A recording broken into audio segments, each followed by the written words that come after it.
This is Around the Next Bend. Raspberry Ridge Sweet Beach Romance, Book 4. Written by Jessie Gussman. Performed by Jay Dyess. Chapter 1. This might have been the biggest mistake of his life. "We're looking forward to hearing you speak tomorrow, Garnet," Mrs. Branstetter said as she shook his hand. Her husband, Mr. Branstetter, stood silently behind her, looking stern and serious. As he should. Picking a pastor was not something that should be done on a whim. But a small-town church, especially in a town as tiny as Raspberry Ridge, presented its own set of problems, the least of which was whether or not the church was going to be able to pay the pastor's salary. Garnet still wasn't sure that was actually going to happen. The pastoral committee had warned him that he was going to need to retain his full-time job even after they voted him in. Garnet didn't tell them that he had already given his 2-week notice, and his last day was yesterday. He'd spent years going to Bible school around a full-time job, studying, learning, and finally receiving a degree from a respected school in pastoral studies. He'd been ordained in his independent denomination and had served as an unpaid assistant pastor in his church in Indiana before leaving it all behind. It wasn't a spur-of-the-moment decision. He truly believed the Lord wanted him here, and not just for the church. His eyes drifted to his daughter, Dabney, 14 years old and not very happy to be pulled out of the homeschool they had been a part of on the other side of the Michigan line, in Indiana, and to be moved 200 miles away to the small town of Raspberry Ridge. The fact that it was directly beside Lake Michigan, and she'd basically be almost living in a beach house, had made the move only marginally better. Dabney, while mature for her age, was still a typical 14-year-old, and her life revolved around her friends. The fact that he had homeschooled her from the very beginning, and that the school she was leaving there was the homeschool co-op where she had grown up with other homeschooled children, didn't matter to a teen. Moving was moving.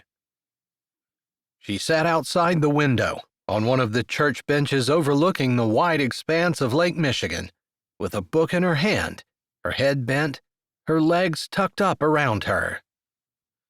She must have inherited her father's personality, since her mother was a real go-getter. Nothing stood in Mertie's way when Mertie wanted to get something, not even the inconvenience of a child. Garnet smiled at the next person who waited to shake his hand. He wanted to make a good impression on the pastoral committee, even though they'd already voted to allow him to come candidate. He would preach 2 Sundays in a row, and then the church would vote on whether or not they wanted to retain him.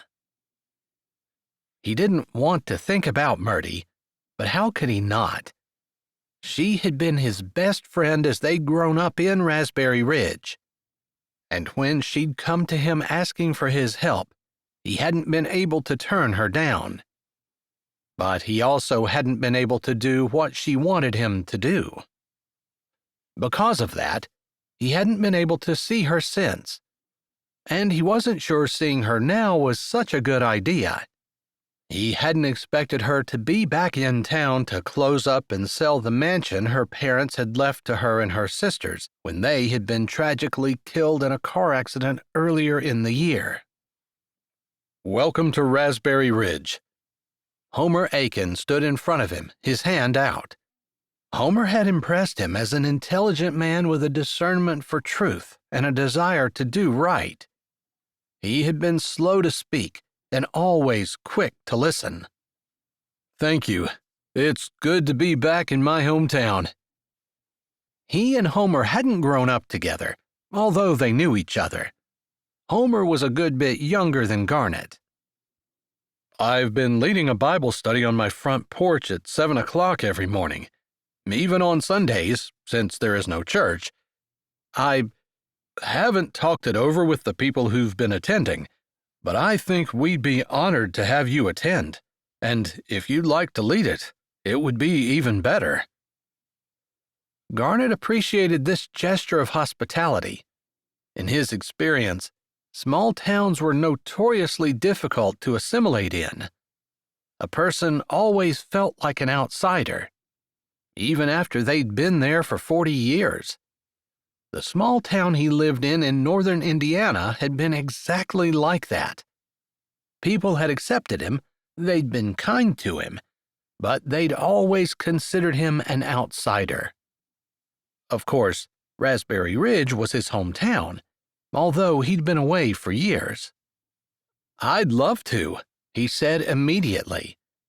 If they were going to ask him, he was going to do it. He had quit his day job in order to move back to Raspberry Ridge. He hadn't really enjoyed the sales position that he had at the company he worked for since he moved to Indiana, and wasn't going to miss the little cubicle and monotonous workday, followed by as much time as he could get with his daughter. It had been hard to squeeze in the time he needed to homeschool her since he'd been promoted from his administrative position 4 years ago. Back then, he had worked from home, and his hours were flexible. "We've been reading through the Bible, and we're in the book of Deuteronomy, chapter 10, but you can teach from wherever you want. My wife and I started the Bible study when she said she wanted to know what the Bible said but had never read it through. So we typically read a few chapters and talk about them. Sometimes we get through one, sometimes more than that. I usually have Matthew Henry's commentary and maybe a few other resources I pull up on my phone." "Thanks for the heads up. I'm happy to do it, and I'll just continue doing what you do. I'll get a few things together so I can say a few words about that chapter and possibly up to 4 others. It felt good to be given a job, to have something concrete in front of him to do. He did have the blog that he had been working on building for the last 10 years. Blogs had not quite gone the way of rotary phones, but they weren't as profitable as they had been in their heyday. He'd also been working on starting a TikTok channel, but in his experience, people on TikTok weren't exactly interested in God's Word. Maybe he just hadn't found his people yet, or maybe it was a mission field and he should keep working on it. God hadn't shown him for sure, yet. He shook the hand of the next person in line, nodded as they welcomed him, speaking some words about how they were looking forward to hearing him speak on Sunday. He responded and tried to project confidence. "Lord, I'm trusting this is the right thing to do. I was sure this was all your plan, but now that I'm here, I feel lost and a little nervous. Please don't let Dabney suffer because I made a mistake." That summed up his years of being a dad. Everything that he did with Dabney in mind. Of course, he always had to follow the Lord's leading, but it was always with an eye toward his daughter. "Lord, you know I had no idea that Mertie was in town." He broke off with that thought. It had been in his mind that he needed to avoid her at all costs, as much as he didn't want to. Over the years, it had gotten easier, and sometimes he even almost forgot about her. Although, with Dabney in his home, it was almost impossible, since she was a carbon copy of her mother. In her features, anyway. Personality-wise, she couldn't have been more different. Garnet had always appreciated the fact that God had given him a laid-back, easy-going daughter who had never been demanding, even as a baby. Her toddler years had been a dream. He watched as other parents had struggled with their children. Temper tantrums and attitude were common, and at times Garnet was tempted to believe it was his parenting skills that had kept Dabney from going down the same road, but he knew better. He had no idea how to be a parent and had flown by the seat of his pants, reading as many books as he could on the subject and occasionally going back to talk to his parents. Being that the only child his parents had raised was him, they weren't a lot of help, although, according to them, he had been as easy as Dabney. Up until this point, though, he had tried to avoid being in Raspberry Ridge as much as he possibly could without being obvious about it. He hadn't wanted to run into Mertie, although from what he'd seen, she hadn't gone back much, if at all. So what were the odds that he felt the Lord had led him to come back for good, and she was here? "Looking forward to seeing what you do with the church. I'm just as excited as the rest of town to have it open again. It's perfect timing for us." Hobart Gilchrist spoke as he shook Garnet's hand. Hobart had told Garnet that he and his fiancée were interested in getting married. They intended to build a small house down by the dock where Hobart kept his boat and start a family. Coincidentally, or maybe not so much so, Hobart's fiancée was Mertie's sister. Amara recognized him, knew him, but did not realize that Dabney was her sister's child. Thankfully, Dabney was always happy to sit somewhere with her nose in a book, and while people had met her, she hadn't hung around. As far as Garnet knew, Amara had not looked Dabney full in the face. If she had, there was no way she wouldn't see the family resemblance. Nervousness tightened his muscles, and he had to deliberately relax his face into a smile. "I love it when God's timing works that way," he said, meaning it. Obviously, Hobart and Amara were starting a family here in Raspberry Ridge and having a church, not just where they could hear the preaching of the word several times a week, but also where they could go to enjoy fellowship with their church family, would be helpful in keeping them on the straight and narrow, raising their family for God's glory. "I appreciate the fact that you know the importance of the church and intend to include that in your daily life. It's encouraging to me," Garnet said, knowing that he sounded serious and possibly even boring. People had accused him of that. He wasn't quite sure how he had been able to become a good salesperson. After all, most of the top salespeople were jovial people-pleasers with the ability to talk to anyone and with a joke always on the ready. Garnet was pretty much the opposite of all that, but maybe it was his reliability. The way people seemed to be able to look at him and feel like he was honest and trustworthy. He just had a way about him, people said, that made them think that whatever he was saying was the absolute truth. As well they should, since he made it a point to always speak the truth. "Welcome to Raspberry Ridge. I'm confident that our little congregation is going to love you, and you're going to be a part of it for a long time. Of course, you have some big shoes to fill." Dominic Miller stood in front of him shaking his hand. Dominic was the head deacon and the leader of the small pastoral committee. He was the one that Garnet needed to impress, not that Garnet was keeping track or making an effort to be anything other than himself.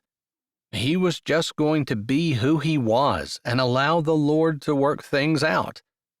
At least, that was his plan. Sometimes things didn't go according to plan, but God had the ability to straighten anything out. "Pastor Calvin was a good man. You know, he was my preacher throughout my growing up years. He definitely shaped my personality and my thinking. I am forever indebted to him for preaching solely from the Bible and not trying to slant his sermons to preach what he wanted to say or support his political opinions." Very few people did that anymore. They took out the things they didn't like or ignored them, and then put in things that suited their social narrative. That was part of the reason Garnet had decided to become a minister. People didn't know what the Bible said anymore. And yet, how could they be Christians if they didn't know what a Christian was? What a Christian was supposed to do?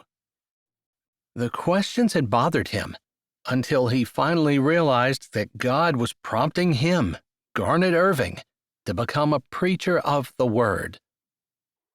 How beautiful upon the mountains are the feet of him that bringeth good tidings, that publisheth peace, that bringeth good tidings of good, that publisheth salvation, that saith unto Zion, Thy God reigneth. He remembered quite clearly the day he'd read that verse and realized that God wasn't just prompting him to study more. He was prompting him to study so that he could teach others. Sometimes the idea that God was using him, a studious kid from a small town, so small it didn't even have a stoplight, in Michigan, to spread the gospel to his people, still brought Garnet up short.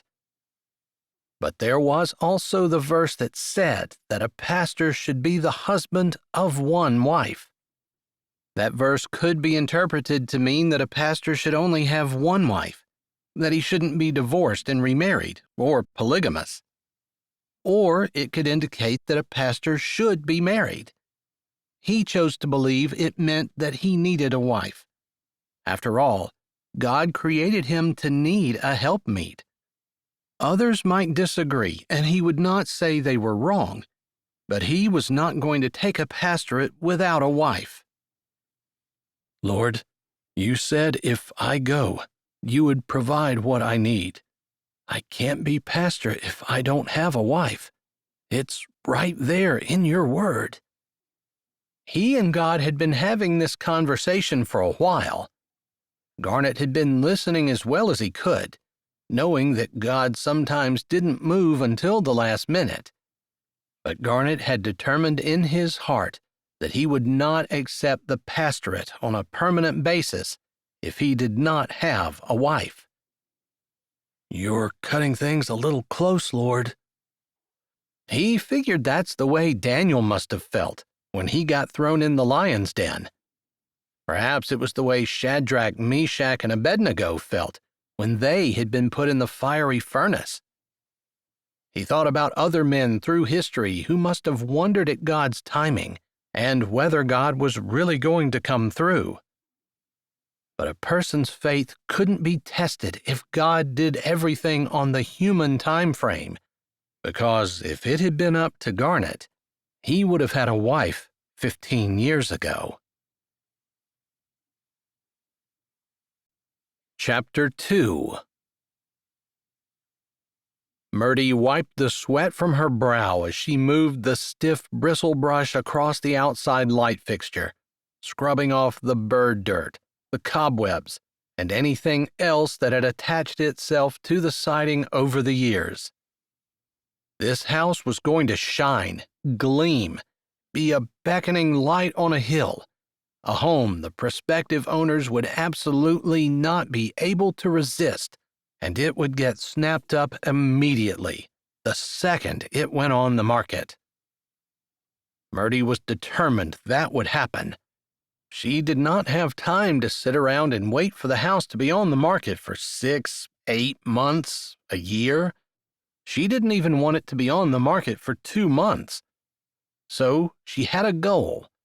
4 weeks from now, the entire house would be spotless, totally cleaned out, and ready to be shown to prospective buyers. She intended that it be put on the market and sell that very day. She was known for setting goals and achieving them. That was why she had been up at 5 o'clock in the morning, scrubbing the outside of the place. It was 6:30, and her stomach was rumbling, reminding her that all she had was a cup of coffee this morning, and it was time for breakfast. "Are you coming to Bible study with me this morning?" Her sister, Amara, had walked out of the door and stood with her Bible tucked under her arm, a mug of coffee, lid firmly attached, in her other hand. No, not today. Not ever if she could help it. She would work, spending all of her free time getting the house ready. But the new preacher's going to be doing it today, and considering your line of work, I would think that you would be interested. People are interested in your opinion of him. Well, they can be interested all they want to, as much as I hate to turn down Bible study.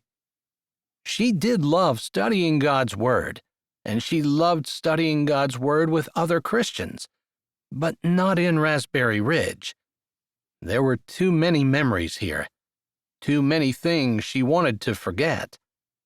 She didn't want to stay here any longer than she had to.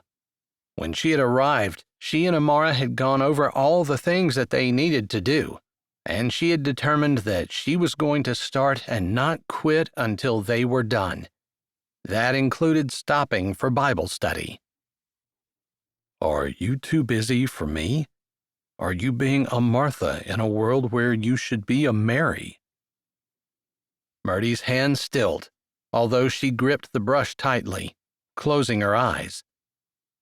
Over the years, she'd gotten better at hearing God's still, small voice. She was a go-getter. She got things done. She saw black and white and was easily able to discern between truth and lie, right and wrong, good and evil. That is part of why she had become a successful Christian speaker and author, in demand all across the country. She wasn't quite in the top tier of Christian speakers, but she was getting there. There were only a few men who were bigger than she was, and they all had churches. She, of course, was not a pastor, because the Bible expressly said a pastor should be the husband of one wife.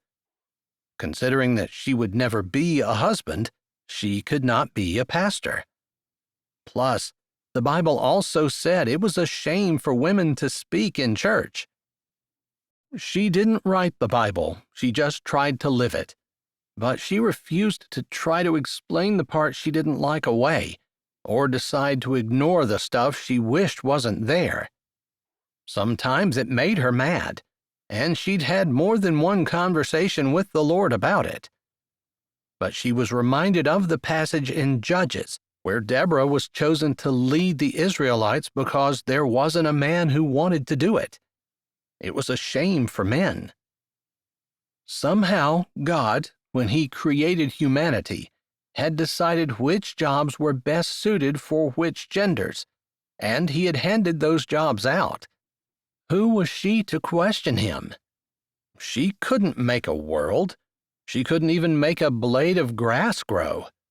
She couldn't create one single-celled organism, let alone the whole planet full of them. She supposed, when she was able to do those things, then she could decide that women could be pastors. In her line of work, sometimes she met people who got angry about it. But the Bible didn't say that women couldn't make just as good pastors as men. God just gave women different jobs. She could either follow God and His Word, or she could make her own way. But then it would be her religion and not really a Christian way.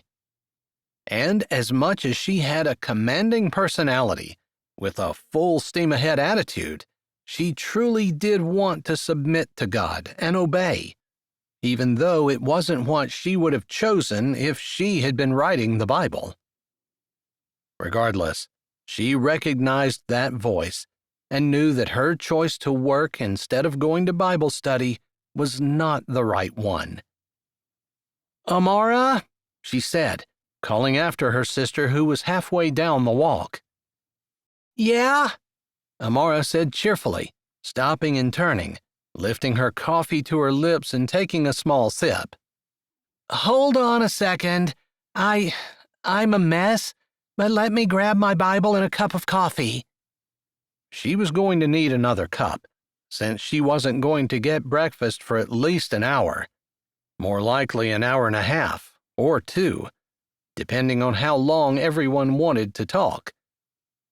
Maybe, if she was lucky, it would be one of those Bible studies where someone was assigned to bring food. She didn't even care if it was good, just something to put in her empty belly. She wasn't used to getting up and working for an hour and a half before breakfast.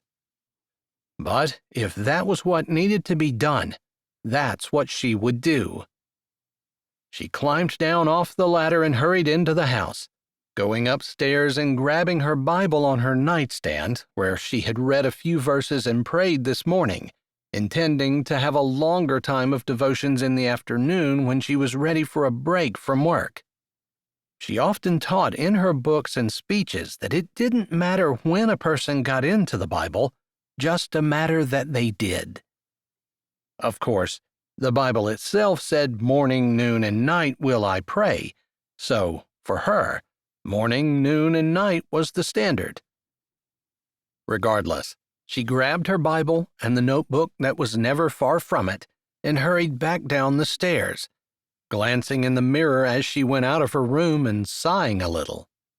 Mertie Jardine, speaker, writer, and teacher of the Bible, was not exactly put together this morning. She had a handkerchief tied around her hair, dirt splatters on her face, and she wore the oldest clothes in her wardrobe, clothes she had pulled out of the closet that had belonged to her sister back in the day.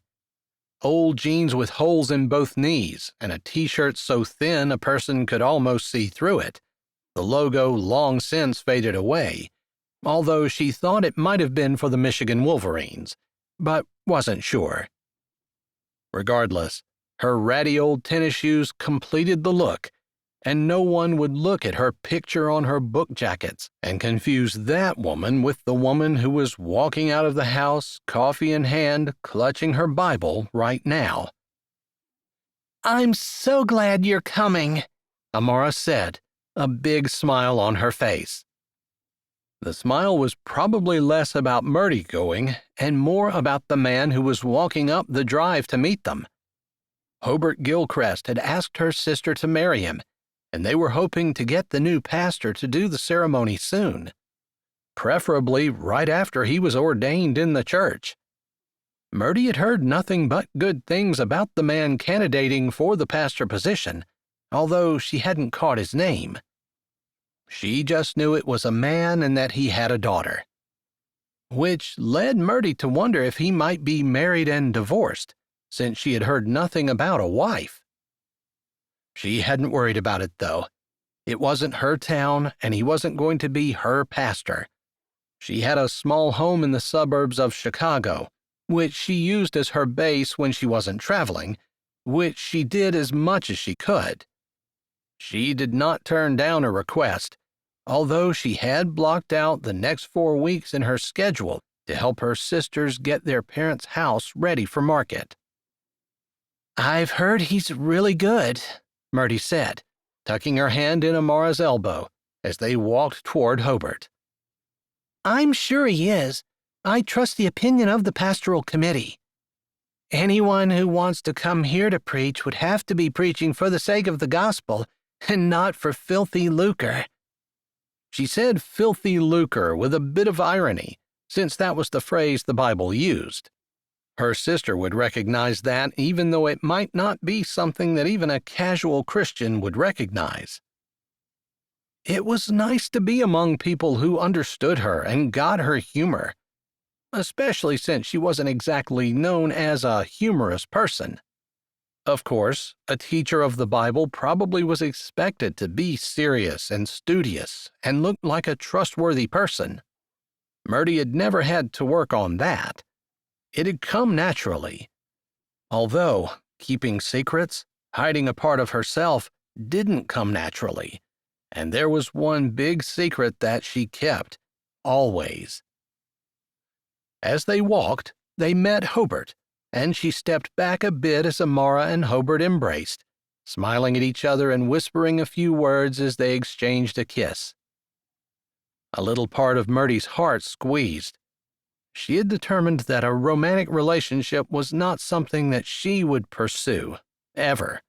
She had messed up, and while she didn't believe in penance, she did believe in reaping what a person sowed, and she had sowed something terrible in her youth. And what she was going to reap was giving up any idea of a romantic, lifetime relationship, even though she wanted it. What person didn't want to have a life partner standing beside them through the trials and tribulations of this earthly journey? Soon they were back on their way, and it didn't take long to walk down the driveway. They nodded and waved to several people on the sidewalk as they walked up the street to Homer's and Schuyler's house. It was the last house on the street, before the healing garden and the bluffs, below which there was a pebble beach, where she and her sisters had spent many a summer afternoon swimming and dreaming. That was before their parents had moved them to Chicago, and her life had taken a screeching left turn. Since adulthood, she'd only been back once, and that had been for something she never talked about. There were several people already gathered on the porch, and when they saw Mertie and Amara and Hobart coming, someone jumped up to go get more chairs. There was a small table set up, with a breakfast casserole sitting on it, along with plates and plastic forks. It was already more than half gone. "Help yourself to some casserole. We already prayed," a smiling, very pregnant woman said. She thought it might be Vera Miller. She had been around town when Mertie had grown up, but that had been more than 10 years ago. Hobart cut a piece for Amara and himself, and they walked off, leaving Mertie to cut her own. They were so cute together, talking softly and exchanging sweet smiles. Mertie was happy for Amara, even though she thought Amara might be a little off her rocker to have given up such a prestigious and lucrative job in Chicago to become the wife of a fisherman in a tiny town that no one had ever heard of. Still, Mertie was not going to judge. If that was the Lord's will for her, then that's what her sister should do.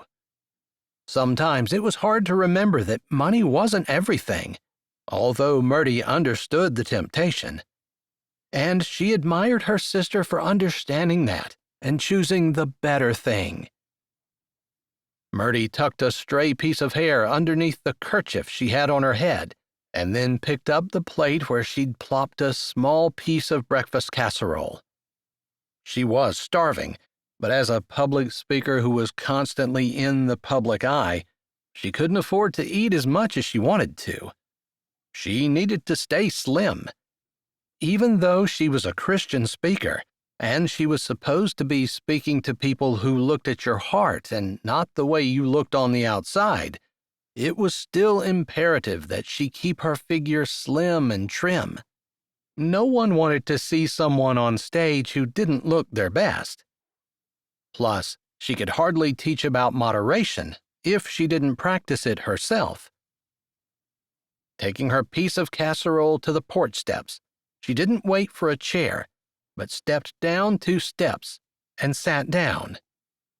There was a man on a chair right at the top of the steps, his feet stretched out and crossed, his Bible in his lap and a pen in his hand as he made a note on a small notebook he had on one knee. He looked up casually as she walked by and nodded a greeting. He looked familiar, the way Vera Miller looked familiar. Probably someone she had known 20 years ago but didn't recognize now. She wasn't going to be in town long, and as the man looked right back down at his notebook, she didn't introduce herself, but took a seat on the second step down and said a silent prayer over her casserole before she began to eat. She assumed the eating happened before the teaching, maybe so the casserole wouldn't get cold or to give people time to wander in. Someone came out with more chairs, and a couple more people arrived, while Mertie finished her casserole and opened her Bible to Deuteronomy 10, which she had heard in a conversation above her head would be the starting place for them today. "Good morning, Connie," an older woman said as she gingerly sat on the step by Mertie's knee, calling her by her mother's name. "Good morning, and Connie is actually my mother. I'm Mertie, her oldest daughter." The woman's eyes, a little rheumy and confused, narrowed as her brows drew down. "You couldn't be. She didn't have children," she said, sounding like she knew exactly what she was talking about. "She has Alzheimer's." The man above her spoke softly, for her ears only. Mertie didn't even look up, but just lifted her head, acknowledging his words and thinking about how familiar his voice sounded before she looked back at the woman. "Of course, my mistake," she said, keeping herself from saying "my bad" at the last moment. The woman probably wouldn't understand the modern-day slang. "This is my mother, Gertie." Homer came over, offering her coffee, lifting up the pot he held in a silent question. She shook her head. Too much coffee and she got exceptionally hyper. She had to limit her intake. "I remember Gertie," she said fondly, thinking about the woman who always had a cookie to offer her after school, or a cold drink of lemonade on a hot summer day when they were walking down to the Pebble Beach. It was sad that she was suffering from Alzheimer's, and it made Mertie feel a nostalgic homesickness that she hadn't felt in forever. Of course, she couldn't remember those days without thinking of Garnet and how they had been inseparable until her family had moved away. He had been her best friend since she was old enough to remember having friends. Her sisters had tagged along when she and Garnet had allowed it, but they always seemed rather immature and young. Garnet and she had ridden their bikes together, climbed the bluffs together, and swum in the lake together. They had been allowed to swim as long as they had a buddy, and she and Garnet were each other's buddies. Of course, she couldn't think of Garnet without remembering that last fateful time that she had seen him, seeing the disappointment in his eyes, and hearing him ask her if she would do the one thing she knew she couldn't. Through the years, every once in a while she would wonder what would have happened if she would have said yes. But she had made a different decision, and she never allowed herself to look back with regret, just kept her eyes forward and concentrated on what God wanted her to do. Gertie was rambling on about something that her mother would probably know exactly what she was talking about, but Mertie had no idea, so she just nodded and tried to say things that would not set the older lady off. Finally, after about 10 minutes of chatting and finishing up their breakfast casserole, the man above her cleared his throat and said, "I think it's about time for us to get started, and I wanted to thank you all for coming. Maybe you were expecting Homer to be leading us today, but Homer asked me to, since I am candidating at the church, and he thought it would give everyone a chance to hear me a little more." The man's voice held humor, like he wasn't sure why anyone would want to hear him more, and Mertie liked the confident way he spoke, while still allowing a bit of humor in his tone. As he spoke, her eyes were caught on a young teenaged girl who had been sitting on a tire swing in the front yard. As the man spoke, she had closed her book, got off the swing, and started walking slowly through the yard, picking her Bible and notebook up from where they sat on the ground near the sidewalk. She started to make her way toward the porch while the man mentioned that he had grown up in Raspberry Ridge and had moved in with his parents, who were getting older and needed and appreciated him coming back to give them a hand with the yard work and upkeep on their big old empty house. "And some of you already know that I have a daughter. Her name is Dabney, and she'll be joining us. Because she wants to, not because I'm making her," he said, and that humor was back. Mertie heard it in his voice as his daughter lifted her eyes, and Mertie found herself looking into eyes that were the exact same shade of blue as her own. As her eyes roved over the girl's face, she realized the features were very familiar as well. Even the hair color was the same as hers. It couldn't be. "Oh," the man above her said, "I guess I should start out with my name. For those of you who haven't been talking to the pastoral committee, I'm Garnet Irving, and I'm here to candidate to be the new preacher at the Raspberry Ridge Bible Church."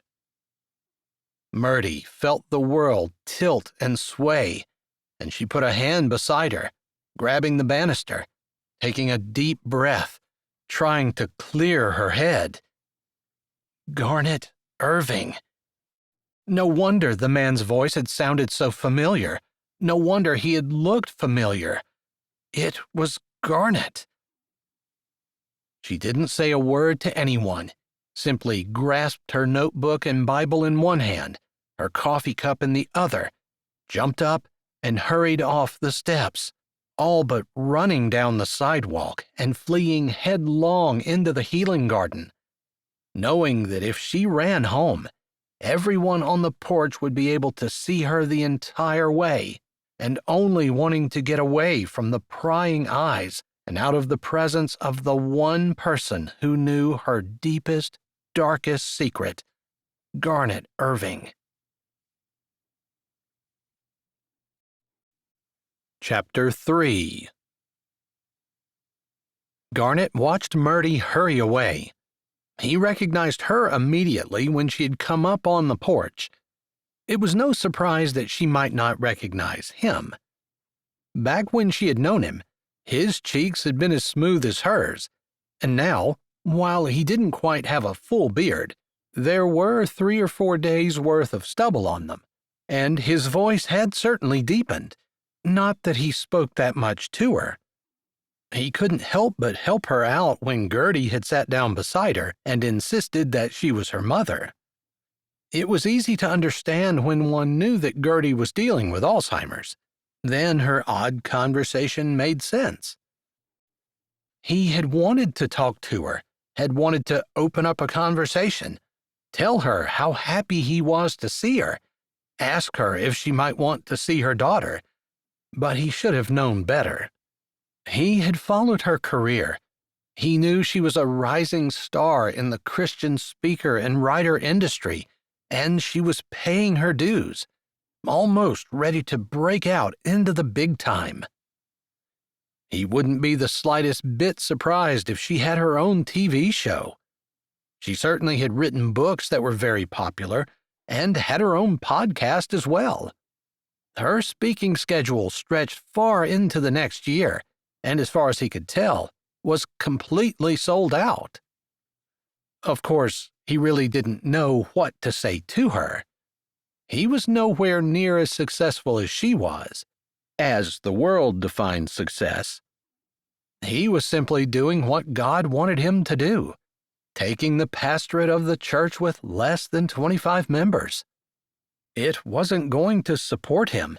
The small amount that they were able to pay was definitely not going to support him and his daughter, and the amount of money that he was making from his social media presence and the one book that he had written would barely pay for groceries. None of that mattered as he watched the woman disappear into the healing garden, the quiet on the porch almost louder than the pair of fighter jets that passed overhead. As the leader of the group that morning, he should say something, but Garnet didn't know what to say. He could hardly say, "Hey, it's my fault she left. She heard my name and I know something about her that no one else in the world knows, and it would ruin her ministry if it came out." Or at least, she would think it would.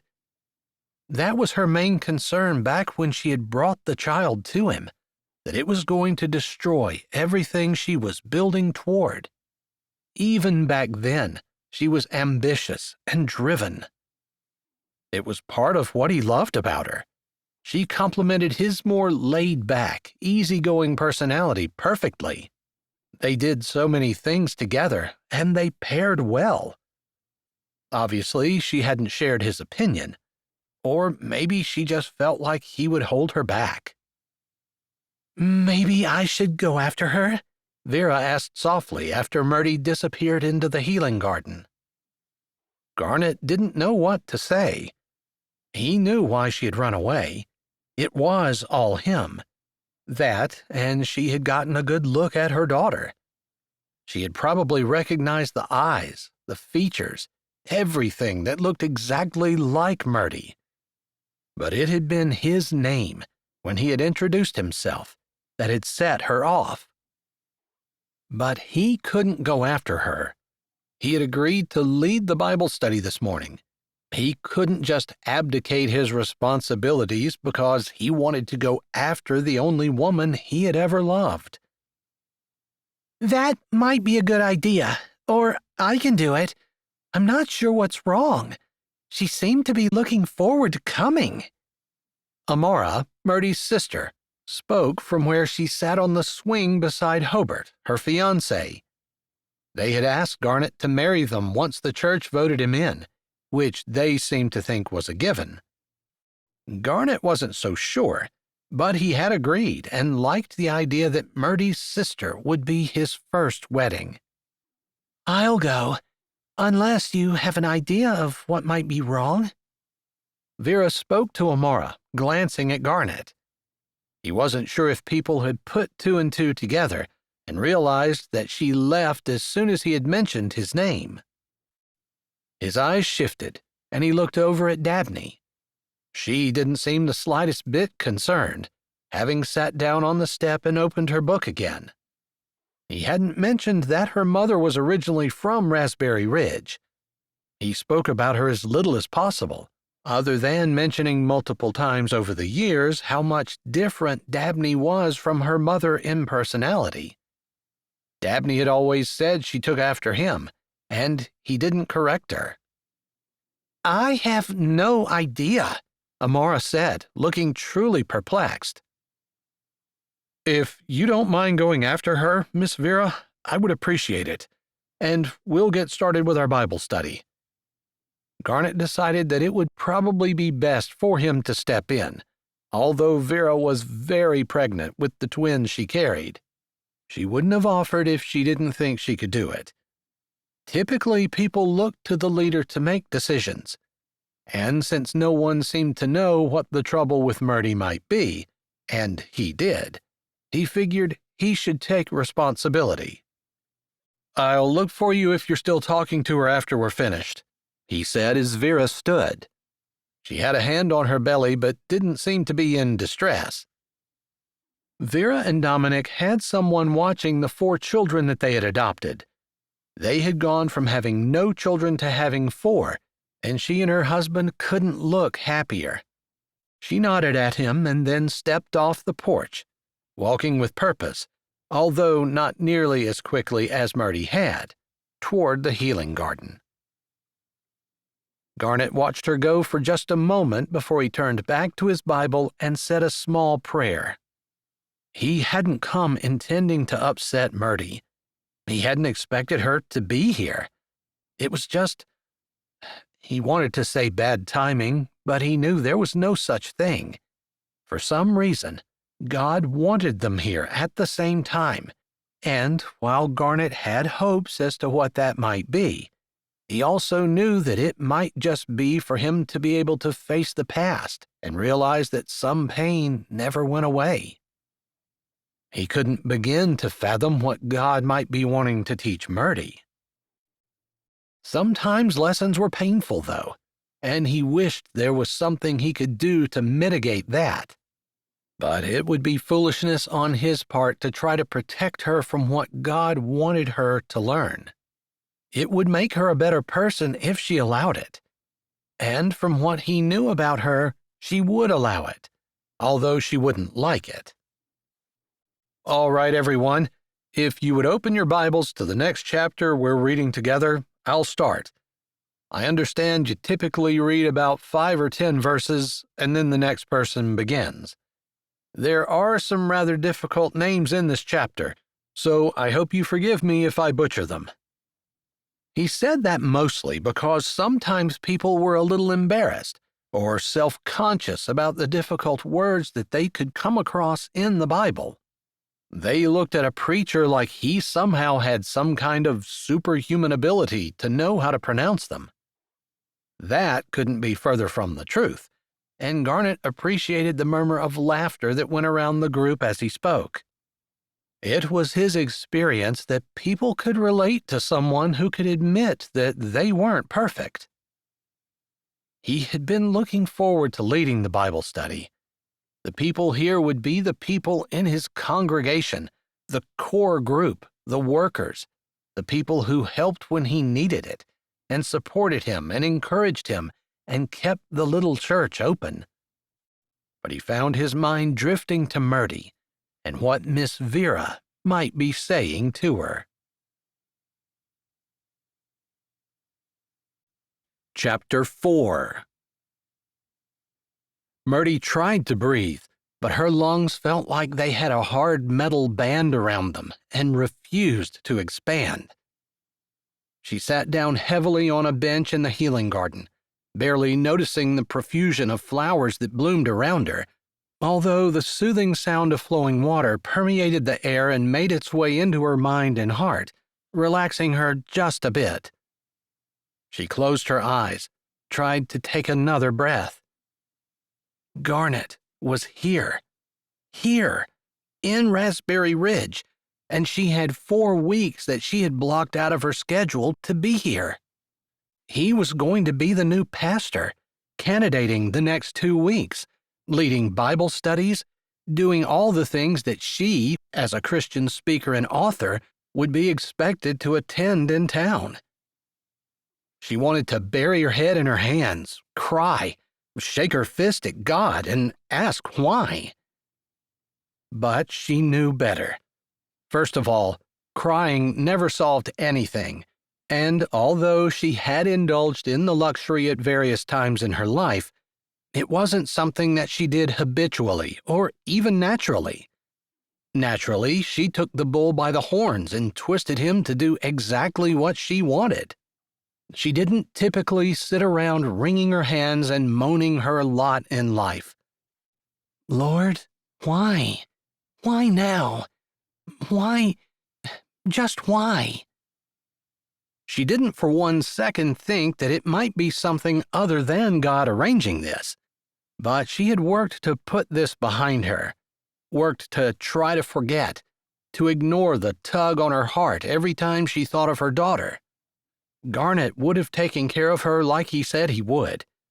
She thought he was going to put her up for adoption. She hadn't wanted anyone to know, not a soul. It would ruin everything she had planned for her life if it came out, but Garnet had promised it wouldn't. And so far, he had kept his promise completely. She hadn't heard a whisper, although she had kept her nose to the ground constantly, always afraid that something was going to happen to blow up all the work that she had put into her career, into being a top and influential speaker and writer. It was because she wanted to lead people to Jesus, because she wanted to encourage Christians, because she wanted Christians to be equipped for the fight that most of them didn't even know they were in. So many Christians thought being a Christian was about peace and love and joy and what they could get for themselves. They didn't stop to think about what they were supposed to be doing as a child of God, as a follower of Jesus, as someone whose sins had been forgiven. They wanted to think they were supposed to bask in all the good things and didn't have to get their hands dirty actually doing anything. She had found it was her mission in life to preach to them otherwise, that there was no such thing as a Christian who just sat around and rested on their laurels. They were to be engaged in the fight, to shed the light of Christ abroad so others could come to know him, so that the world could be a better place. She was so passionate about what she believed, and she believed with all her heart that her passion had come from the Lord. Why, God? Why now? Why are you doing this to me? Why did you bring me face to face with my past, with everything I wanted to keep hidden?" She didn't suppose it was a sin to ask God why, but she also wasn't surprised when he didn't answer her. This was where her faith should come into action. She should rest in the knowledge that God had everything under control, and her worrying about things was not going to make a difference. The only problem was, she loved the idea of building a career, of reaching as many people as possible with her message of get into the battle now, fight the good fight. Don't just sit around waiting for God to give you joy and peace and love. Go out and work for Him. Look at the harvest fields which were white and ready for harvest, as Jesus said. Maybe she should do more studying on faith, since she was a little embarrassed now in her panic attack. Although she was happy she didn't have to face her past right away, she knew the day was coming, the time was coming, could even be here today, and she needed to be ready. This was unexpected, but not something she couldn't handle. "Do you mind if I sit down?" Mertie looked up, startled. She hadn't heard Vera's approach. "Sure."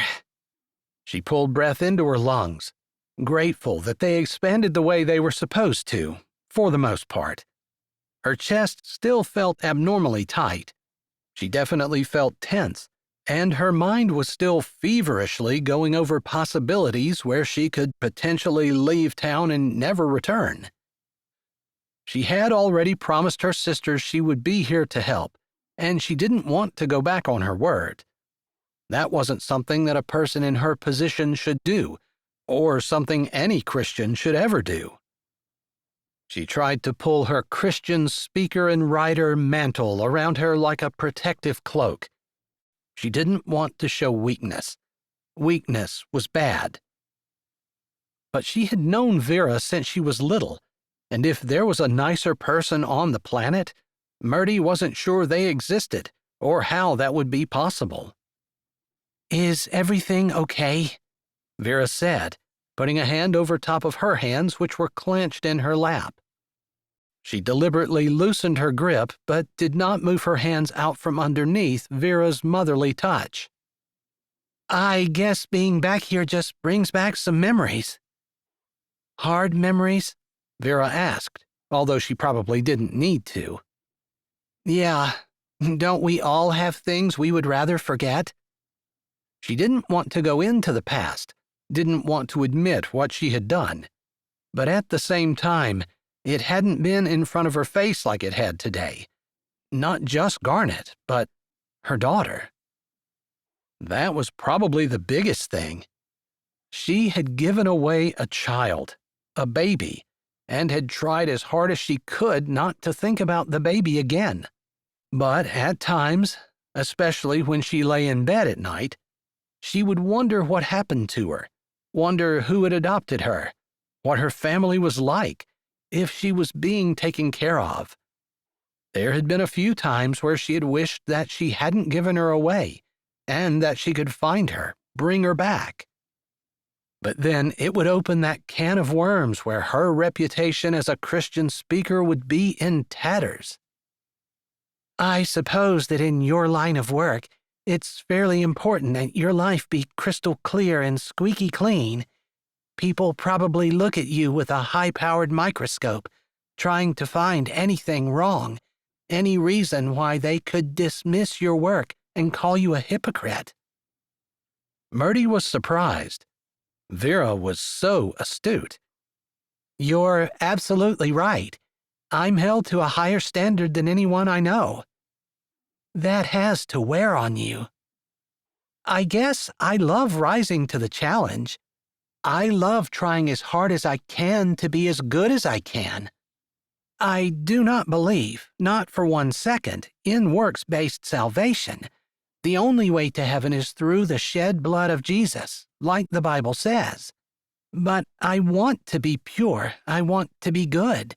I want to follow Jesus and His commands and hear Him say, 'Well done.' You know, That's my only goal." For the most part. Every once in a while, she would look at the bottom line and have goals related to money and production, but she didn't see that as a bad thing. If she didn't aim at anything, she wasn't going to hit anything. But that wasn't what she lived for, what she breathed for, what she wanted with all her heart and soul. I can kind of relate to that. When I'm designing a garden, I want it to be the best that it can possibly be. Better than anything. The very best that I can do. I want it to give people hope and peace and light and love, and make them feel comforted and relaxed and inspired. It's what I live and breathe when I'm designing.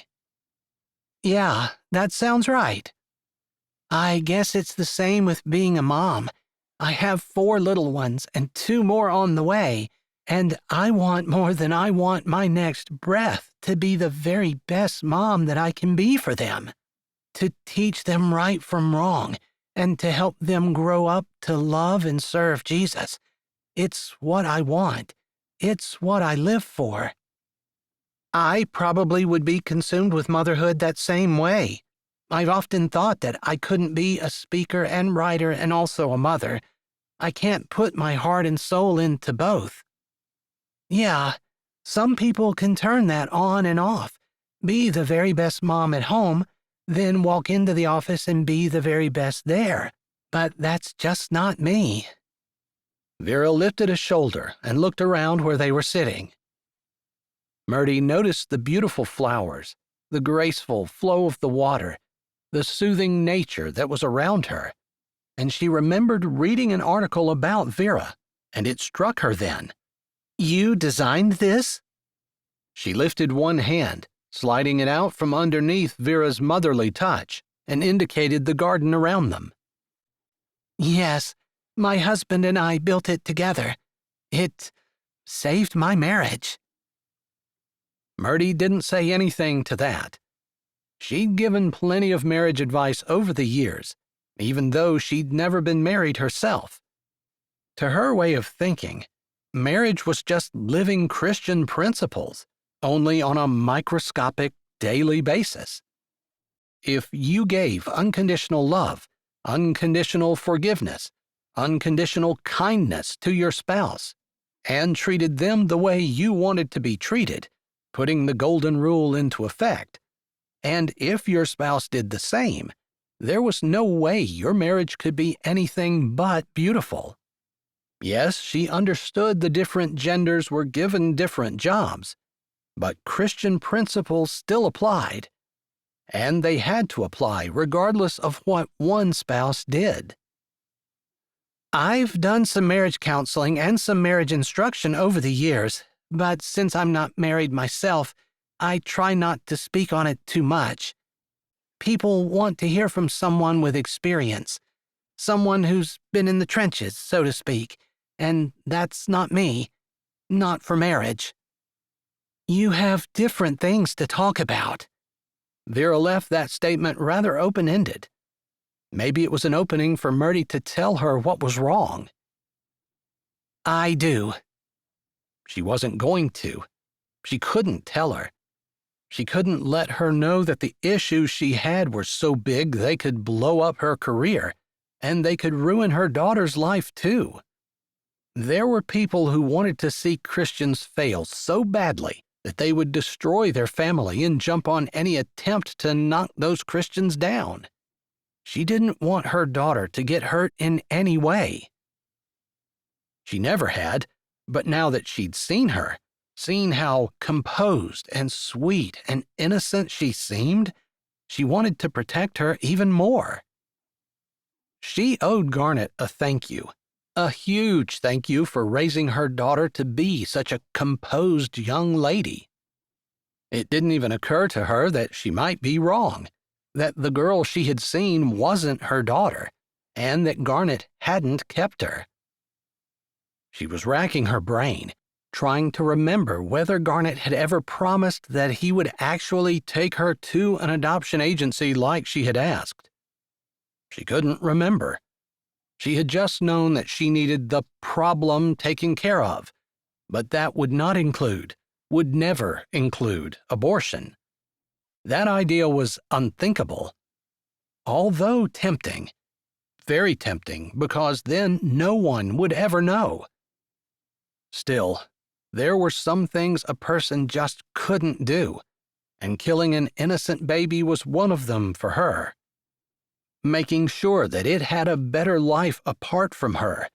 Not that it was something she felt was a sacrifice on her part, but something that she did for the benefit of her child and not the benefit of herself. Although now, it would definitely benefit her career to keep the secret. I don't want to push you into saying anything you don't want to say, but I know for me, sometimes it helps for me to talk about things. My husband and I went through a difficult time after the loss of our son. I didn't know. I'm so sorry. Vera shook her head, looking serene and completely unbothered. She took her hand that had been lying over top of Mertie's and pointed to the crosses that were just over her shoulder. That's what this garden was for healing after our loss. I withdrew into myself, and Dominic threw himself into his work. We drifted apart because of the different ways we handled our grief and how we didn't handle it together. I suppose I have no idea what the proper way is for a married couple to handle the loss of their child.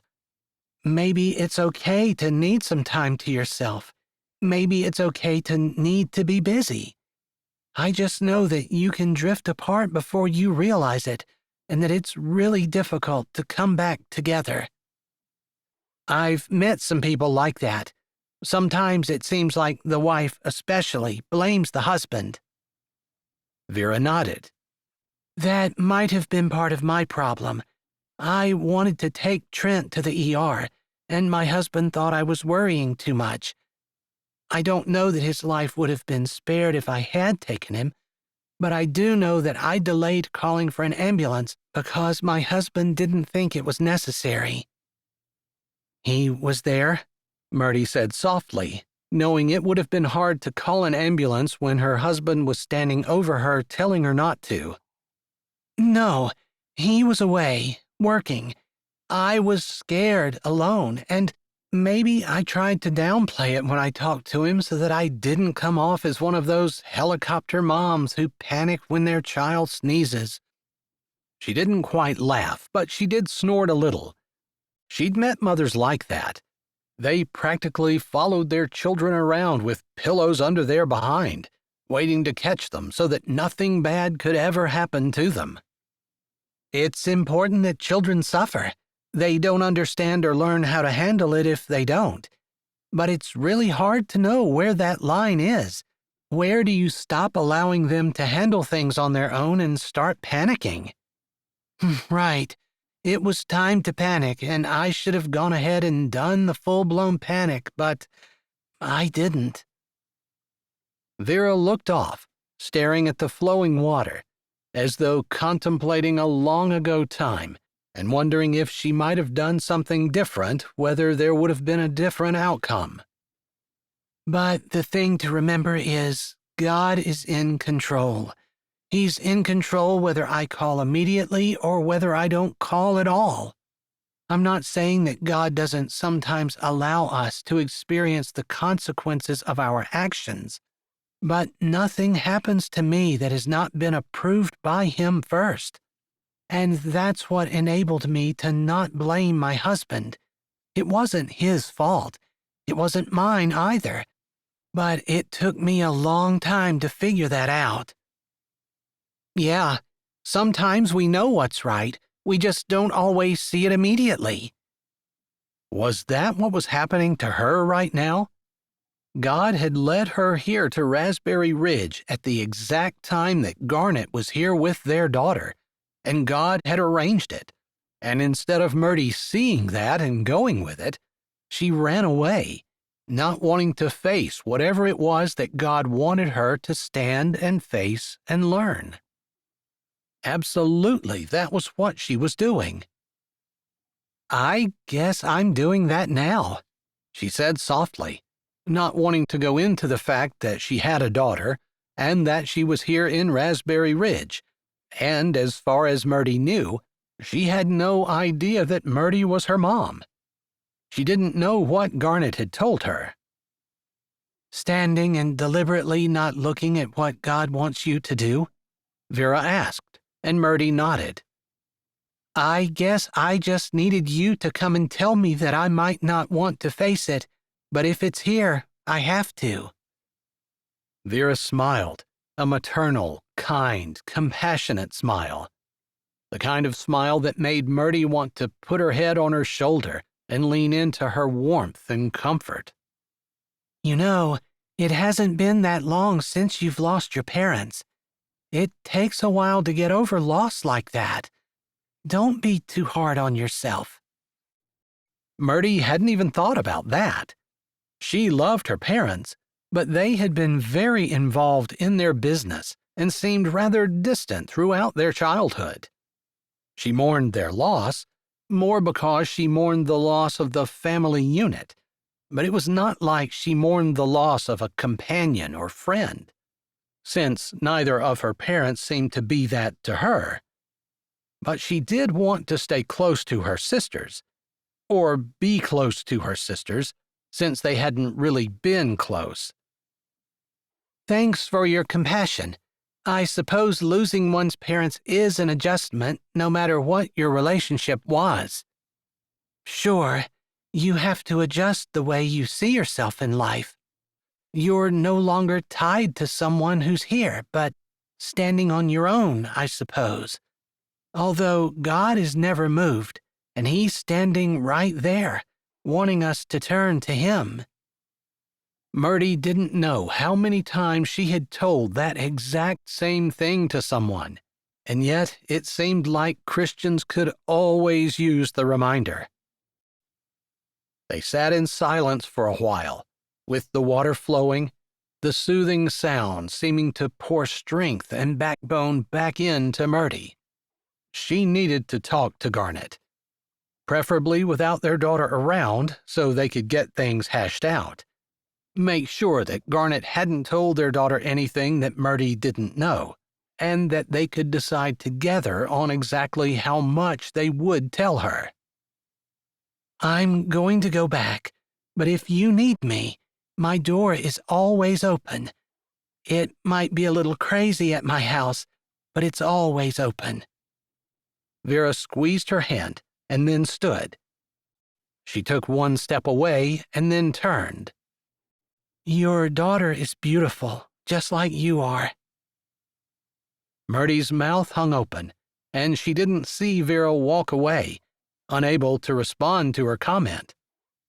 Even if she hadn't already decided it would be best to tell the world what was going on, she would have had to decide to actually do it, since there was no way she was going to be able to hide it. Chapter 5. Mertie hadn't been at Bible study that morning.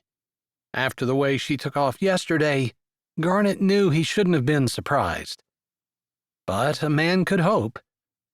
A man could spend his life hoping and always be disappointed.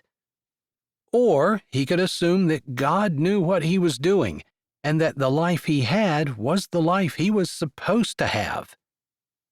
Looking back, he wasn't sure what decisions he could have made differently that would have made things turn out the way he really wanted them to.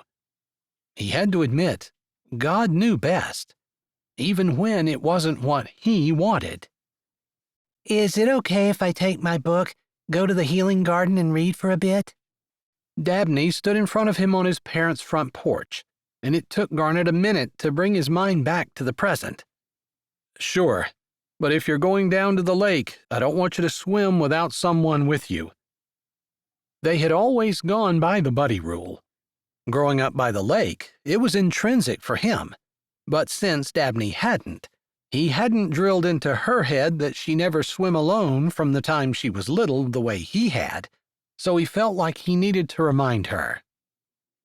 As usual, she didn't look irritated, but just nodded her head and said, "I wasn't going to go down to the lake, but I really like the garden. I think it's the water." She carried her book, a real, live book, and walked off the porch, walking sedately toward the garden. He watched her go. She was getting so big, and he knew he was blessed. She had hardly ever given him a day's worth of trouble. A few scary times when she had been sick, once when she had gotten stung by a bee and he had to take her to the emergency room for some treatments and had gotten a permanent EpiPen. But other than that, she had been a dream. He had never questioned his decision to keep her himself, rather than trying to find a couple to adopt her. Until now. The pastoral committee had asked about her mother, and Garnet had not gone into great detail. He just said he wasn't divorced and her mother wasn't in the picture. Both true statements. "Honey, how did the Bible study go this morning?" his mother asked, coming to the door and pushing it open. She had been the full-time caretaker for his dad for the last 6 months, since his dad had suffered a stroke and been wheelchair-bound. That was part of the reason Garnet had decided to come to Raspberry Ridge and apply for the pastoral position, even though he would be taking a huge cut in salary. "It went well. I wish you could go."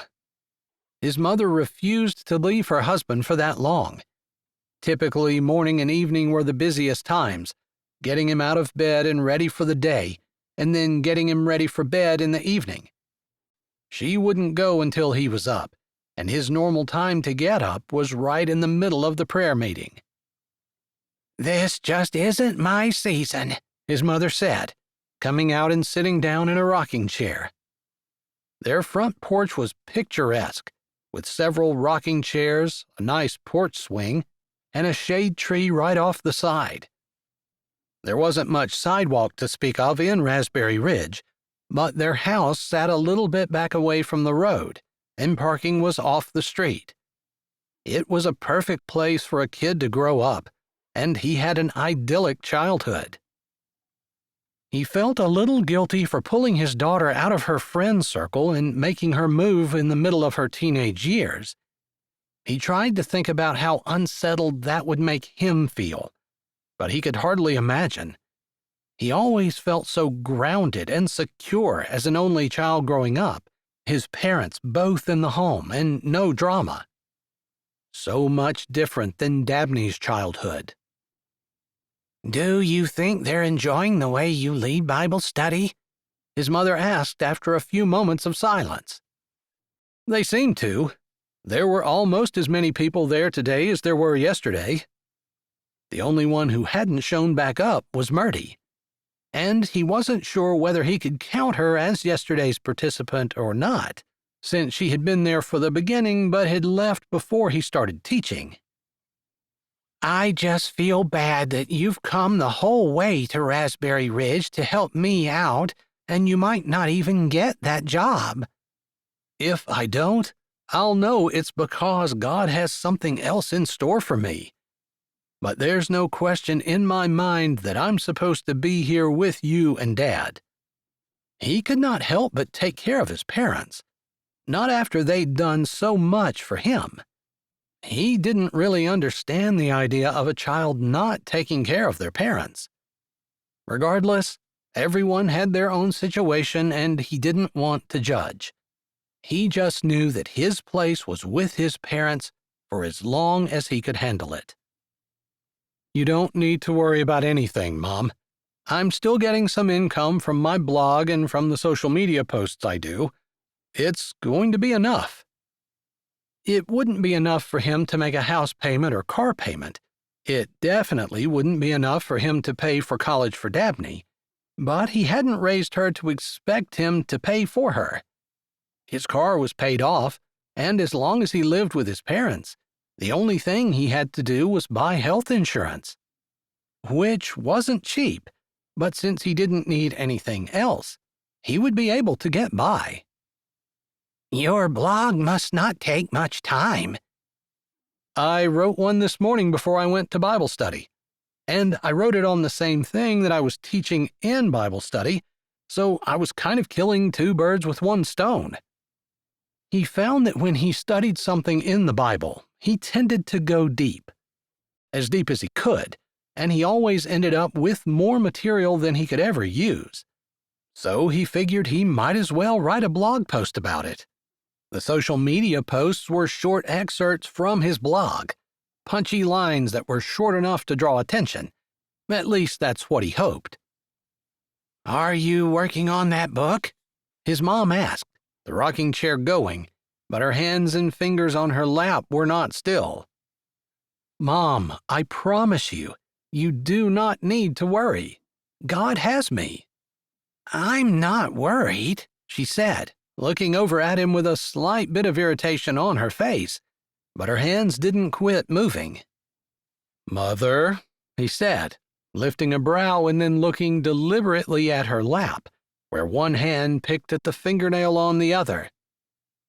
"You're my son. I want you to be safe and happy. I figure that if you come here, you're never going to get married, and I always still hope that you would." He allowed a few beats to pass. He didn't want to talk about it, and really didn't want to be honest. But it was his mother, and he'd do his best. "I'd like to, but I'd rather not be married to anyone than married to the wrong woman." People told him he was too picky, and maybe that was true. He wanted a woman who studied the Bible before she met him, and not just because she knew it was important to him. Of course, if she was influenced to start studying after they met, that was a different story. But he didn't want someone who was just doing it for show, who was going to quit the second they said, "I do." He wanted someone whose faith was strong on her own. Someone who was so close to the Lord that he could get her advice and opinion on things. He could talk to her about the deep things he thought about, that she wouldn't think he was crazy or nuts for eschewing so many of the things that society thought were important, and wanting instead a simple life, filled with trying to put biblical principles into practice. "How's your book coming?" "I suppose it's coming okay. I'll have more time to work on it here." If he were hired, which it looked like he would be, he could write his book around the sermons he preached, or the opposite, preach the sermons around whatever chapter he was writing in his book. But that really wasn't what he was thinking about. "I heard there were some ladies who visit a local newly married woman, giving her some advice on her marriage and her home. Vera spearheads that. If you are interested in tagging along, I'm sure they would be interested in having you."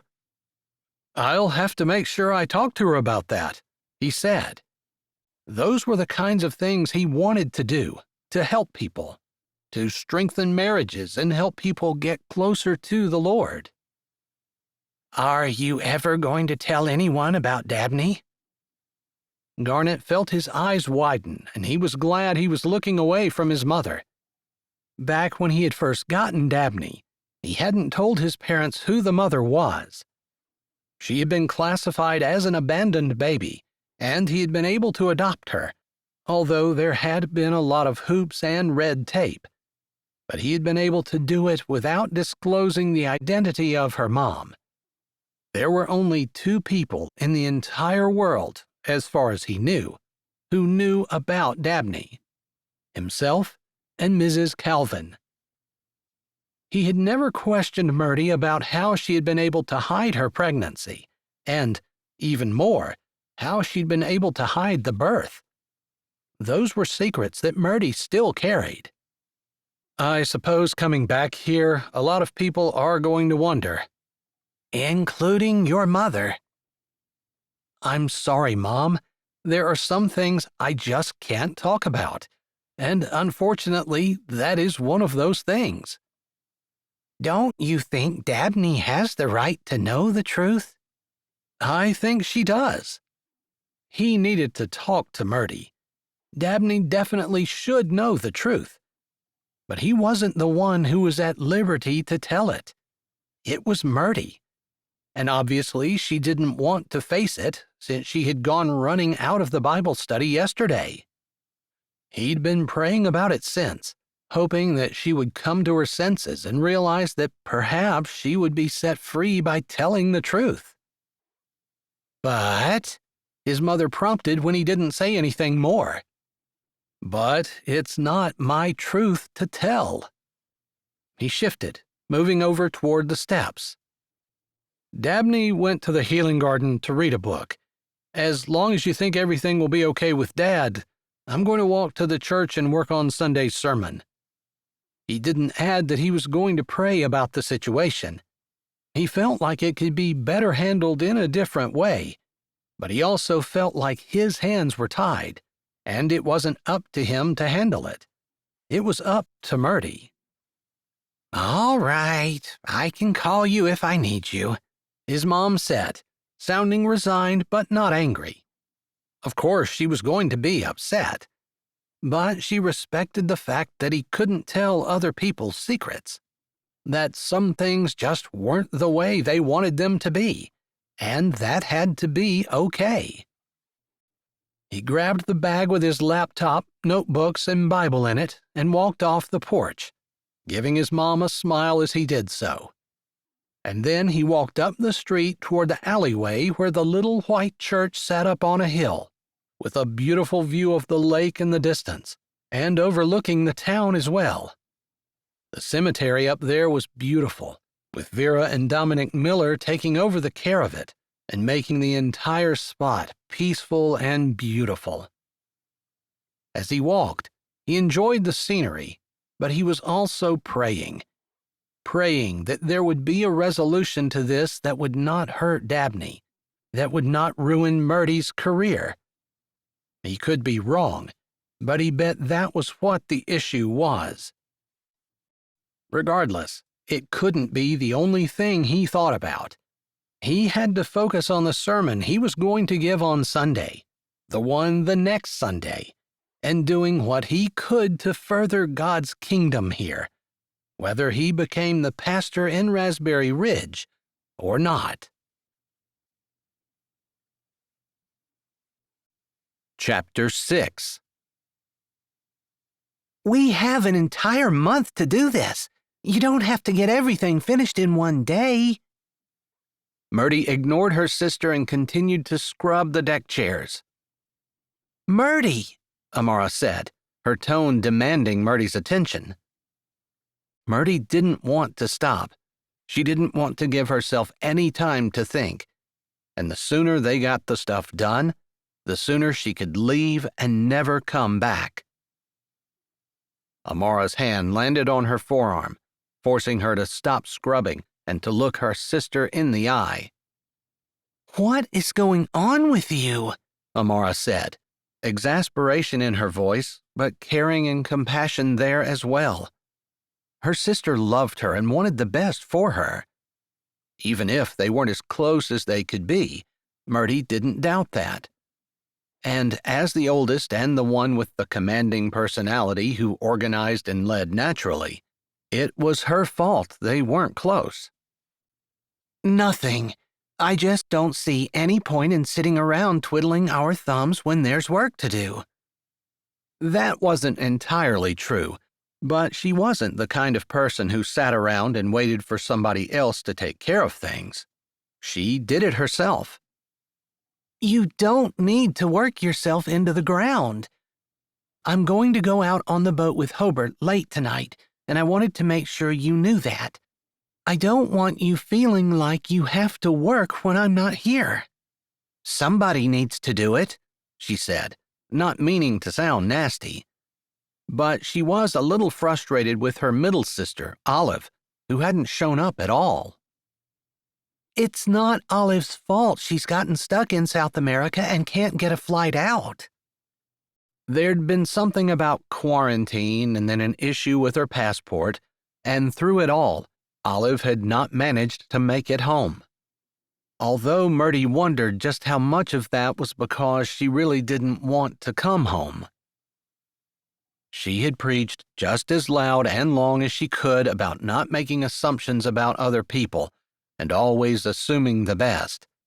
She reminded herself that she needed to live what she had been preaching all this time.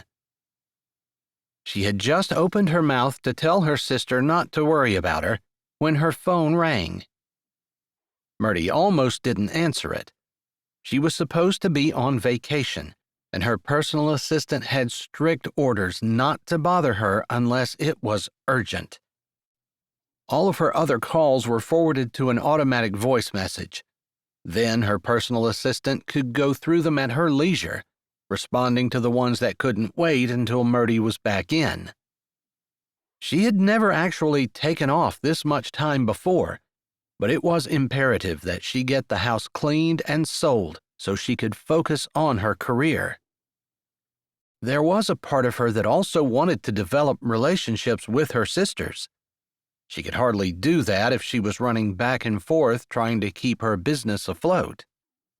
"You can go ahead and get that. I'm going back in to wash the windows." With that, Amara disappeared back inside the house, and Mertie pulled her phone out of her pocket, seeing her assistant's number before she swiped and said, "Hello?" She almost added that she had asked not to be interrupted unless it was extremely urgent, but typically Sandy, her assistant, was quite good and completely dependable. "I've been screening all your emails, and there are a few that you might want to take a look at, but when this came in today, I knew I had to reach you." "Okay," Mertie said, suddenly all business. She had no idea what might have Sandy so excited. "Zebedee Klinger called." That was interesting. "All right," she prompted when Sandy didn't say anything else. Sandy knew she had a tendency to go into unemotional, analytical mode when the stakes were high.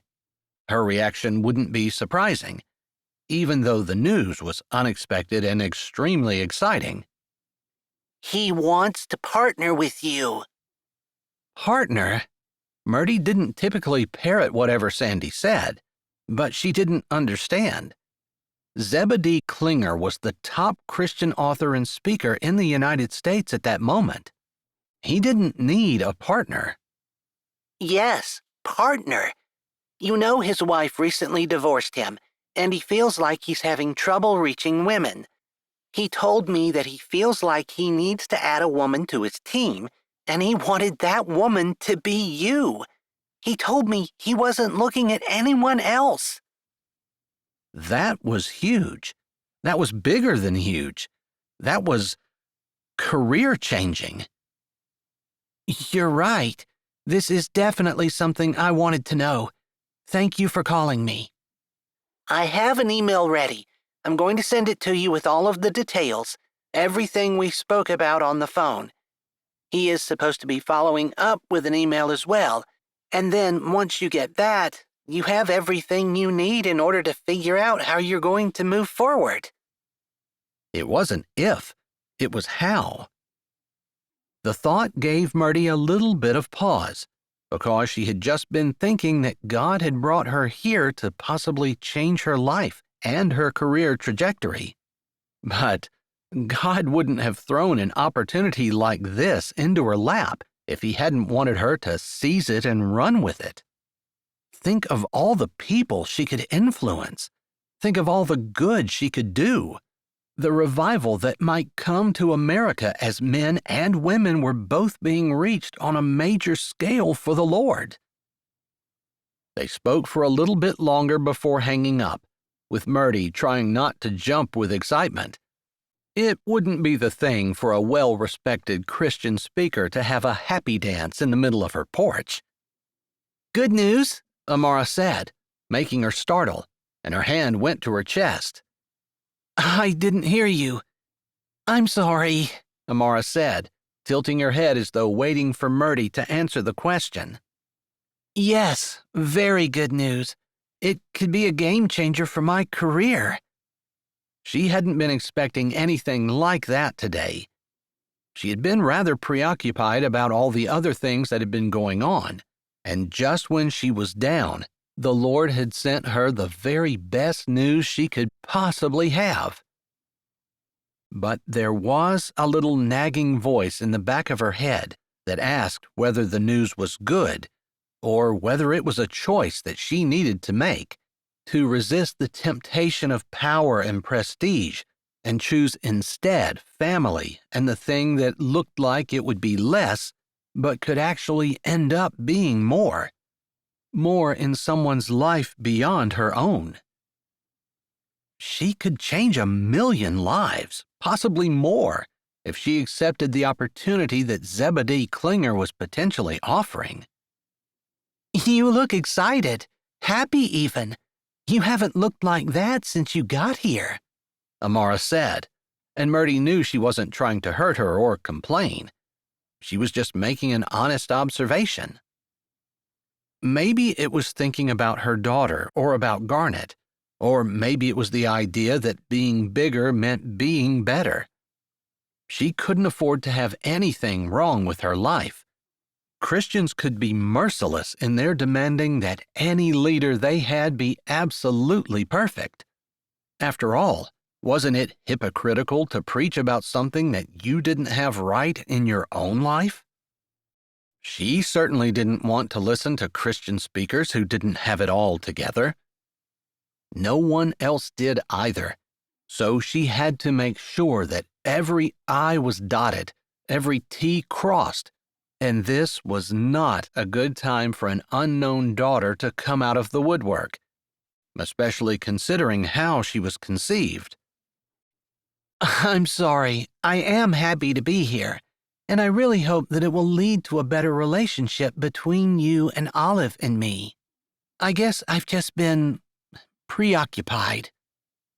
Seeing one's daughter for the first time since she was a baby would do that to a person. You know, if there's something you want to talk about, I'm willing to listen. Vera had said the same thing. Thank you. I'll keep that in mind. Great. I was coming out to let you know that I had put some hamburger in the refrigerator to thaw, in case you wanted to make something. But I'm going out on the boat tonight, and I won't be back until tomorrow. Hobart is fishing at night? She asked, knowing that her sister could make whatever decision she wanted to, but it kind of sounded like they were spending the night together on the boat. Yeah. Actually, he was telling me that sometimes fish bite better at night under a full moon. That's what we have tonight. So we're going to try it. Honestly, we're fishing. She gave Mertie a smile, a friendly one, with no rancor in it, so Mertie didn't feel like Amara had taken offense over her question. After all, if someone was trying to help you do right, it shouldn't offend you when they asked you a question. Unless you didn't like being pulled away from the brink of sin. There were times in Mertie's life where she hadn't appreciated someone's effort to help her do right. Maybe now was one of those times. She could have talked to Amara or Vera, but the main reason she didn't want to was because she figured that they would encourage her to get to know her daughter. Mertie wasn't sure she could handle that. There were some deep emotions involved, hard feelings, and things that she had known from the beginning that she would probably want to keep buried for the rest of her life. She hadn't expected to come face to face with her daughter later. Now, the desire to know her, to see what kind of woman she was becoming, to see if she needed a mom. She didn't even know if Garnet was married. Maybe he was. She hadn't seen a wife on the porch, but that didn't mean there wasn't one. She worked for another hour, but her head was far, far away. She was so torn about what decision she should make, she packed her things up early, deciding that it might be helpful to go down to the healing garden and just sit and listen to the water, and ask the Lord to show her clearly what she was supposed to do. She already knew what she wanted to do, and she already knew what would help the most people. obviously accepting Jebediah Klinger's offer. That was even more clear to her when she checked her emails and saw that the promised one from him was there. She read through it quickly, then read it one more time.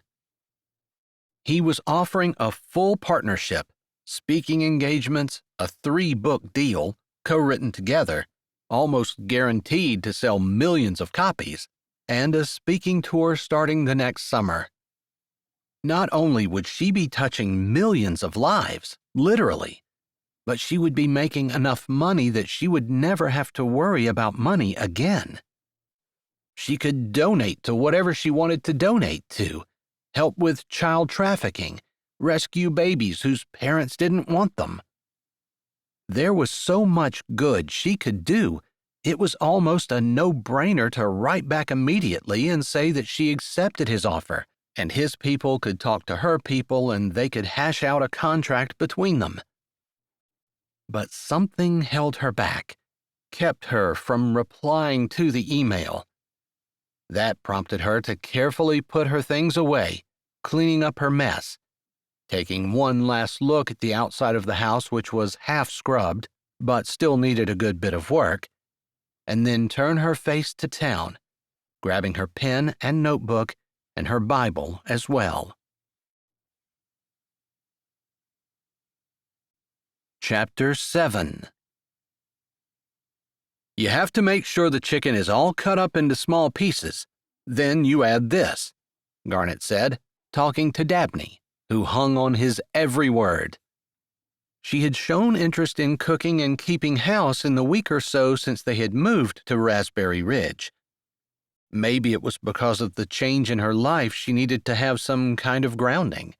Or maybe it was just her age. He wasn't sure, but he was more than happy to work with her in the kitchen. Spending time with his daughter was his favorite activity. If I had known you guys were going to take over the cooking, I would have asked you to move in years ago. His mother spoke as she walked into the kitchen. Garnet had felt a little guilty since his dad had not had a very good morning. Helen had shooed him away when Dabney had asked if they were going to cook lunch together. He hadn't wanted to leave his mom, but he supposed that she was used to her husband's sour moods. Garnet couldn't imagine how frustrating it must be to not be able to do everything that he used to do. His dad had always been someone who enjoyed tinkering with things, who always had a project going on, or several projects. Now, he couldn't even get out of bed without help. If nothing else, moving to Raspberry Ridge had given him more of a burden to pray for his parents. His mom, who must be eligible for sainthood with the way she had cared for her husband, had shown him the meaning of grace and love as she worked on navigating this new reality, making him realize anew that living a life that glorified God was more important than getting and doing what he wanted. Garnet wasn't sure how he would react if he had a stroke and couldn't move.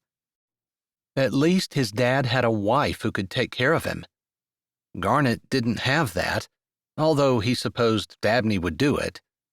But he didn't want her to have to care for her father. Surely she had other things she wanted to do with her life, although, again, the older he got, the more he realized that it was less about what a person wanted to do and more about facing what God had given them and doing it with grace and love and kindness. His mother grabbed a glass of water and exited the kitchen. Garnet reached for the stove, with his mouth open to tell Dabney what to do in the next step of the rotisserie chicken with stuffing casserole they were making, when Dabney spoke. That woman, the one who ran away from the prayer meeting? Garnet froze, his hand reaching for the stove, his mouth open. He had thought that Dabney was reading and wasn't paying attention. Yeah? To his surprise, his voice came out as casually as he intended it to. She hasn't been back. No, she hasn't. You think you should go visit her?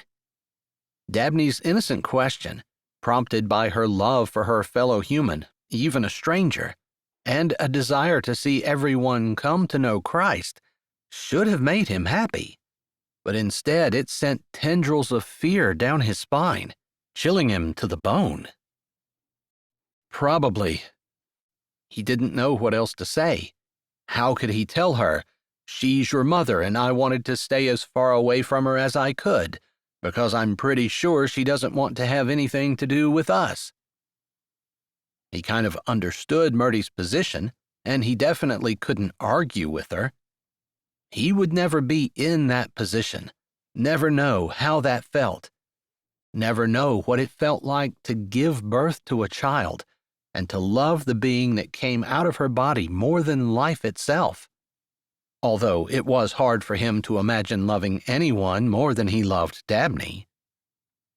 On top of all that mess, there was the friendship that they had shared for more than a decade growing up. The things they had done together, memories and activities that floated through his mind sometimes, especially in the evenings after a long, hard day when he would sit on the porch in Raspberry Ridge, and it felt exactly the same way it had 20 years ago when he'd been growing up, running around with Mertie, swimming and laughing and feeling free, without the pressure of adult life. They were precious memories, and then, of course, over the years, he gradually realized that not only did he like her as a friend, but there was a deep attraction, at least on his part, that made him want to be more. It had only taken him seeing her one time to realize that that attraction had not gone away. Not for him. But she didn't see him like that. She was too businesslike, too driven, too determined to wrestle life and make it be what suited her. "Maybe we should do that today," Dabney said as he gathered himself and finished turning on the oven before he turned away to grab the next ingredient. "This one I might need to do myself." "Why? Are you afraid she's going to curse me because she hates God, and you're afraid that I'll see that she hates God and decide I hate God too?" Sometimes his daughter was too astute, and sometimes she totally missed the mark. This was one of the latter, which he was grateful for, because he didn't want her to know the truth. "Well, I definitely don't want that to happen to you, but God gives everyone free choice, and you're free to choose to love the Lord and serve Him, or do something else with your life." "Sometimes I feel like I really want to, and then sometimes I feel like that's going to be too hard, and God isn't going to let me do what I want to do. He's probably going to send me to Africa to be a missionary there or something." I suppose that's the first thing about being a Christian. You turn from what you were doing. It's called repentance, and you offer your life to Jesus. It doesn't mean that it no longer matters what you want, what you like, how you feel, that you'll do what's right and what God wants you to. Sometimes that means you go directly against your feelings. A little bit the way he had, when he had walked away from his attraction to Mertie and raised Dabney. Of course, it had taken him all of about 3 seconds to fall in love with Dabney, but it had been extremely difficult to give up his hopes that he and Mertie would end up together. Sometimes, if I'm honest, it feels like following God just means a life of getting nothing that I want. That's not the slightest bit appealing to a teenager. I don't want to present following God to you that way, because He knows best. He knows what's going to make us content, even more than we do ourselves. But more than that, He knows what's going to grow us into better people. And that was the absolute truth. Everything that had happened had caused him to grow up and become a better man, even if he hadn't gotten the thing that he wanted the most. They had the casserole in the oven and were cleaning up the kitchen when his mom came in again. She collapsed in a chair and stretched her feet out in front of her. "That was a rough morning," she said, pushing some of her hair back away from her face. "I wonder if anyone around here would be interested in making some cookies. Cookies usually make a rough morning better." "I'll make cookies. Dad taught me how to make chocolate chip, but I'd really like to know how to make snickerdoodles. Those are my favorite."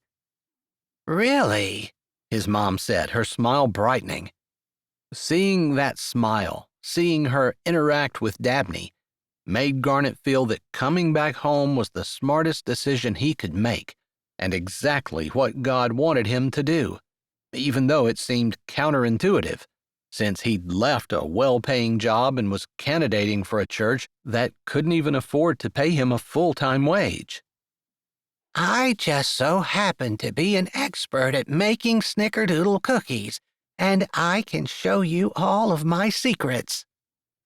His mother put her hand on the table and pushed back away from the chair, standing up and walking over to Dabney, who put her arms around her grandmother.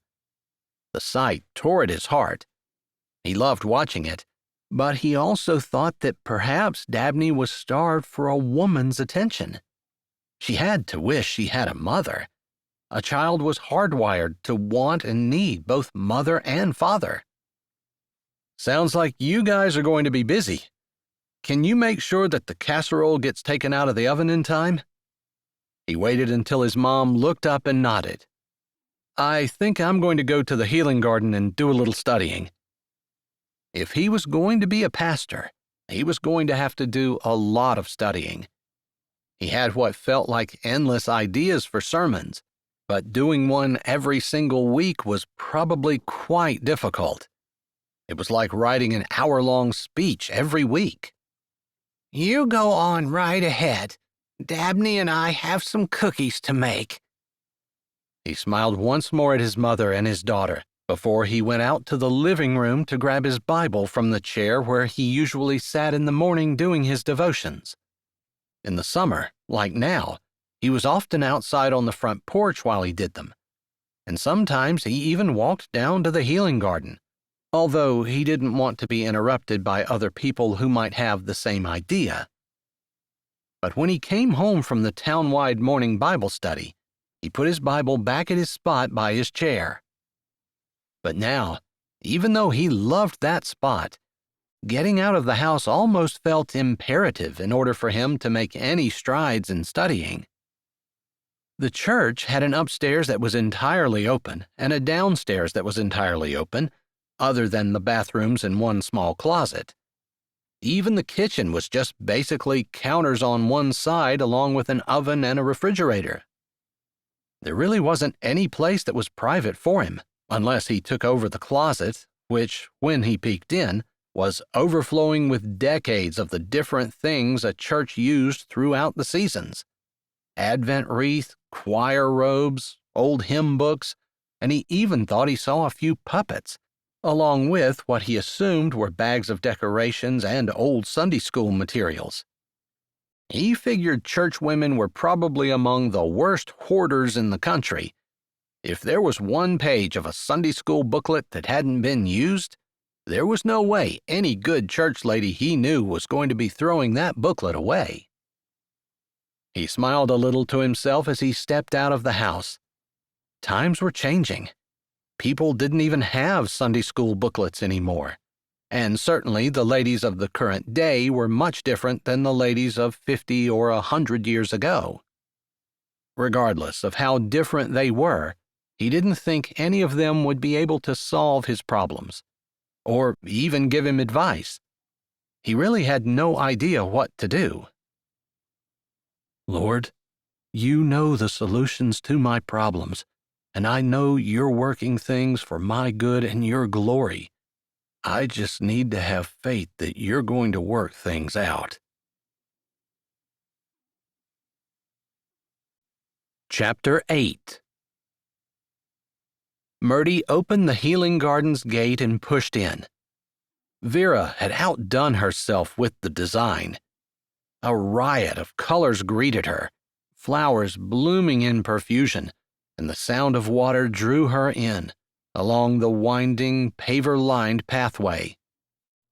It truly felt like an oasis, a vacation from her life, a place of comfort and rest, one of great beauty. Everywhere her eyes landed, they feasted on color and beauty. She wandered along the path, coming to a soft waterfall where there was a small seat and a display of crosses. The sound of water felt soothing the whole way down to her soul. It was a place that just invited a person to sit down and think about God and His goodness toward them. She could definitely see why this was called a healing garden. It was almost as though she could feel her soul sigh with contentment and her whole being relax, allowing her mind to drift to God and His great love for her. Somehow, sitting there, her thoughts felt more clear, her emotions less sharp, compassion and kindness stirring inside of her. One great truth stood out among all of her other thoughts. She wanted to know Dabney. She had always wanted to know her daughter. Giving her up had ripped a hole in the deepest part of her that had never healed. Lord, is this why I'm here? You brought Garnet here and my daughter as well, and I've been running. Not just from them the other day at Bible study, but all of my life. She was in the process of trying to figure out what she should do about her career, how she would reconcile the fact that she had a daughter, which would take the world in which she revolved by storm. It would be shocking. There would be people who would say that she wasn't fit to be in the position she was in because of her past. Christians were notoriously unforgiving and judgmental. Of course, at times it was necessary to not have people who thought it was okay to continue in sin while they were in leadership positions. But for someone who was remorseful, who had confessed their sins and asked forgiveness for it, should they be continually punished for it? It was often a question she had to deal with, although not for herself. And while she could easily see the difference, someone who was living in sin, willfully going against the clear commands of the Bible, was completely different than someone who had made a mistake and had turned from that sin, admitting that it was sin, and had no intention of going back to it.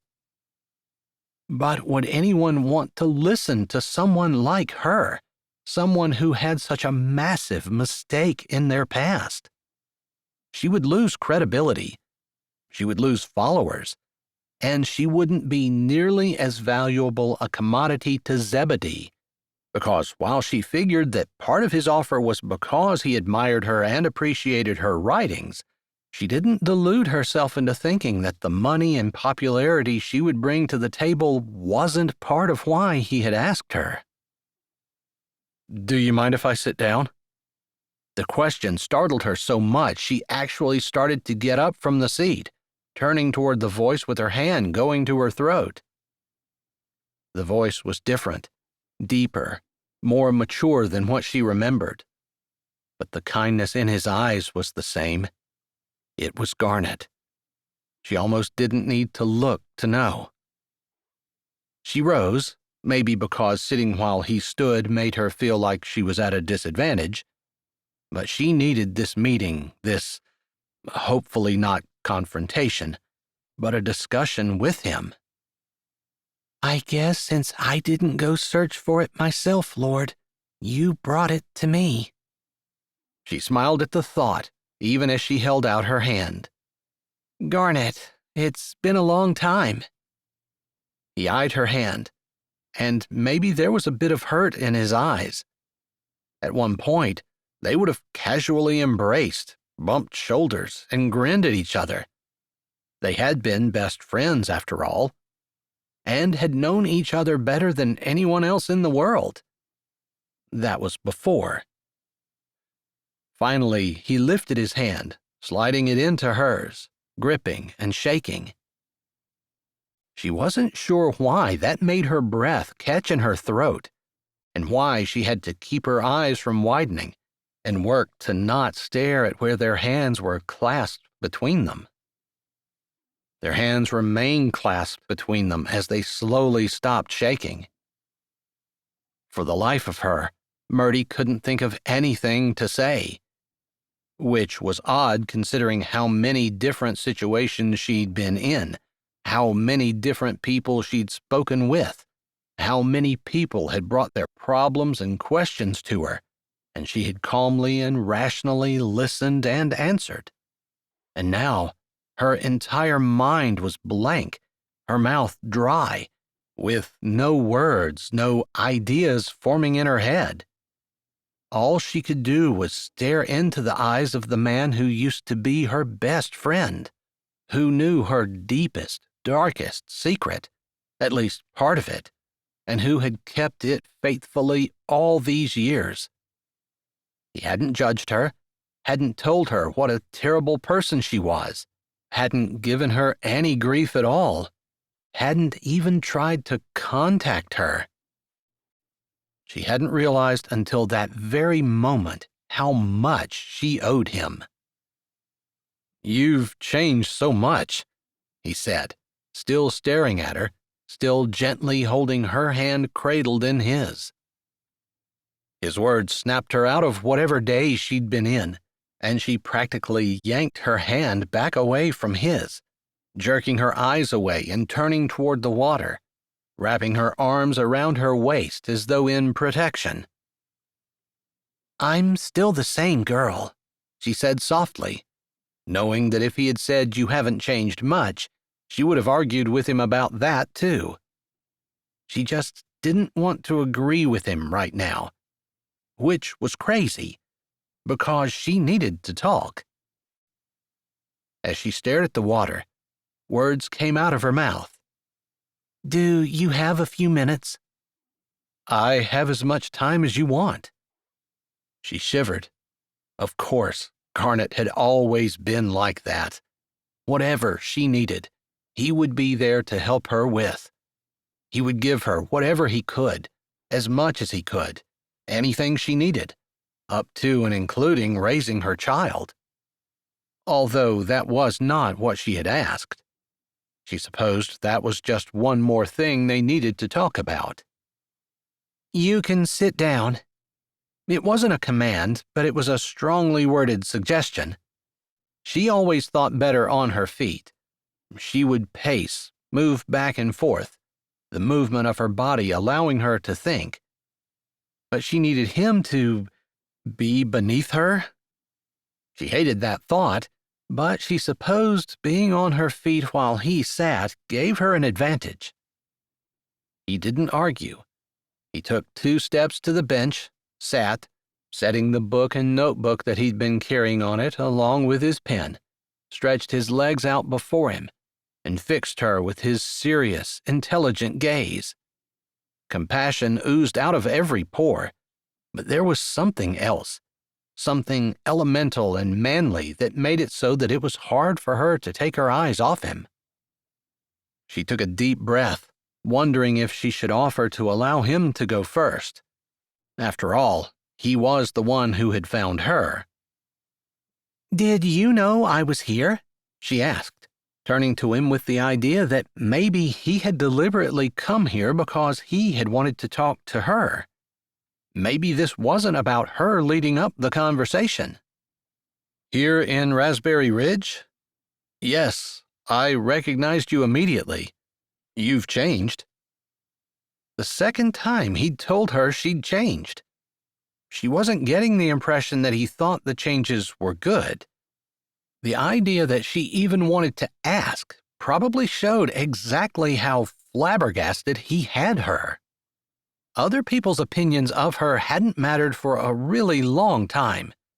As a Christian writer and speaker, she had to be concerned solely and absolutely with what God thought, not with man.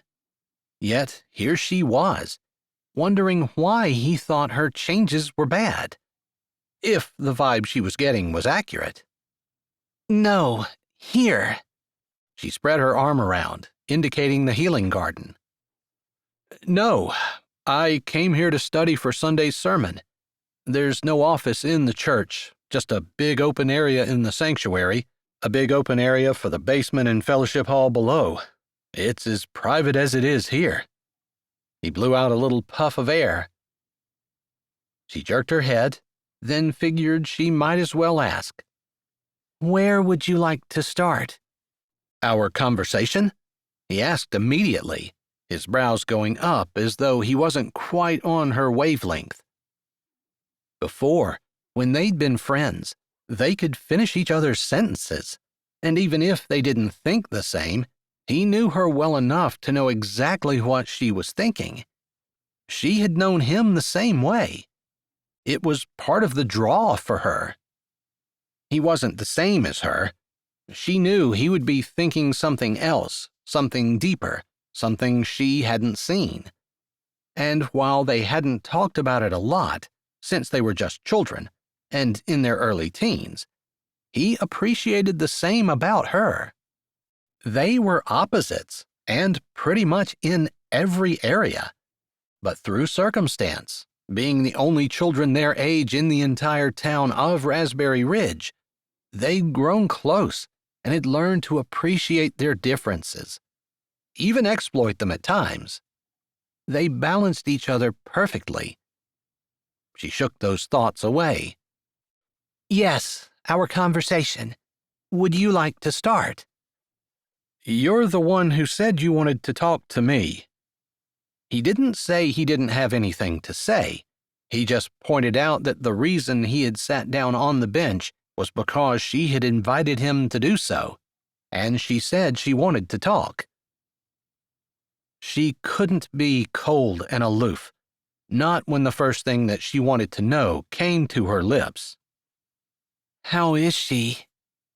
There was so much emotion in that one question. The despair and loneliness of the past, the absolute heartbreak of giving her daughter away, memories of what she had done, and the knowledge that she could see in Garnet. She's perfect. His words were simple, spoken with absolute truth on his face and in his eyes. After he said it, a little smile turned the corners of his mouth. Absolutely perfect. You love her? He nodded. I've loved her since the moment you set her little car seat down, her perfect face completely relaxed in trusting sleep. You said she looked like a monkey. Mertie almost laughed at the memory. She totally forgot until just now. She did, but a cute monkey. So sweet, just precious. It hasn't changed. She's bigger. She's still just as sweet, just as precious, just as dear to me as she was the first moment I saw her. He was so sincere, so obviously in love with his daughter that Mertie was jealous. Which was crazy. She didn't come here to strike up a romance with the man who used to be her best friend. She had no time for romance in her life when she was going to be Zebedee Klinger's partner, building an entirely new empire from their combined forces. Mertie turned from Garnet and looked out over the top of the garden to the deep blue of Lake Michigan. It was so beautiful here, so peaceful. Just taking a deep breath and allowing the serenity of her surroundings to calm her anxious heart. Everything would work out. Of that, she was sure. She just wasn't sure of where her place was supposed to be or what God had in store for her. She liked it when his leading was clear, not when she had to cling to his hand in faith that he was going to show her the way whenever it was time for her to make a move. Right now, everything inside of her was telling her that she needed to walk away, to let her sisters bear the burden of cleaning up their parents' home in order to sell it, and she needed to get out of Dixie, or she might end up blowing up everything that she had worked for the last 15 years. Does she know about me? She asked, still staring out over the softly rippling surface of the Great Lake. No, I never told her anything. You asked me not to tell anyone, and I didn't. Not a soul. Even your parents? My parents don't know. Dabney doesn't know. You named her Dabney? It was your middle name. She couldn't believe he remembered. Of course, it was a hard name to forget once a person knew it. It was her mother's name, and when she had been younger, she had hated it. But now she appreciated the fact that she carried something of her heritage with her. Her daughter did too, thanks to Garnet. I can't believe you remembered, she finally murmured. Of course I remember. He said that like there was no doubt, but how could she know? I asked you to do a really hard thing. I would have done something 1,000 times harder. The words were simple but profound. They stirred her to her very soul. Chapter 9. Mertie turned to Garnet, her eyes narrow, trying to figure out what he was saying. Why? Before she had come back with a baby, they had been separated for 5 years, while she had lived in Chicago and he had finished going to school at Blueberry Beach, where the Raspberry Ridge kids had been bused. He had told her that he was planning on going to school online as much as he could and commuting for the rest. Back then, it hadn't been nearly as common as it was now, but he had found a way, not wanting to leave his parents. But she had interrupted all of those plans, and he had ended up leaving Raspberry Ridge, leaving everything because of taking her baby. Now he was saying that he would have done that and more. While she waited, it was his turn to look away. A muscle in his jaw worked as he seemed to study the flowing water behind her. Finally, his eyes looked at her again. I guess because of our friendship. They had been best friends, but had their bond been that strong? Did you ever ask yourself whether or not I would have done the same thing for you if you had come to me and asked the same thing of me? I know you would have. His words were simple, easy, and they spoke of a faith in her actions, in her general goodness, that she didn't even have in herself. Not now, and certainly not 15 years ago. She had been a spoiled, immature young girl with a tendency toward wickedness and evil. How can you believe in me like that? The words were out of her mouth before she could stop them. You believed in me the same way. You were different. We laughed about how different we were. About how well we fit together, about how we made each other better, about how together we could do things that apart we couldn't. Isn't this just the same? She tried to process his words, trying to see if she agreed, but she didn't think she could. It wasn't a simple request.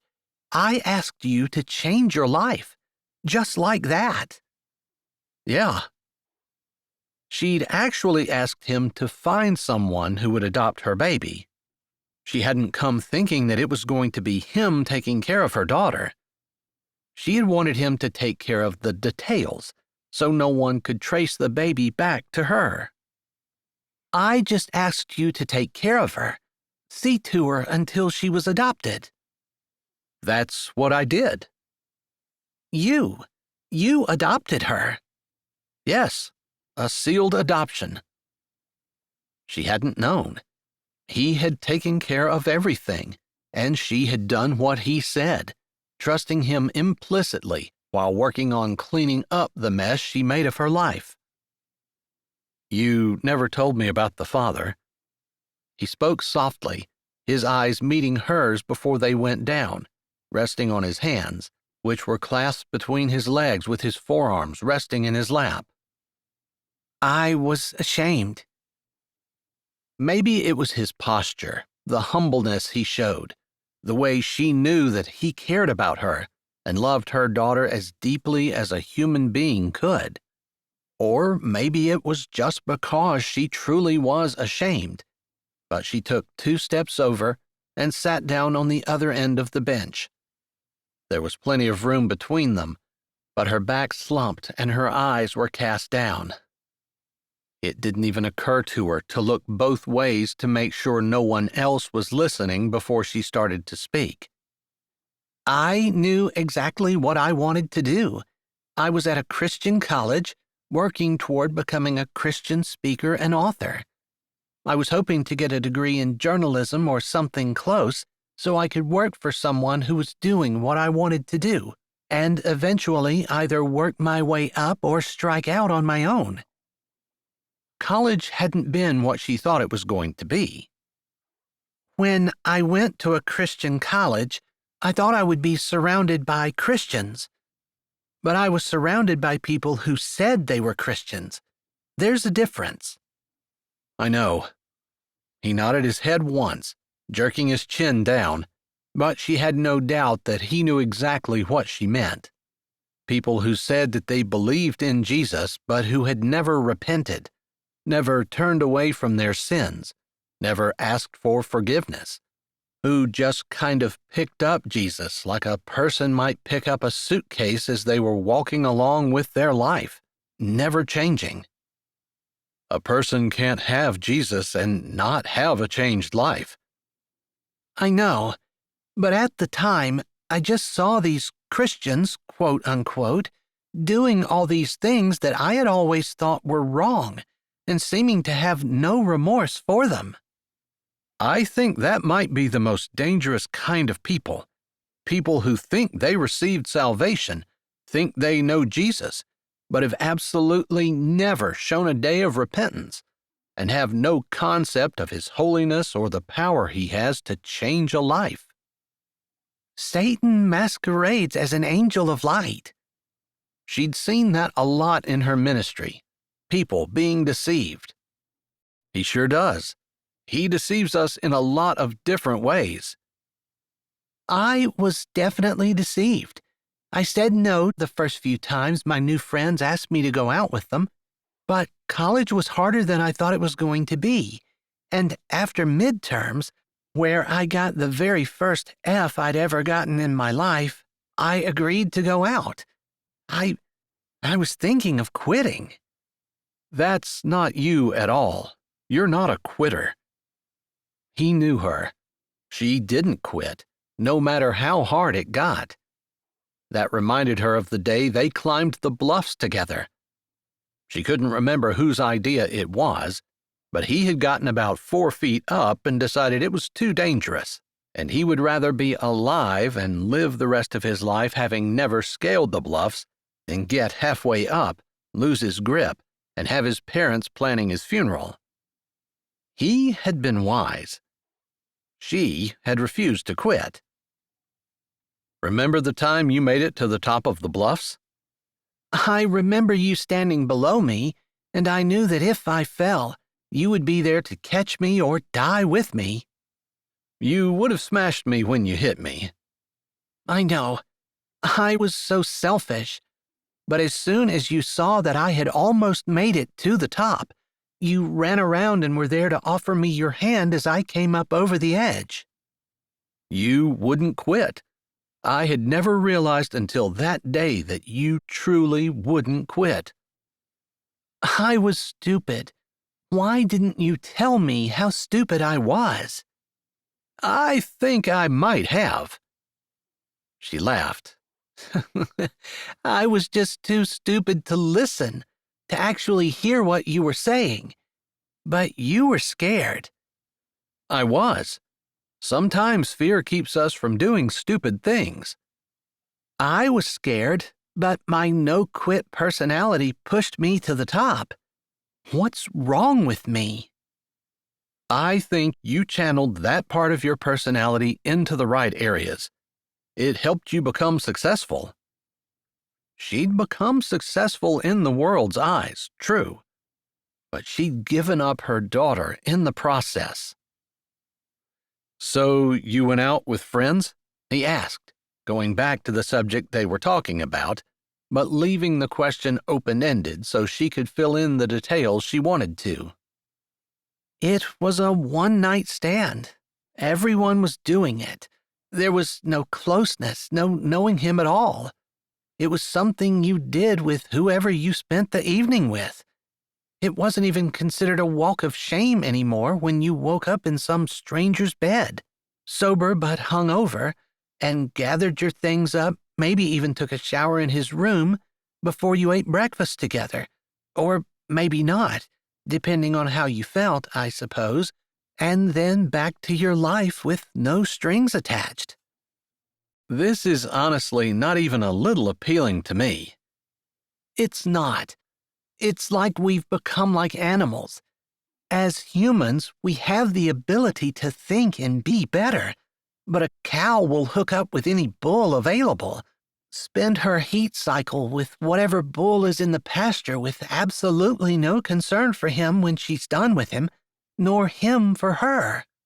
Then he moves on to a different cow and the cycle repeats. For animals, that's totally natural.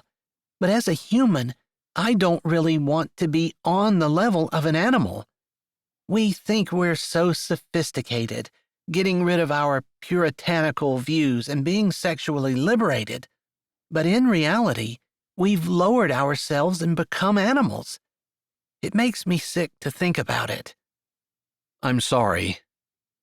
No, maybe I needed that experience to see how terrible it was, to see how we are degrading ourselves when we actually think that we're so suave and debonair. She had met people over and over again who thought the idea of being with just one person was so provincial, and yet it never entered their minds that rather than being elevated in their thinking, they'd actually become more base and animalistic. It never ceased to amaze her how people could be so blind, how she could be so blind. That's the only time I ever did something like that. I couldn't even tell you the guy's name. I honestly don't know. I saw him a few more times on campus, but either he flunked out or he was a senior. I don't even know what we talked about, but we didn't talk about anything that would help me find him. I couldn't if I wanted to for Dabney. Don't be too hard on yourself.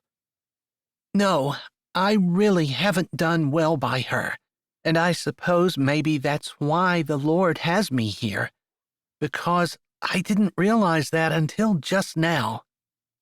We've all made mistakes. You haven't. I sure have, and I might be making a big one now. I quit my job 2 weeks ago. Last Friday was my last day. I applied to be pastor of the church here in Raspberry Ridge, and it doesn't even pay a full-time wage. I have nothing else lined up other than the little bit of money I make on my socials and blog. It's not much. He looked sheepish, and it hit her that she wasn't the only one with problems. His were just different. Then you have plenty of time to focus on your blog and your socials and get them to start making more money. In the meantime, if you're living with your parents, you shouldn't have a house payment. He put a hand up. You're right, but we're not here to solve my problems. You were talking. She closed her mouth immediately.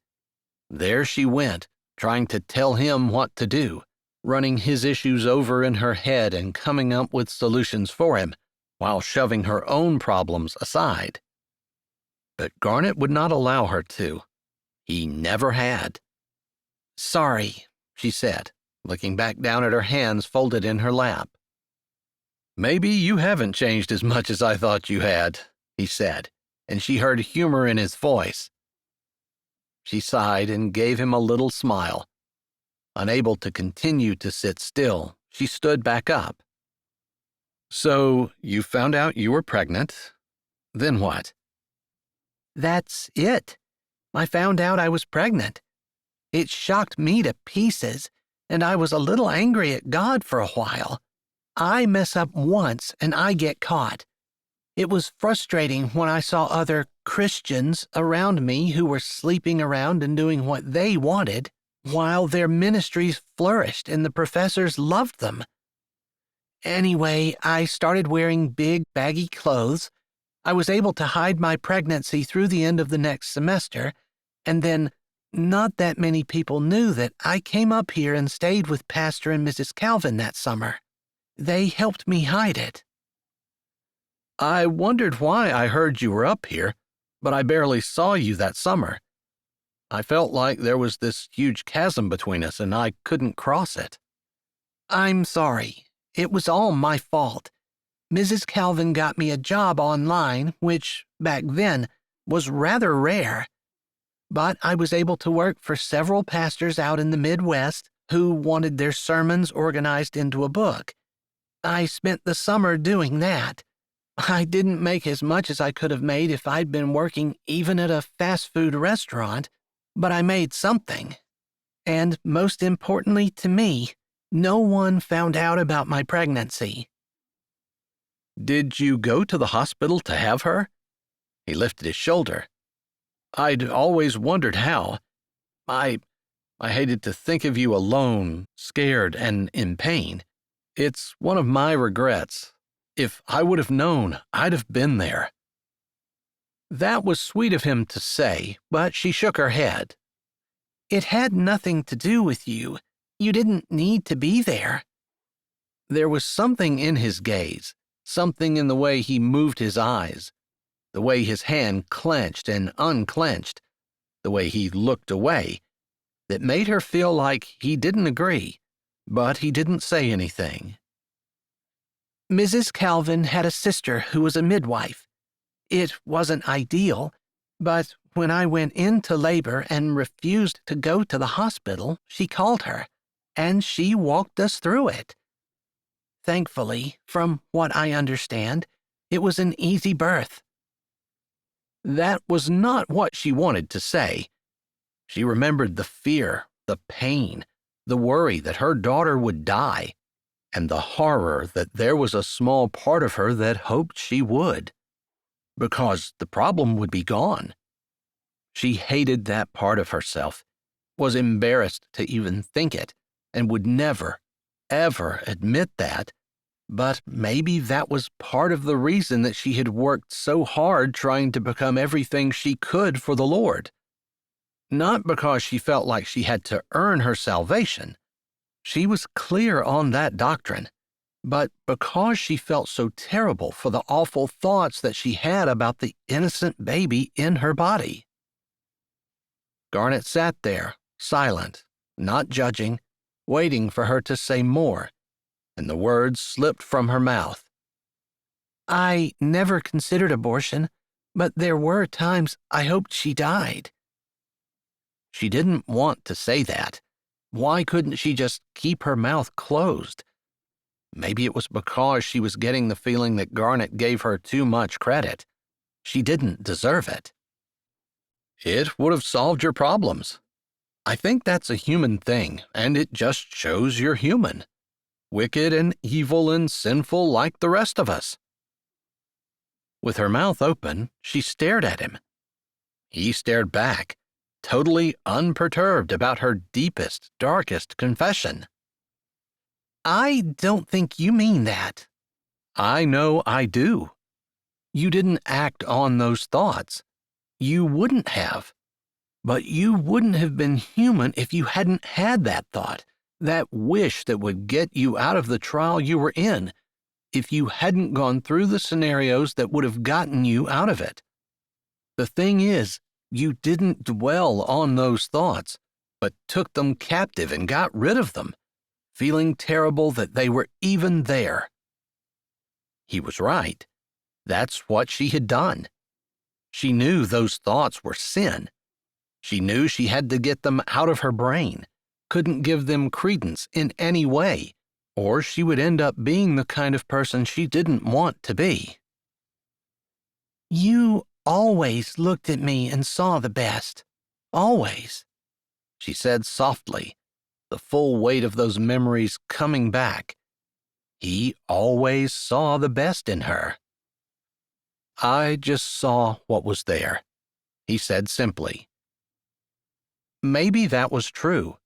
It's what he saw anyway, because there was only one person she trusted with her baby.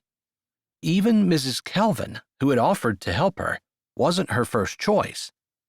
Not only did she trust Garnet, she knew that Garnet would protect her at all costs. She had been right.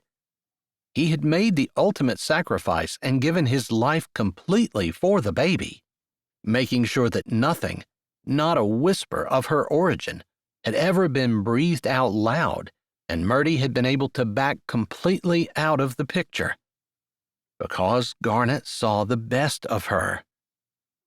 Even not knowing where the baby had come from or any details, he looked at her and saw the best. She moved away, walking toward the water, studying it, thinking. She'd never actually thought about it, never considered the implications, the idea of what he had done, what he had sacrificed, and what she owed him. I can pay, she said suddenly, remembering what he had said about quitting his job and knowing that, while she wasn't a millionaire, she wasn't the penniless, lost girl she'd been. That would solve your problem. Maybe that was the reason God had brought her here. Because the man who had sacrificed his life to raise her daughter needed some of what God had blessed her with. I've made enough money that I could live in comfort for the rest of my life. I can keep you in comfort as well, along with Dabney, of course. Her name was a little unfamiliar on Mertie's tongue. She tasted it, rolling it around in her head, listening to the sound of it reverberate through her mind, and realizing that that was one more thing Garnet had done. No one knew her middle name. She never used it. She didn't even use the initial. And he had given her daughter her mother's heritage in a way that no one would ever know. I owe you more than I ever thought. What can I do to repay you? Chapter 10. Garnet stared at Mertie. She wanted to repay him?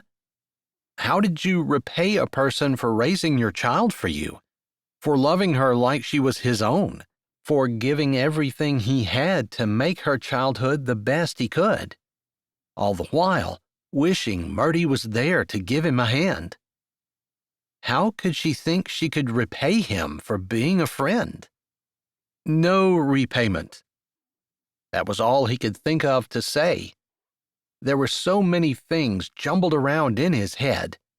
He didn't want Mertie's gratitude, but he didn't know exactly what he did want. He just wanted his friend, the friend from childhood, the friend that the years had come between and given them an entirely different perspective on each other and life. He couldn't have that back. A person couldn't go back and get their childhood back again. It just wasn't done. She had her own life trajectory, and he had his. There has to be something. I can pay alimony, only it wouldn't be called that. Something else. Her mind seemed to be whirling. I don't want money. He needed to be firm about that, and he emphasized each word. That was not what he wanted. There was one thing that she could do. Not for him, though. For the girl he loved more than anything in the world beyond Jesus. Dabney wants a mother. There. He threw it out there, knowing that it was the one thing she wouldn't do. It would destroy everything she had worked for. She wouldn't want the public to know that she had slept with a man she wasn't married to, gotten pregnant, and then given the child up while she ran off, abdicating any responsibility at all. She had asked him to put the baby up for adoption and entrusted him to do it, and he had. Just hadn't told her that he was the one who adopted her. "Anything but that," she said, her eyes wide, her stance frozen, her entire being saying she was affronted and offended and shocked that he would even suggest such a thing. It figured. The one thing Dabney and he wanted more than anything was the one thing she couldn't give. "I'm sorry." Her tone softened, as did the straight line of her body. "It would ruin everything. I mean, not all of my followers would leave. Some people would understand that I made a mistake years ago, but I've been offered a position that hundreds, if not thousands, of women would love to have, and it was offered exclusively to me. It's huge, something I absolutely cannot turn down. I would be a fool to do so. It will make my name a household name and elevate my ministry from reaching thousands to reaching millions. Literally, overnight. The influence that I will have on this country will be almost unheard of. And I can do more for you and Dabney. But I have to be squeaky clean. There can't be a hint of scandal or trouble in my past. Nothing that would disqualify me from giving advice and teaching the Bible to people. I can't have the word hypocrite associated with my name at all."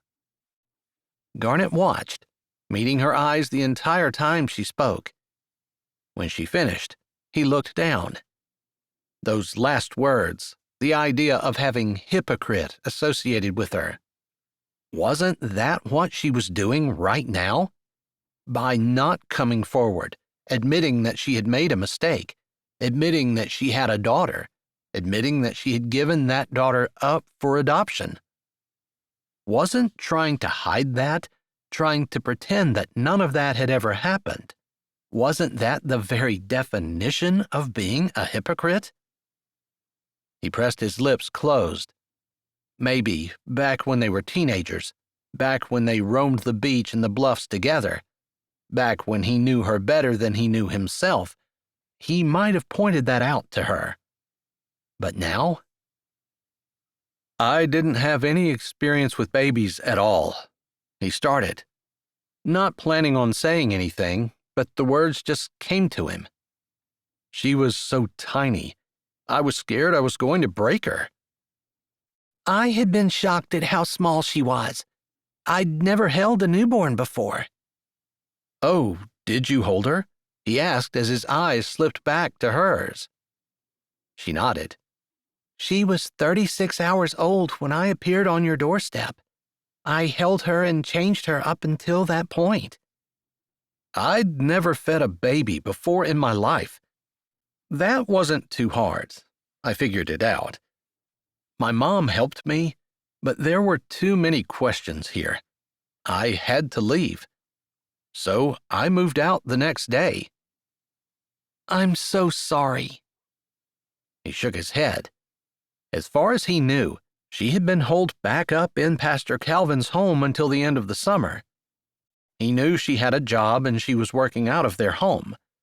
People just didn't know she was pregnant while she was doing it. "You left your home," she said, when he didn't speak. "You made it clear that you needed absolute secrecy. I couldn't stay here. People might put two and two together, although I hadn't realized you were pregnant until you said it was your baby." I thought about lying about that, but I just couldn't. I'd like to say that I couldn't lie, but the truth of the matter is, I couldn't lie to you. That surprised him, but she didn't see the widening of his eyes because they were still cast down. He nodded his head slowly instead. The first time she got sick, I was in my apartment alone. She coughed, and it felt like she couldn't get her breath, and it scared me. I thought she was going to die. I ended up in the ER. If I had been with her, it probably would have been just as scary. I was afraid I'd lose her. By then, I loved her more than I loved myself, and I would have done anything for her. They just laughed at me, told me to give her some Tylenol, told me where to get a vaporizer, and sent us home. I wanted to admit her.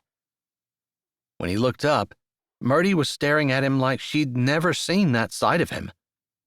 He hadn't realized he had a side like that, or that he could be so scared, so determined to do anything it took in order to save his daughter's life. As she grew, she was quiet, sweet, but she has a stubborn streak, and I knew exactly where she got that. From me. He nodded, smiling. Dabney wasn't like her mother at all, other than that stubborn streak that wouldn't allow her to stop. When I was teaching her to ride her bike, she wouldn't quit. She had fallen, skinning both of her knees. They were bleeding, dripping blood down her leg. But she wouldn't stop, absolutely refused to stop picking herself up off the ground and getting back on that bike and riding it until she had it mastered. Probably that day, for the first time, I truly saw you. I suppose there are some benefits to being stubborn, she said, sounding subdued. Oh, definitely. She doesn't quit things. She learned to read when she was in preschool because she wouldn't stop asking me to tell her what each letter said and then teach her how to put them together into words. Once she realized there was such a thing, night and day she was after me to help her with words, to sound them out, to figure that reading thing out. I guess she gets her intelligence from her father, whoever he is. I don't know about that, he said, wondering why Mertie didn't think she was smart. It was true that he had always gotten better grades in school than she had, but she had common sense and people smarts that he lacked. He would have no idea how to climb up the cliffs. Maybe that was part of the reason why he quit. He knew he didn't have what it took, but she had the intelligence to figure it out, had the stubbornness to keep going. Do you have more stories? Her words were soft, but there was a pleading in her eyes that Garnet couldn't resist. It wasn't exactly his intention to tell her about Dabney and make her want to meet her, long to be a mother to her. But on the other hand, he loved Dabney and wanted the best for her. And he knew that she wanted to know who her mother was, wanted to know why her mother didn't love her enough to keep her. No matter how many times Garnet told her that her mother had reasons and would have kept her if she could, he knew it didn't satisfy her. There was a part of her that felt like there was something wrong with her, or else her mother would have wanted her. He thought back over the years. He had a million stories, and he loved to talk about his daughter. It was his favorite subject after the Lord. He had a feeling that little snippets of her life would make its way into every sermon he preached. It certainly seemed like it, if his first sermon he was writing was any indication. But what would Mertie like to hear? She wants siblings. That wasn't the top of his list of things Mertie would want to know. I bet she does. My sisters were what I clung to when we moved to Chicago and I lost you. I don't know what I would have done without them, she said. Part of the reason that I came back to help get my parents' house in order was because I wanted to have a better relationship with them. She's lonely, I suppose. I have to work. I wish I didn't, but I do, and I can't spend every waking hour with her. She'd like to have someone to play with. She'll be 15 in August, and she's been asking me to get married so I can have children with my new wife, and she'll have babies to watch. She loves kids, loves animals, even reptiles, which I had to talk her out of the snake that one of her friends wanted to give her. A snake? She definitely doesn't get that from me. If it breathes, she loves it. Even fish. And in fact, that was one of the earliest things that she ever asked me to do. She wanted to go see the Titanic. The Titanic? Mertie wrinkled her nose up, and Garnet pointed. She does that expression all the time. What? Mertie said, wrinkling her nose up again. That expression right there. You look just like her. A smile spread across Mertie's face, and she was quiet for a moment before she said, Why did she want to see the Titanic? She didn't see any fish in the picture she saw in a magazine. She wanted to go down and see where the fish were. She thought they were shy. Really? Mertie said, looking like she was charmed. It had been charming, especially considering that Dabney had only been maybe 5 years old. She was never interested in big crowds and the popular things all the other kids wanted to see. She wanted to go to Alaska so she could see a polar bear. Did you explain to her that polar bears are dangerous and that humans aren't supposed to be interacting with them? I gave her an article to read. She figured that out for herself. But she did have a thing for bears for a really long time. Probably from about 7 to 11 years old. In fact, her bedroom was decorated with bears. And not cute ones like koala bears or panda bears. She actually found a grizzly bear rug at an old estate auction we went to. Talked me into buying it. It was filthy and sold for $1. How could I say no when that was all they wanted for it? He laughed. It cost me $500 to get the rug cleaned. And that wasn't even a professional cleaning. That was just cleaning it up enough to bring it into the house.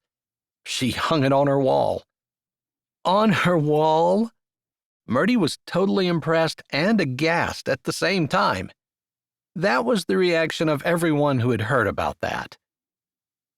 Then he realized maybe Mertie didn't know. I homeschooled her from the beginning. Oh. Mertie's mouth closed, and she looked smug. That explains why she's so odd. He didn't think that she meant that as an insult, but honestly, one never really knew. Homeschoolers were odd, in a good way, to his way of thinking, but the rest of the world often thought that they didn't fit in. And it's true, they didn't. But Christians weren't supposed to fit in with the rest of the world, so homeschooling was actually perfect. It produced children that didn't worship at the world's altar. The problem was, homeschooled children were still human, and some rebelled, because they didn't like the feeling of not fitting in. They forgot that this world was not their home, that they were just passing through, that to feel at home in the world, to love it, was to not love God, according to the Bible. I'm seeing second-generation homeschoolers in a lot of my meetings. People who are homeschooled and are homeschooling their children. It's a movement. And while I don't think that you can generalize any group, if there is one group that really understands that the things society loves, the things of the world, the bright and shiny toys that are everywhere around us, are not the things we should be focusing our eyes, attention, or money on, it's that group. He nodded, knowing that generalizations were dangerous, and he could think of 100 examples that were not true, but also knowing that if a person wanted to not be in the world and wanted to raise their children to not love the world, homeschooling was probably their best option. Chapter 11. What made you do that? Mertie asked, and Garnet thought that maybe if she had been a mom, she wouldn't have needed to ask. I couldn't stand the idea of sending her to school. Couldn't see doing that, knowing that I was going to have to unteach so many of the things that she was going to learn while she was in the classroom. He hated to admit the next part, because it made him feel like he wasn't a good provider, but it was the truth. I couldn't afford the Christian school in our town, so that left me with one option: homeschooling. It turned out to be the best option. Sometimes God backs us into a corner and we have no choice but to do what He wants. That was one of those times. And I probably needed that, or else I would not have chosen to homeschool. It was the hardest option, requiring the most from me. I love my child, but I wasn't sure I wanted to make the sacrifice, spend the time. Plus, I didn't know if I could. Why not? You're so smart. You always got good grades in school. If anyone would be wondering about whether or not they could homeschool, it would be me. The grades are just one thing. I wasn't able to teach. I can never find the right words. You, on the other hand, know almost intrinsically what people need to hear to get them to understand. You know how to sell things. And I don't mean that in a mean way. I mean that you can break it down, get them interested, bait the hook, so to speak, and break things into small bites that they can understand.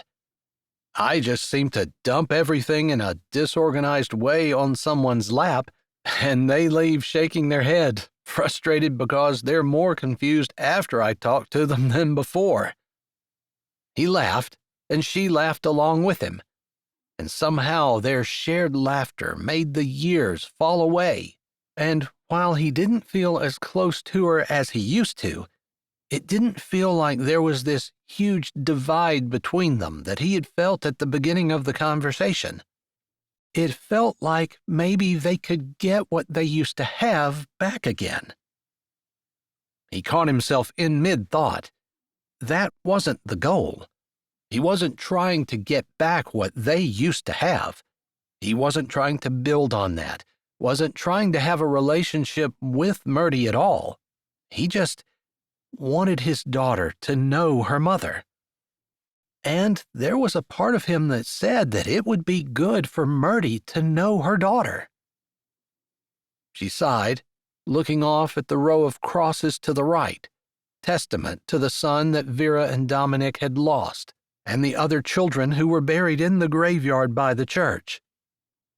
It was a beautiful graveyard, carefully kept and maintained by Vera and Dominic. They had done an excellent job with it, and in the short time that Garnet had been back in Raspberry Ridge, he had enjoyed the evening walks through the manicured grounds. Someday, he would have a headstone somewhere, unless the people who were left after he was gone decided to cremate him, which he didn't particularly want. It just didn't seem biblical, although there was no prohibition against it. It just wasn't his preference. He liked to think of himself in the graveyard, alongside other people who had walked this earth before him or alongside him, or even after him eventually, all together. Perhaps it would be a little while before he was completely forgotten. Although the Bible clearly said that this life was like a vapor, here for a little while, and then it vanished away. People weren't supposed to remember him. They were supposed to remember Jesus. That was the point of his life. How could he do that with Mertie? Help people remember Jesus, especially their daughter?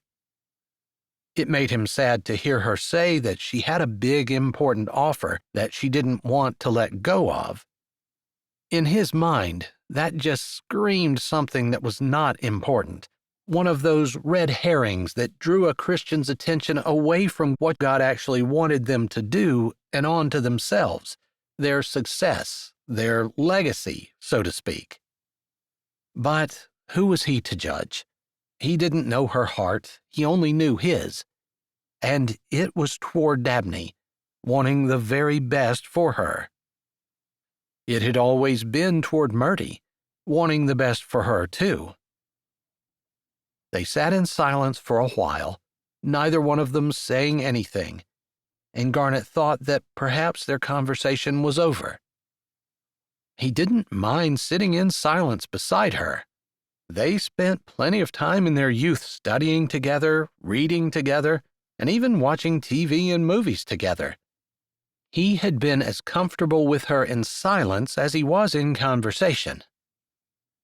They definitely didn't have that same level of comfort back, but now that he had spoken with her some, he knew that the same Mertie that he'd known growing up was in there somewhere. This woman, so confident and serene, hadn't seemed like the same girl, but he caught glimpses of her. Does she really want a mom? Eventually, Mertie broke the silence with a question that Garnet couldn't have foreseen. He considered how to answer. He wanted to turn it, to give her an answer that would either make her feel guilty or pull on a heartstring, or somehow move her to want to be Dabney's mother. But that wasn't the right thing to do. It wasn't right to manipulate people to get them to do what you wanted them to do. Even if what you wanted them to do was a good thing, it still wasn't right. Yes, she does. Why haven't you ever gotten married? He huffed out a breath. That's a good question. I was serious. Why haven't you? He didn't mean to turn the question back on her, but he didn't want to have to answer it. He wasn't sure. He supposed there were a lot of different reasons, and each contributed to the real reason. That's easy. Getting married would get in the way of what I wanted. I wanted to be a Christian speaker and author. I didn't have time to mess around with dating and breaking up and finding someone. And no one looked at me and decided that I was the one and came up and asked me to marry them. Not that I would have said yes, but I would consider that a lot more than I would have considered, hey, you want to go out? She looked over his shoulder. Considering what happened the last time I went out, I wasn't doing that again. Her voice lost its confidence in volume as she ended, and his heart went out to her. It must be a terrible memory, a terrible experience, something that had marked her, that she would probably take to the grave. Have you forgiven him? He was surprised at the words as they came out of his mouth, but that was the first thing that came to mind when he heard what she said. That's a good question, she said, laughing a little but not looking at him, and, he noticed, also not answering him. That's a no. Are you perfect? Aren't there skeletons in your closet? Are there things that you need to get right with God? Yeah, I need to forgive you. That made her head jerk around. You resent me giving you Dabney? But you said you loved her. I thought you appreciated the fact that you had her. You said that you fell in love with her as soon as you saw her. You could have given her up for adoption. She talked about Dabney like she was just a thing that he could get rid of if he didn't really want it. I could never have done that. You should have said something. I could have found someone else. Mrs. Calvin would have been willing.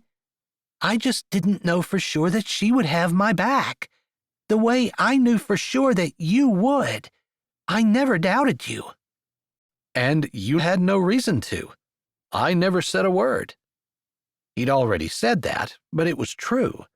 He had never even considered saying a word. He'd done everything he could to protect her, even though there was a part of him, a part that he didn't want to take out and examine too closely, that had been hurt when she had come to him with someone else's baby. He would never say anything to her about that. After all, it would ruin the friendship that lay between them if there was jealousy there in his heart. Jealousy relating to another man being with Mertie. I'm not sure what I did that you need to forgive, but I'm sorry, she said, and he believed she was sincere. He shook his head. You didn't do anything wrong. It's just, sometimes I resented the fact that you took advantage of our friendship, but it only happened because I allowed it. But if I didn't blame you, I had to blame myself. And there were times over the last 15 years I didn't want to do that. No, you're right. I did take advantage of our friendship. I wish I wouldn't have now. No. He wanted to be emphatic about this. Sometimes we look at things and we wish that they would have happened differently. And I admit that there were times where I resented the fact that I had a baby to take care of because it inhibited me from doing exactly what I wanted. But at this point in my life, looking back, I can see that this was the exact best thing for me, and God knew it. Why do you need to forgive me? She asked again softly. He pressed his lips closed. Why, indeed? I suppose there was always a part of me that wanted you and me to raise her together.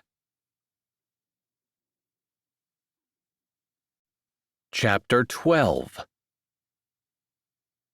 Mertie stared at Garnet. Was he serious?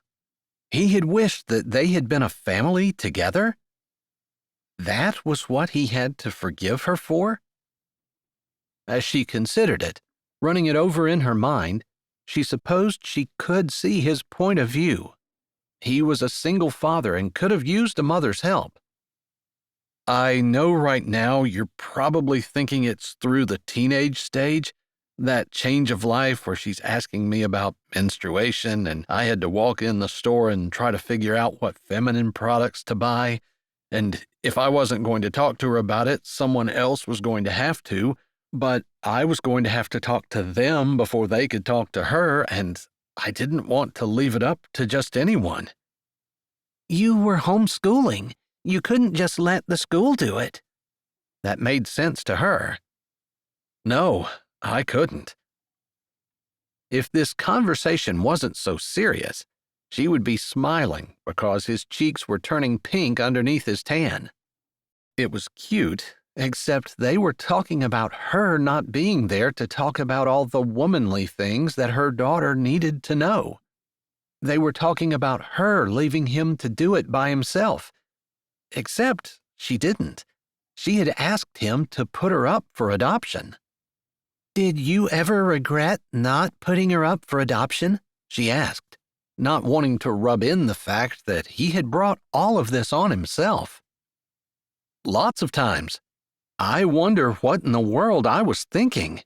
How did I think that a single man could be mother and father to a young girl, especially one who was growing into womanhood so rapidly? I was so wrong. She would have been better off with a mom and a dad, but every time I thought that, God reminded me that no one would love her the way I did. And that was the truth. It was obvious that he loved her with his whole heart. And that was one more thing that Mertie owed the Lord for. He had given her daughter a dad who had loved her more than life. No girl could ask for more, unless she asked for a mom who loved her the same. And that's what Garnet wanted. He wanted a mom who loved Dabney more than life. Not just any woman, but one who would love his daughter. I dated a little bit, not much. I couldn't marry someone who was going to treat my daughter like she wasn't their child. I wasn't going to bring anyone home to Dabney that I wasn't completely serious about and intended to make a permanent part of our family. That meant I didn't bring anyone home. I'm sorry. You might have had a wife and a whole pile of kids right now if I hadn't done what I did. You pointed out I could have put her up for adoption, but I didn't think it was the right thing to do then, and I'm sure it's not what God wants me to do now. I'm not sure of anything. She didn't know whether giving her baby to Garnet had been the right decision or not. Maybe she would never know. Maybe I should have kept her. I would have helped you with her. If you had kept her, I would have raised her with you. 2 friends don't make a marriage. I could have been an uncle. Who said anything about marriage? She laughed, embarrassed, and looked away. He was right. He hadn't asked her to marry him. Not then, not now either. He hadn't even insinuated it. He just said he would have raised Dabney with her, helped her. She could have depended on him. You didn't love me like that, he said softly as she continued to look toward the water and avoid his gaze. And you didn't love me that way. I love you. That made her smile. I love you too. That was easy to say. It was true. Had she loved him the way a woman loves the man that she wants to spend the rest of her life with? She couldn't remember. When she had first moved away, they had just been growing into the adults that they would become, and she remembered wondering what it would feel like to kiss him, to stand and lie beside him. But they had never acted on any of those things. When she had given him her baby, she had too many other things on her mind to think about whether or not she had any kind of feelings for Garnet. The idea didn't even cross her mind. At the time, if she remembered correctly, she hated all men.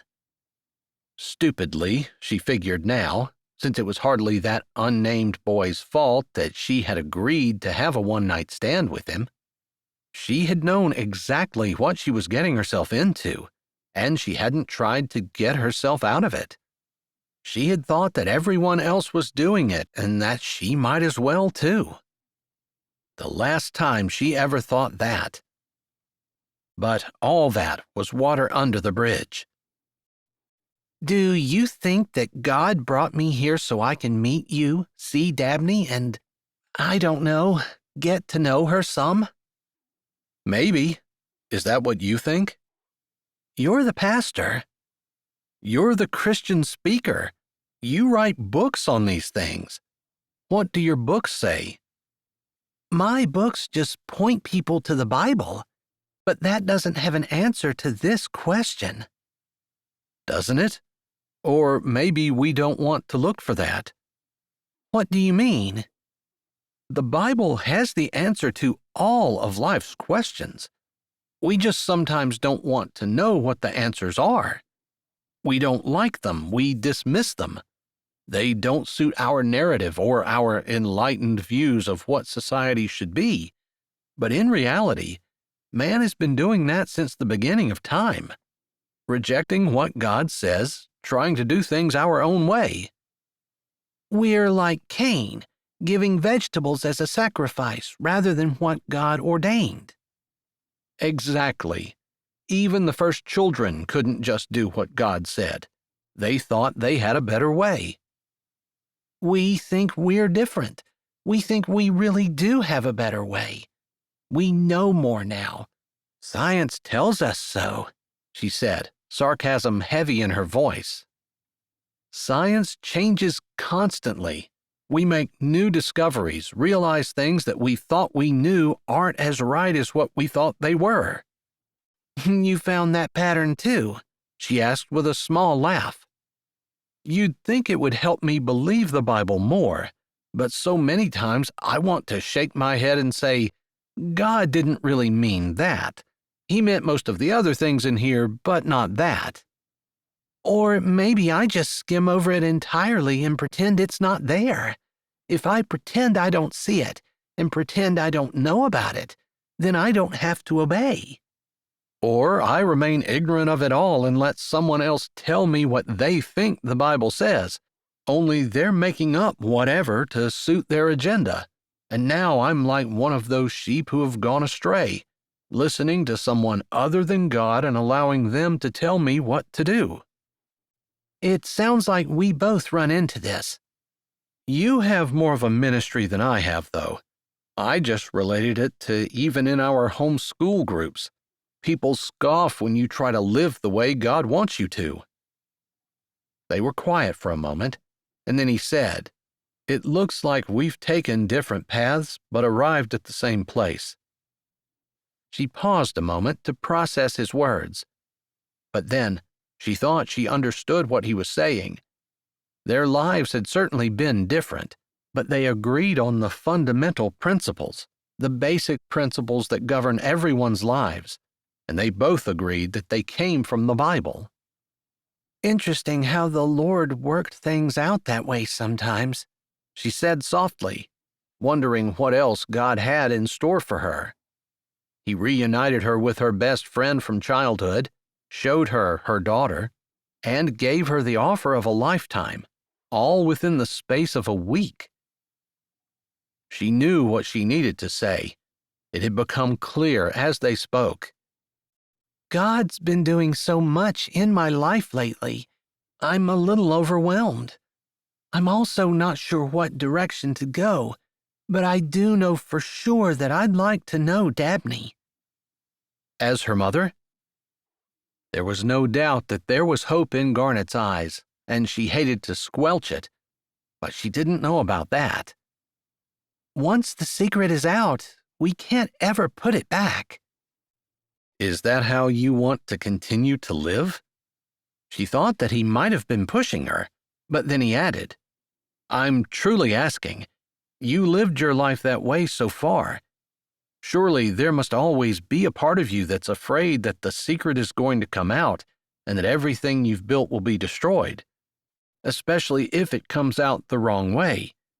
Along with that, I've worried about Dabney finding out. Will she be mad at me? Will she hate me for not telling her? Will she feel betrayed that I knew all along and could have told her any one of the millions of times that she'd asked me, but I chose not to? Will she think that you hated her and didn't want her, and that's why you gave her away? And not to push you into anything, but that's how she feels." She had been listening, but when he said those last words, they ripped her heart right in two. I wanted her. I wanted her so bad, but I hated that boy. I hated him. You're right, I didn't forgive him, even though he was just doing what he had done with 100 other girls. He wasn't deliberately singling me out and hurting me on purpose, but it made me mad that he could get away with it, and I was left with the baby to take care of. A body that wasn't mine anymore, and this terrible secret that I've hidden all my life. He hasn't given me another thought, hasn't given the idea that we might have a baby together a thought, I'm sure. You've allowed him in your life for long enough. I would say kick him out. How? She asked, frustrated. Forgive. Let it go. It sounded so simple, but the whole of her being rebelled against that. Until she remembered that they had just been talking about God's way being best, and God's way said, forgive. It didn't give parameters on what. Everything should be forgiven. So our previous topic of conversation was a really great lead-in to that, since now I feel convicted. If God's way is right, I need to forgive. I wasn't here to beat you up. That wasn't what I wanted, he said, and with those words, he laid a hand on her forearm. She almost jerked it back. For some reason, some internal part of her knew that it was a bad idea for him to touch her. But he was doing it as a friend, for comfort, to show her that he was sincere. I never wanted that, he repeated. She put her hands up, signaling for him to stop. I know that. And the same is true for me. I never meant, not in a million years, to put you out, to ruin your life, to... He put his hand up and shook his head. No, I know. And I told you I wouldn't change a thing. That wasn't true for her. She would change so many things, not the least of which would be her stupid, sinful, humanistic desire to be like her friends and think that sleeping around, spending a night with whomever looked good, whomever she had a remote, animal-like attraction for, was okay. Giving her baby away, giving it to her best friend, and infringing on their friendship. It hadn't even occurred to her how much she had asked of him. Even Mrs. Calvin, who had never complained at all, must have done so much to try to keep everything quiet. All she had been thinking about was herself. From the first moment she set foot out the door intending on going out with friends and doing what they did, to the very minute she walked away from her baby. It had all been about her. Wasn't that what Zebedee Klinger's offer was, too? All about her? She didn't know where that question came from, but she wanted to deny it categorically. It was about God, furthering His word, about spreading the gospel to as many people as she could reach. But wasn't it better for her to take care of her own house first? To take care of the daughter who didn't know whether or not her mother wanted her, and who was hurt because she felt like her mother hated her, that's why she gave her up. The idea made Mertie's heart hurt. Can I meet her? Sure. She isn't the most talkative girl in the world. She enjoys reading and just quietly contemplating things. She also likes to cook. Maybe we can have that in common. I've been interested in nutrition and have been trying to make healthier meals for myself, since when I travel, I don't eat very well at all. Maybe. She's just trying to find a way around the kitchen. But she is health conscious. She couldn't avoid the disappointment on his face, which he tried to hide with an enthusiasm that was obviously fake. I really want her to know that I didn't hate her, that I love her and want the best for her, but can I just meet her first? She asked, softly and humbly, because if he said no, she would accept it, although he hadn't denied her anything, and she had the feeling that he never would, and he wouldn't do it grudgingly or with murmuring or complaining. He truly did want to make whatever sacrifice was necessary in order to do whatever she wanted him to. That was just the kind of man he was. Of course, I already told you you could. He paused. I know you have her best interest at heart. I want to avoid hurting her if possible, although I believe, with all my heart, that sometimes we have to go through pain in order to grow, and to learn empathy for others, and to know what other people have to go through in order to forgive us. Sometimes we react in anger because someone close to us has gotten hurt, but the best reaction is to teach them how to use that hurt to grow. She had taught that 1,000,000 times in her seminars and books. It was interesting that Garnet thought the same way. That doesn't mean I'm going to hurt her on purpose. I promise I'll try as hard as I can not to, but it's probably going to be a sensitive area for all of us. Only if we allow it to be. I think it will be hardest for Dabney because she's a child, but you and I are both adults. We know sometimes life hurts. We also know that we can choose to think the best about people, or we can choose to think the worst, and we know which choice is best. Some people don't deserve to have the best thought about them. What you deserve has nothing to do with what you get.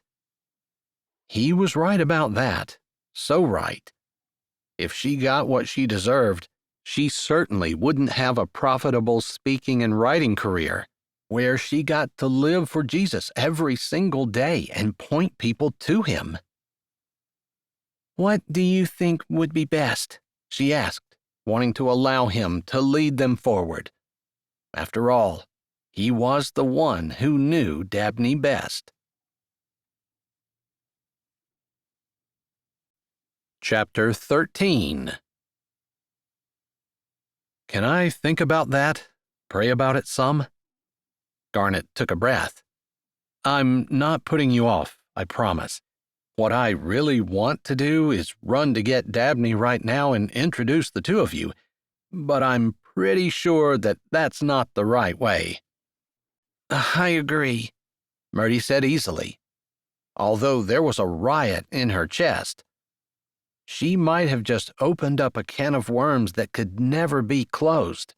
She might have pulled out the nails and started putting them in, the ones that would close her coffin forever, put a lid on the dreams that she had of being an internationally acclaimed speaker and writer.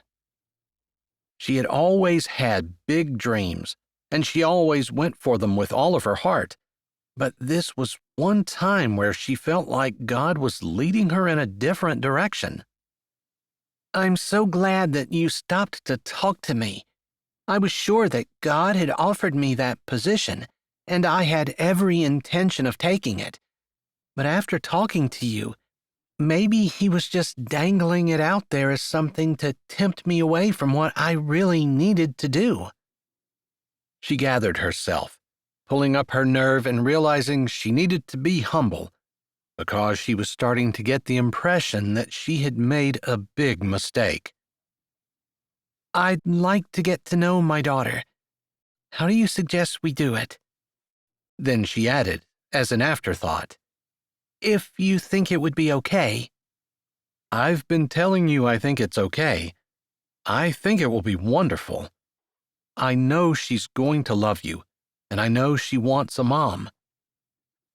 "I'm sorry," she said, feeling like she couldn't apologize for that enough, even though she had made the best choice that she possibly could at the time. She had wanted to give her daughter the very best, and the very best was not being raised by a single mom who was probably going to be struggling without money for a long time. Again, I just need to think about that for a little bit. I don't want to rush into something and realize that we should have done it a different way. We might not end up figuring out the best way, but I want it to be perfect if possible. She nodded, appreciating the fact that he wanted to give her the very best shot he could at having a good relationship with her daughter, even though that wasn't what he was saying. They looked up as footsteps approached. "That's Homer. Recognize him?" Garnet said under his breath as a man pushing a baby stroller walked beside two women, one older and one younger, strolling arm in arm. "And that's his mother and his wife." "Miss Gertie," she said, remembering at the last second to keep her voice down.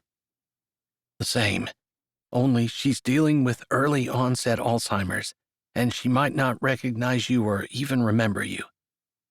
"That's so sad," she said, remembering she'd heard that at the prayer meeting and feeling a deep sorrow in her chest and an uncanny dizziness in her brain, where the world wasn't quite what she thought it was, and it made her feel off-kilter. Things changed, people got older, nothing stayed the same, and she knew it. She just didn't always enjoy coming face to face with it. "I'll introduce you if you want me to," Garnet said as he stood. She moved beside him. "I appreciate that. I recognized him, but he's changed a lot since the last time I saw him." "I figured." He didn't say anything more as they came up the trail. The older lady pointed out some flowers, and the younger one laughed. "Hey there, Pastor Garnet."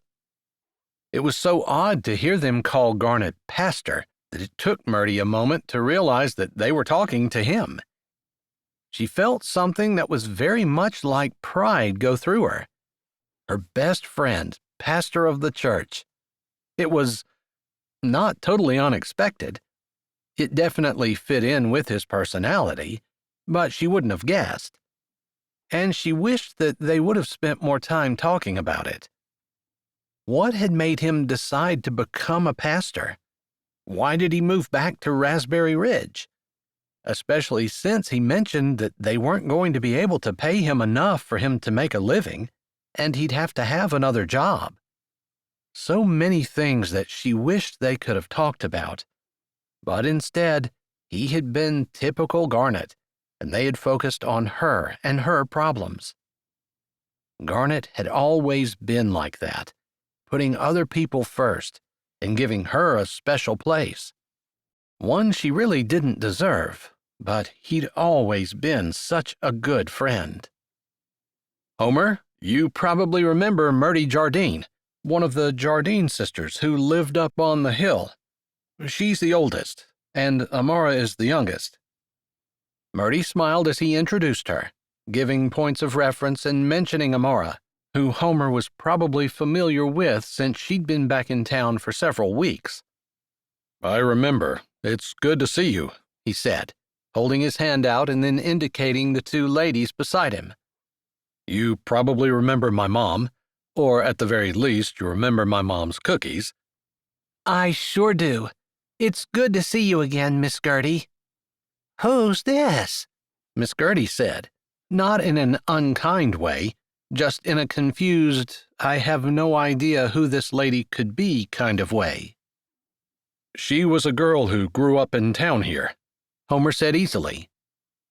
Mertie saw a look pass between Homer and Garnet, and she assumed that Homer was figuring out that Garnet had already told her that Gertie suffered from Alzheimer's and might not recognize her. She supposed that it was probably distressing for Homer, since people might be offended that Miss Gertie didn't remember them. This is my wife, Skylar, and our daughter, Sailor, who is sleeping and completely missing the introductions. I'll have to talk to her about greeting strangers. Homer obviously adored his daughter, something that was easy to see as Mertie watched how he looked at her and heard the humor in his voice. He also adored his wife as he touched her arm, and a little bit of silent communication went between them as their eyes met, and their lips curved into small smiles. Mertie always loved watching that kind of byplay between couples who were deeply in love. Not the world's kind of love, lust, but a deep, mutual respect and admiration for each other that Homer and Skylar obviously had. It was the kind of marriage that Mertie would want for herself if she ever did get married. Not that she had any intention of doing so anytime soon. She was too busy building... Maybe not. Maybe she had chosen the wrong thing. The idea didn't sit well with her, and she struggled to make small talk with the group before Homer and Skylar walked away. Vera and Dominic designed and built the garden, but Homer supplies electricity for the fountain to run. He also takes care of it as winter comes down and makes sure it's drained before the first freeze of the season. So the garden is a community thing, Mertie said, although she wasn't surprised. It was a small town thing. Everybody pitched in because they weren't big enough to have the government to do things for them. And they really didn't need it. When there was an underlying basis of Christianity, people naturally wanted to do the right thing, be neighborly, love each other, and help out. That was what their country was losing, that underlying biblical basis that prompted people to be moral and do right. It was her mission to get it back, and she felt like it was a good one. But maybe she had sacrificed too much in order to do what someone else could do. She had always thought that she was irreplaceable, but that wasn't true, and she knew it. She just liked to think that, because it made her feel important and needed. But really, The most important place she could be, the place where she was most needed, was in a role that no one else could do. Not as good as she could. Of course, she'd already missed so much of it that maybe it was too late. "It looks like they thought I might have gotten lost and they needed to come look for me," Garnet said as they reached the gate of the garden and he held it open so she could walk through. Lifting up her head, she saw who he was talking about. His parents and Dabney, her daughter, his daughter, their daughter, walking down the sidewalk toward them. The idea was a little odd. Her daughter who Garnet was raising as his. She wanted to run it over in her head a little bit, get used to the thought, but instead she nodded. They care about you. I moved back into my parents' house so I could help them, and it's almost like my mom thinks I'm a teenager again. I suppose moms never stop being moms. He broke off, almost as though realizing what he was saying or who he was talking to. That she hadn't been a mom, and it hurt. She knew he didn't mean her, wasn't insulting her, and in fact had broken off in order to not insult her, but it hurt. "I'm sorry," he started. "No, it's okay." She took a breath and put a smile on her face, looking up at him, wanting him to know that whatever she had done, it wasn't his fault.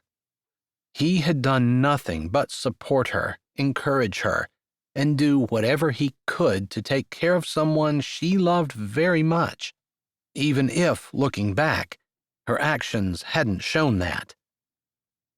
"Are you going to introduce me?" she asked, unable to stop the wobble in her voice, but she tried to cover it with an even brighter smile. She didn't fool Garnet. His brows drew down, and concern covered his face. "I wish I could take that back." "You weren't saying anything that wasn't the truth." Sometimes it's better to just keep your mouth shut even if the things you're saying are true. "You can't walk around on pins and needles scared to death that you're going to upset me. It's my choice as to whether or not I get upset, and I choose not to." How many times in her ministry had she told people that they could choose what thoughts they were going to think? They could choose what they allow themselves to dwell on, and that would affect their feelings, and feelings were very strong, so a person wanted to be ahead of them. She hadn't quite gotten ahead of those feelings, but she would.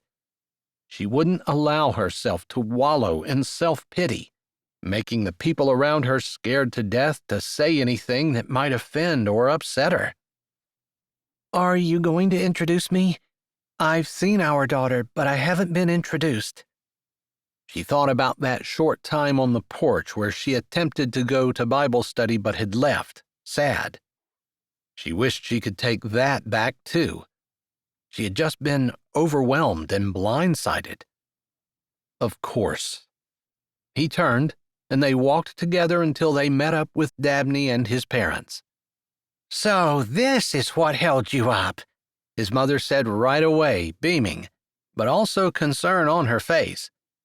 She had her hand hooked in her husband's arm, while Dabney walked on the other side, her arm tucked in his elbow the exact same way.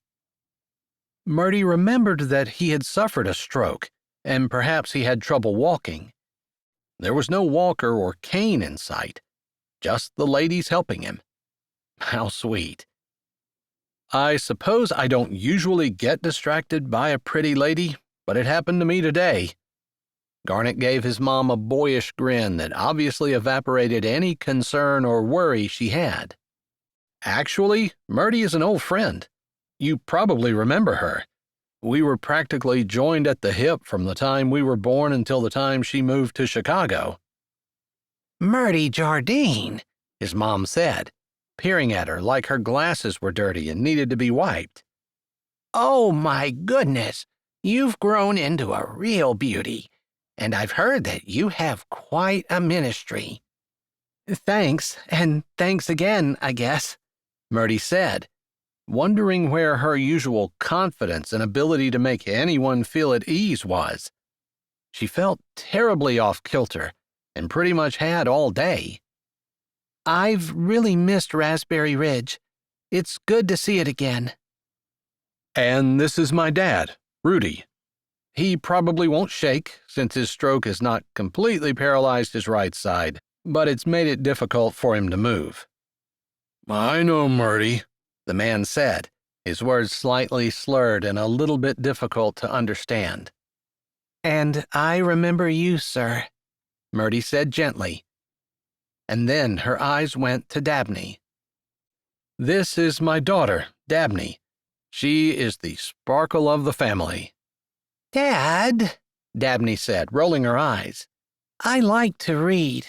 I never talk. Don't listen to him." "I think he means it," Mertie said. She could see how he would call Dabney the sparkle of the family, even though she might not talk. She had a way about her that seemed to draw people's eyes. Not in a showy kind of way, just in the kind of way where people enjoyed looking at someone who was soft and sweet and kind. "But at any rate, it's nice to meet you, Dabney," Mertie said, holding out her hand and waiting for Dabney to pull her arm out from her grandfather's arm and shake. The girl took her hand with as much confidence as a teen could and gave her hand a perfunctory shake before she pulled it back and took a hold of her grandfather again. Mertie got the feeling that it wasn't because she didn't want to shake her hand, but it was because she didn't want to leave her responsibility of holding on to her grandfather. It made Mertie smile and think that maybe Dabney had gotten a little more than just her stubbornness. "Won't you go home?" Garnet's dad's speech was slurred, but Mertie was pretty sure he had just said he wanted to go home.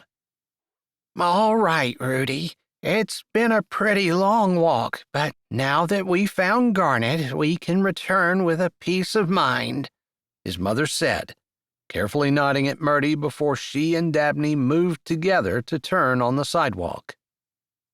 "I'd better go home with them," Garnet said, holding her eyes and seeming like he didn't want to leave. "I'll be in touch."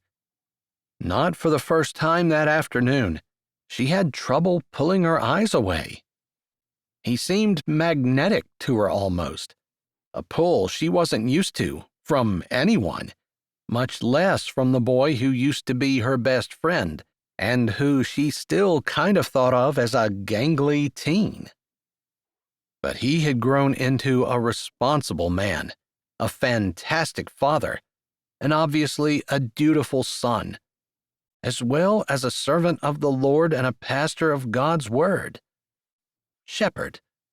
He would make a good shepherd. Chapter 14.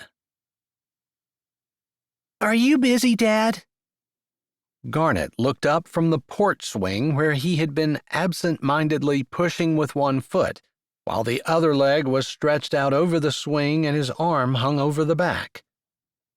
His parents had sat on the porch with him, then he'd helped his mom put his dad to bed. She had gone shortly after, and he thought that Dabney was reading in her room. He had a lot of things to think about, and had come back downstairs, sitting back down in the dark evening.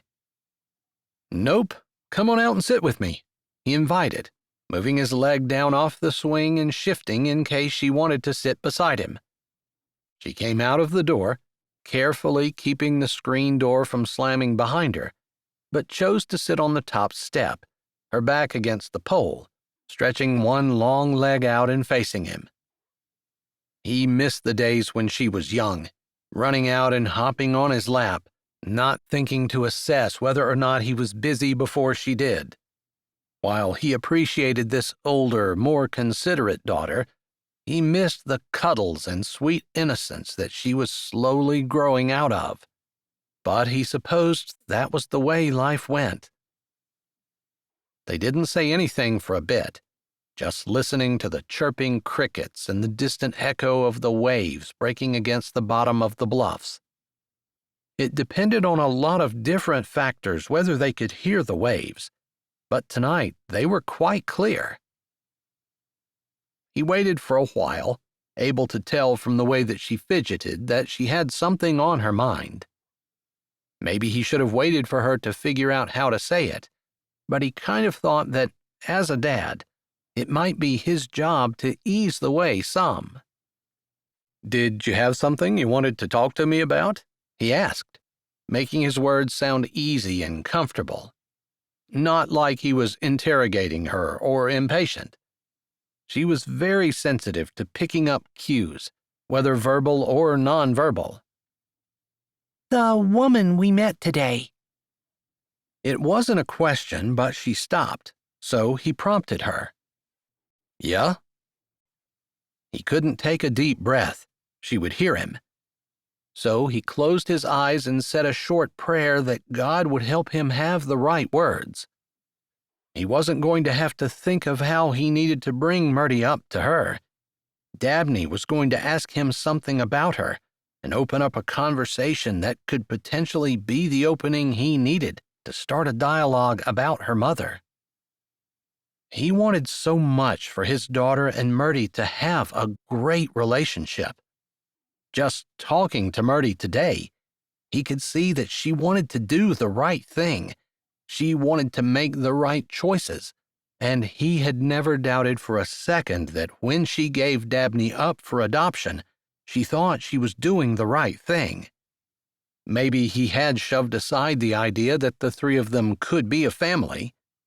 Perhaps there was just a little bit of life left in that idea, and it was a longing in his heart, distant and far away, but still with a powerful pull.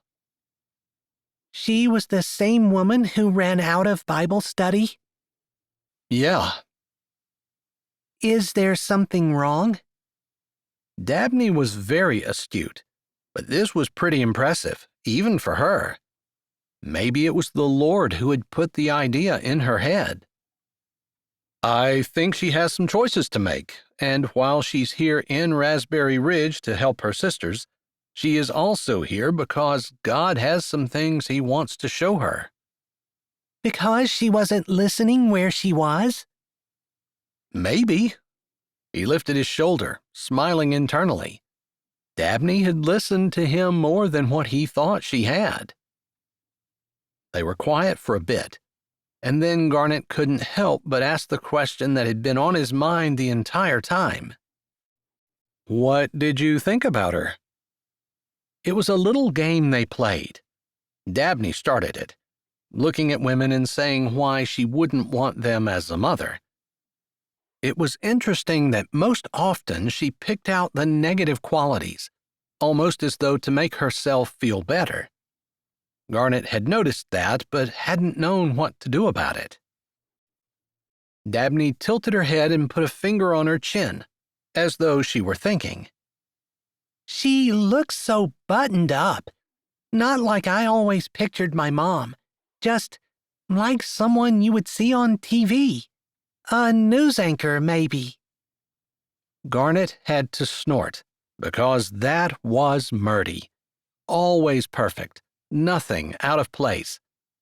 That was part of the reason why a child wouldn't fit into her life.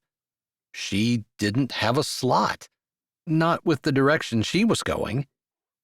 But there's something else. Dabney began, and Garnet froze. Typically, Dabney just said one thing, and they laughed and moved on. She seems like someone who would listen. Dabney took a breath. And be able to fix things. Garnet blinked. That was absolutely true of Mertie, and sometimes his daughter's perception floored him. "Do you have problems that need to be fixed?" he asked, not sure why he said that. Maybe because he just wanted her to talk about it a little more. Mertie was one of his favorite subjects, and he didn't often get to discuss her with anyone. Ever. I suppose maybe someday I will, but she would be good for you. Garnet blinked.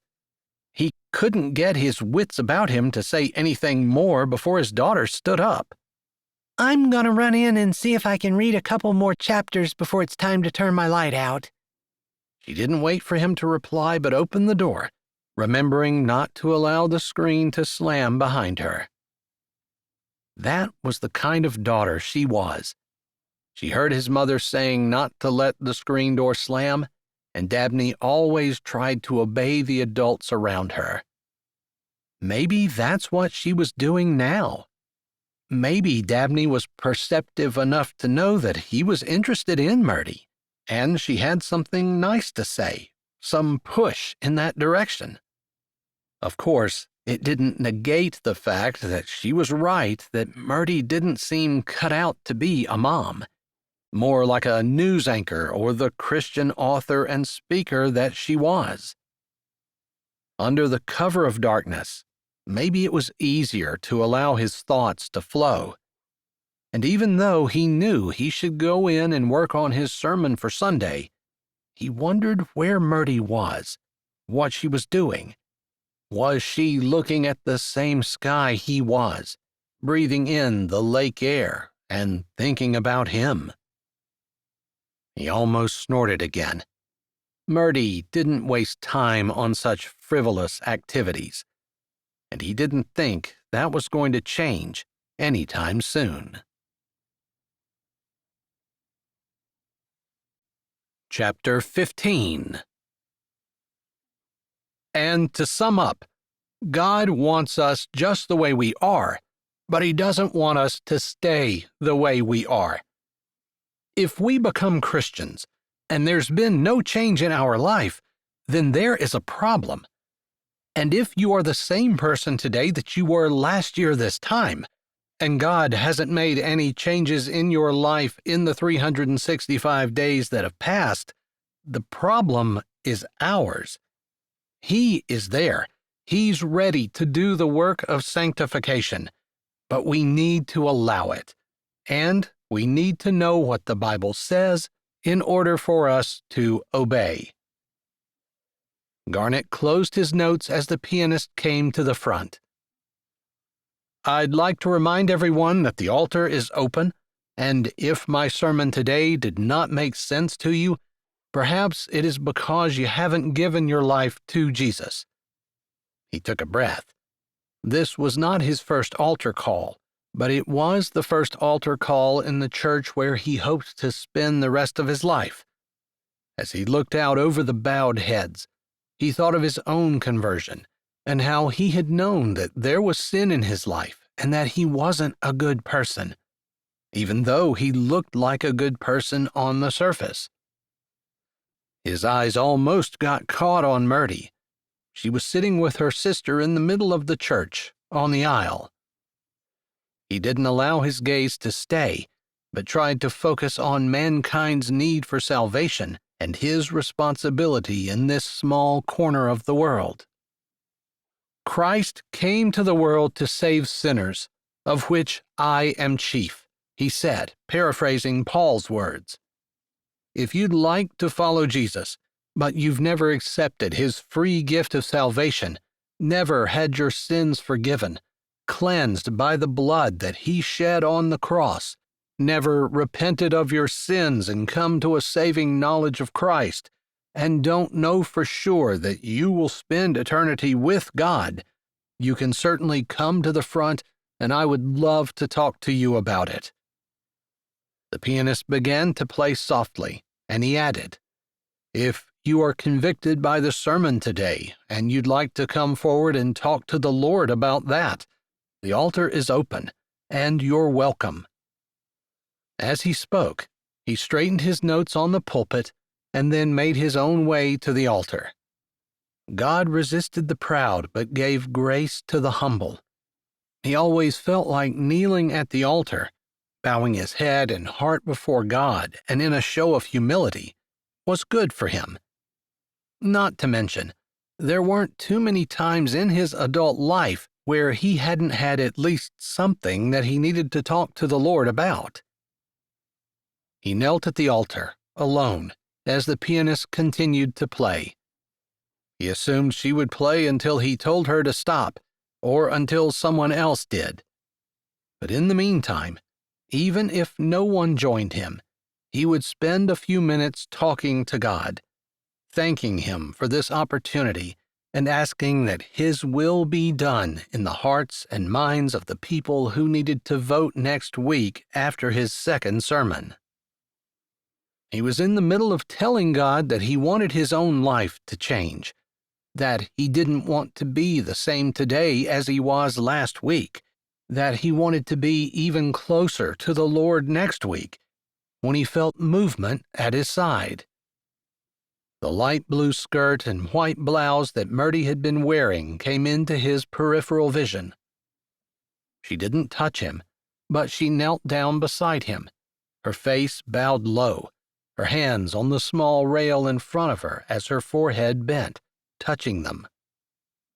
She didn't pray aloud, and she didn't acknowledge his existence, but her presence beside him bolstered his spirit.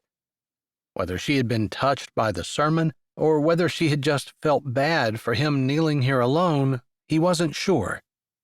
But her movement must have sparked others, because air swished behind him as someone moved, and he could see from the other side to other forms kneeling at the altar.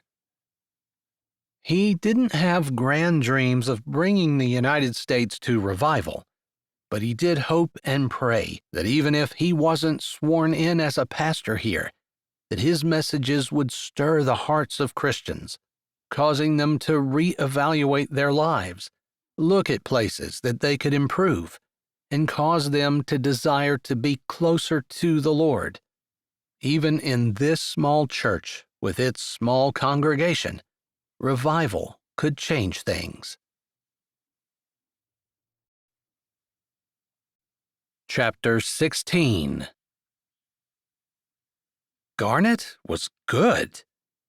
Not just good, he was an amazing pastor, an amazing preacher, outstanding at opening up the Word of God and applying it, speaking in such a way that she could apply it to her life easily. Mertie wasn't sure she had ever heard anyone better. In fact, she knew she hadn't. The wisdom and depth to Garnet's sermon, while still being simple enough to be easily understood and interesting enough to keep her attention for the entire 40 minutes that he spoke, amazed her, astounded her, and stirred something in her that made her want to be closer to him. When he had gone up to the altar by himself, it had taken her all of half a second to know that she wanted to join him there. Whether it was because the sermon had stirred her soul so much, or whether she just wanted to somehow show him by her presence that he changed her life in the last 40 minutes, she wasn't sure. He hadn't preached anything profound, just that as Christians they should continue to grow. As she stood from the altar and moved back toward her seat, carefully avoiding looking at Garnet, because it wasn't an appropriate time for her to speak to him, her eyes met the eyes of someone in the back, someone she hadn't seen around town, and someone who just seemed to be searching. So, after the congregation was dismissed, and Garnet moved to the back to greet people, Mertie hurried from her seat and walked around to the back corner, where she had seen the girl, young lady, looking at her. She caught her just as she was getting out of her pew and stuck her hand out. "I'm Mertie Jardine." That's all she said, hoping that the girl wouldn't walk away from her. She was older than Mertie had first thought, maybe mid-20s. She looked at Mertie's hand for a full 3 seconds before her own came out. "I'm Becky," she said softly. Her hand was calloused and rough, the hand of someone who worked manual labor for a living, but her grip was strong and her eyes met Mertie's as they shook. She didn't give a last name. "I'm new in town, so I don't know everyone, but I haven't seen you before," Mertie said, not bothering to explain that she had grown up in town, left, and was now back hoping to clean out her parents' house and sell it. I grew up in Strawberry Sands, Becky said with an odd pause, like she, too, was leaving out a lot of her life story. That's not far from here. Did you just move up the beach a little? Mertie said, wondering how she could bring the conversation around to anything that might be helpful to Becky. She seemed like a lost soul. No, I moved away for a while. Found a better job somewhere else?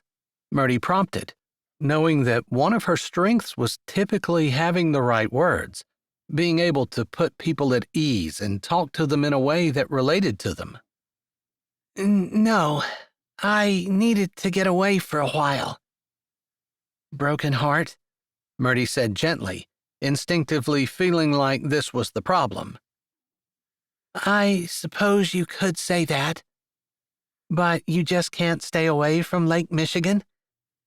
Mertie almost said that as a statement. She could feel the call of the lake, too. There was just something about it that drew her. Maybe it was the way she felt every time she looked at it, like God was so big, so amazing. It just reminded her of the power and glory and might of the Lord. She never felt like she worshiped God like she did when she was beside the lake. I suppose. Becky didn't say anything more, and Mertie didn't push her. Are you settling down here? She asked easily. I think so. There's a small property for sale just up the beach, and it has a horse stable and some pasture. Oh, you're a horse lover, Mertie said, seeing the spark in Becky's eyes when she talked about horses. I am. I didn't realize it until I was almost a teenager, but yeah. Horses speak to my soul. They point me to God. They remind me of how much our Creator loves us, that He would make something so beautiful and then allow us to take care of it. She looked down and shuffled her feet a bit. I suppose I'd forgotten that. We humans have a tendency to forget, even things that are right in front of us, things that we think we'll never forget. We're just prone to wander. She could say that in her own life, that she forgot that people were the most important thing, and not her career. People like Dabney, and like Garnet, and even Becky. Mertie couldn't deny that she felt a strong pull toward the girl. All the while, there was a voice in the back of her mind saying that it didn't matter how many millions of people she reached if she neglected the people she loved. She heard some whispers about the new preacher and the fact that he had a daughter and no wife. Apparently, Garnet had not told them she was adopted, and people were whispering, wondering what his marital status was and where Dabney had come from. Or maybe Garnet had told people, but the gossip hadn't made its way around. She wasn't sure. I'd love to see you again. I'll be here for a while. In fact, I'm thinking about staying, she said, surprised as the words came out of her mouth. The idea of staying was new. If the sale goes through, I'll be here, and it's been a while since I've been to church. I need to come back. It will make my parents happy. She stumbled over the word parents, like, again, there was more to what she was saying than the words she put out in the air. So true for a lot of things. People often didn't say everything they thought. Usually there was more. Mertie had figured that out, and she had become somewhat good at drawing the information out of people. But she didn't want to do that today with Becky. Part of drawing information out of people was knowing when to quit, so that there was still an opening for the next time. I'll see you around, Becky, she said, thinking about putting her hand up for another handshake, but instead, she put her arms out as though she was going to hug her, and Becky's eyes widened before she submitted to Mertie's embrace, even returning it. Becky walked away, and Mertie followed her with her eyes, feeling her heart tugged toward the girl who just seemed to have a tragic air about her. She said a quick prayer that God would draw her to him, and he would heal her broken heart. Hey, I just wanted to make sure that you remembered that I'm going to Hobart's to eat today. You're welcome to come if you want to. Her sister, Amara, appeared at her side. Oh, yes. Go right ahead. Have a great time. I'm going to stay home, she said. Not that she had any great plans, but she knew Hobart had a couple of late nights fishing this week, and Amara hadn't seen him much. She didn't want to be the third wheel, although Amara and Hobart had never made her feel that way. Are you sure? Amara asked, looking deep into her eyes. Hobart appeared at Amara's elbow, slipping an arm around her and saying, "You're welcome. Please don't feel like you're not." I know I am, Mertie said, but she also knew that they needed some time together. Maybe we'll have supper together sometime this week. If I can get you to stop working long enough to eat, Amara said, giving her another long look before she squeezed her arm, and the two of them walked off. Mertie knew that she had a tendency to throw herself into things, giving her entire being to the work that was in front of her. She thought that it was mostly a good thing, but sometimes she could get a little dogmatic about stuff, like building her career. She had built it at the expense of everything else, even checking in with Garnet to see whether her daughter had been adopted or not. It hadn't even occurred to her that he might adopt her himself. But now that she knew it, she just couldn't go back to living the way she had. She wanted to be a part of her daughter's life, and she knew that Garnet wanted that. The problem was, the more she thought about it, the more she wanted to be a part of Garnet's life too, and their relationship had never been that way. They had just been friends.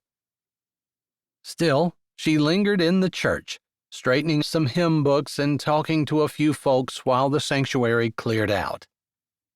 With the small congregation, it didn't take terribly long, and soon Mertie found herself alone, standing in front of Garnet. She had paid attention to Dabney and knew that she had walked home with Garnet's parents. That was an amazing sermon, possibly the best sermon I've ever heard, and I've listened to more sermons than the average American, she said, unable not to give him the compliment she felt he deserved. His eyes opened, and so did his mouth, surprised at the words she spoke. He had always been modest and humble, but he truly didn't seem to know that his sermon was extraordinary, his wisdom unusual, and his ability to simplify things uncanny. Not to mention the fact that the entire thing had been interesting. Thanks. It's not easy to get people to sit for 40 minutes and listen to something anymore, especially to just one person. But you did it easily. At least, it appeared to be with no effort. I was impressed, she said, sincere. Thanks for coming today. And I know you didn't come to the altar for me, but it definitely was encouragement to me, and I think that other people just needed to see someone go first. You're right. It really wasn't for you, but it was because of you. I'm not kidding about how I felt about your sermon. He smiled, and she realized that they had shaken hands, and their joined hands were still between them. She looked down, her first instinct to yank her hand back, but then wondering why he hadn't let go. Would you like to eat lunch with us? My parents are going to take a nap, but I promised Dabney we'd eat on the beach. I don't want to interfere with daddy-daughter time. You're the mom, he said softly, but the words pierced her conscience, and even though she'd been thinking about being a mom for a few days, they seemed to awaken something else in her. The words seemed to settle between them, and she wasn't sure whose turn it was to talk. I don't want to force you, but you're welcome to come.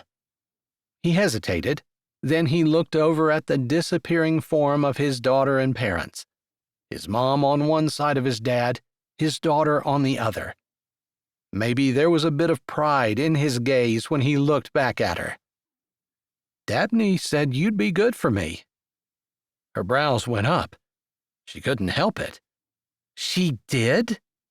Astonishment clear in her words. She did.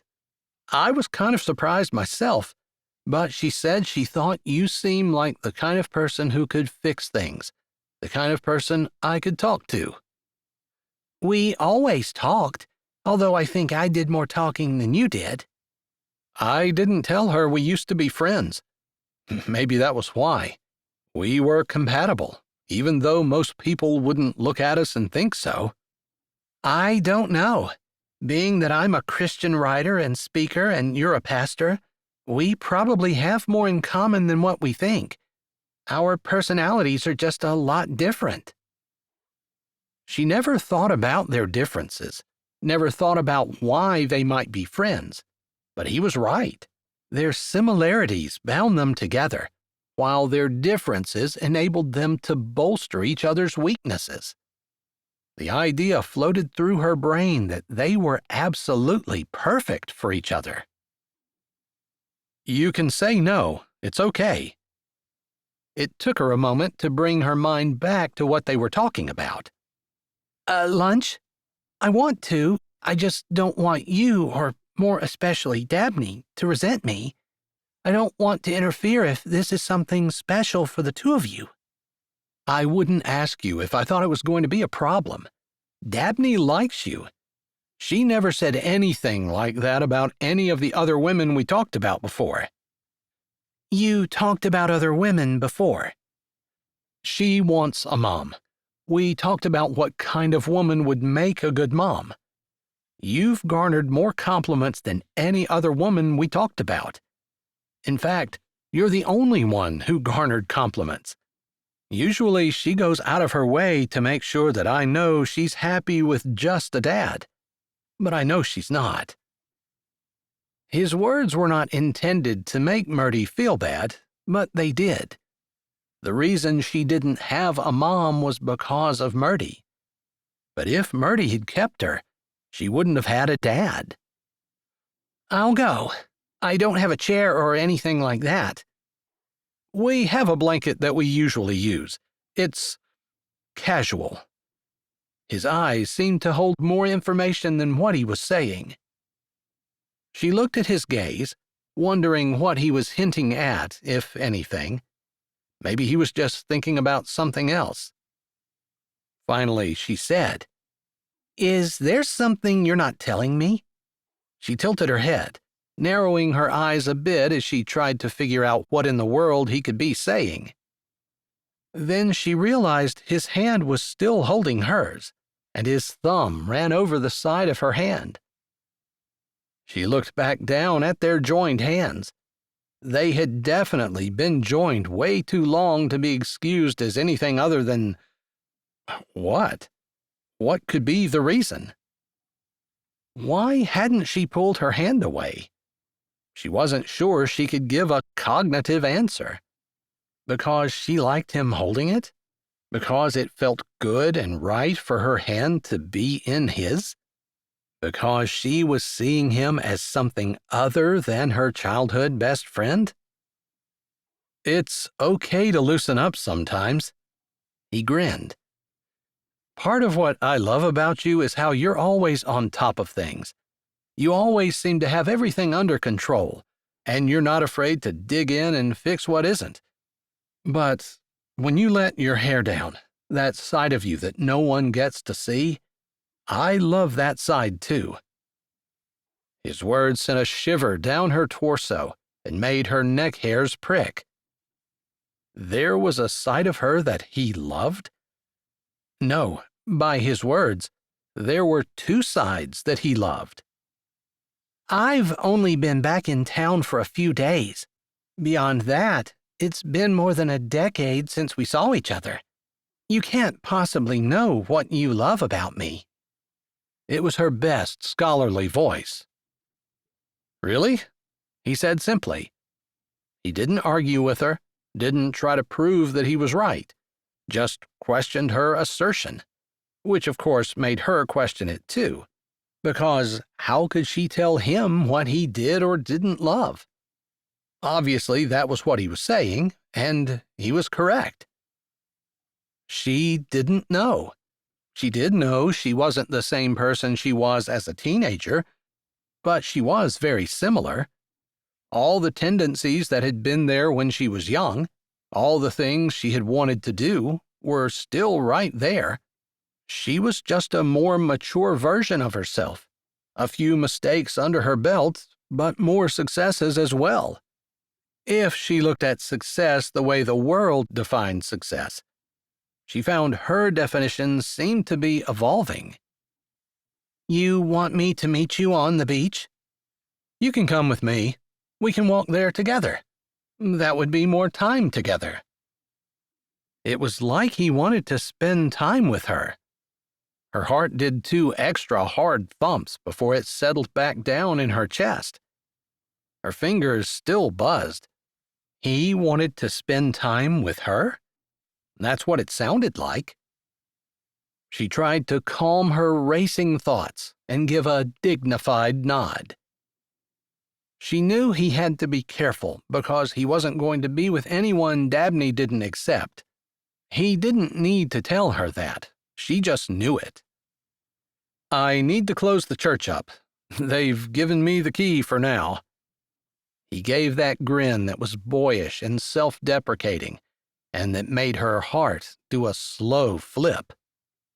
Small towns. Her smile matched his. She forgot about the charm of small towns.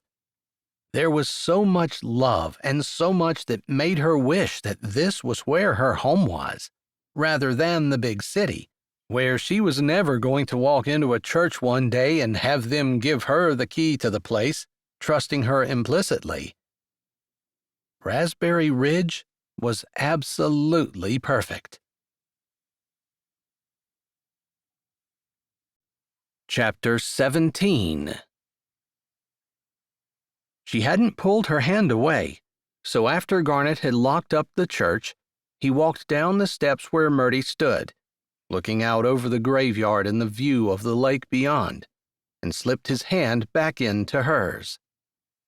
She startled a little, but didn't pull away. He smiled to himself. He didn't know what that meant. Maybe that she was a little bit at loose ends and just wanted his support. But where he came from, friends didn't hold hands. That's where she had always placed him and where he had been content to stay for a while. But now that she was back in his life, he didn't think that God had done that just for them to renew their friendship. Maybe. But that wasn't what he wanted, and while he thought it was dangerous to hope that God wanted the same thing he wanted, he had been praying hard for that very thing. Whether he became pastor here in Raspberry Ridge or not, he definitely wanted to pursue whatever this was with Mertie and not let this second chance slip away. He shouldn't have allowed her to walk out when she gave him Dabney.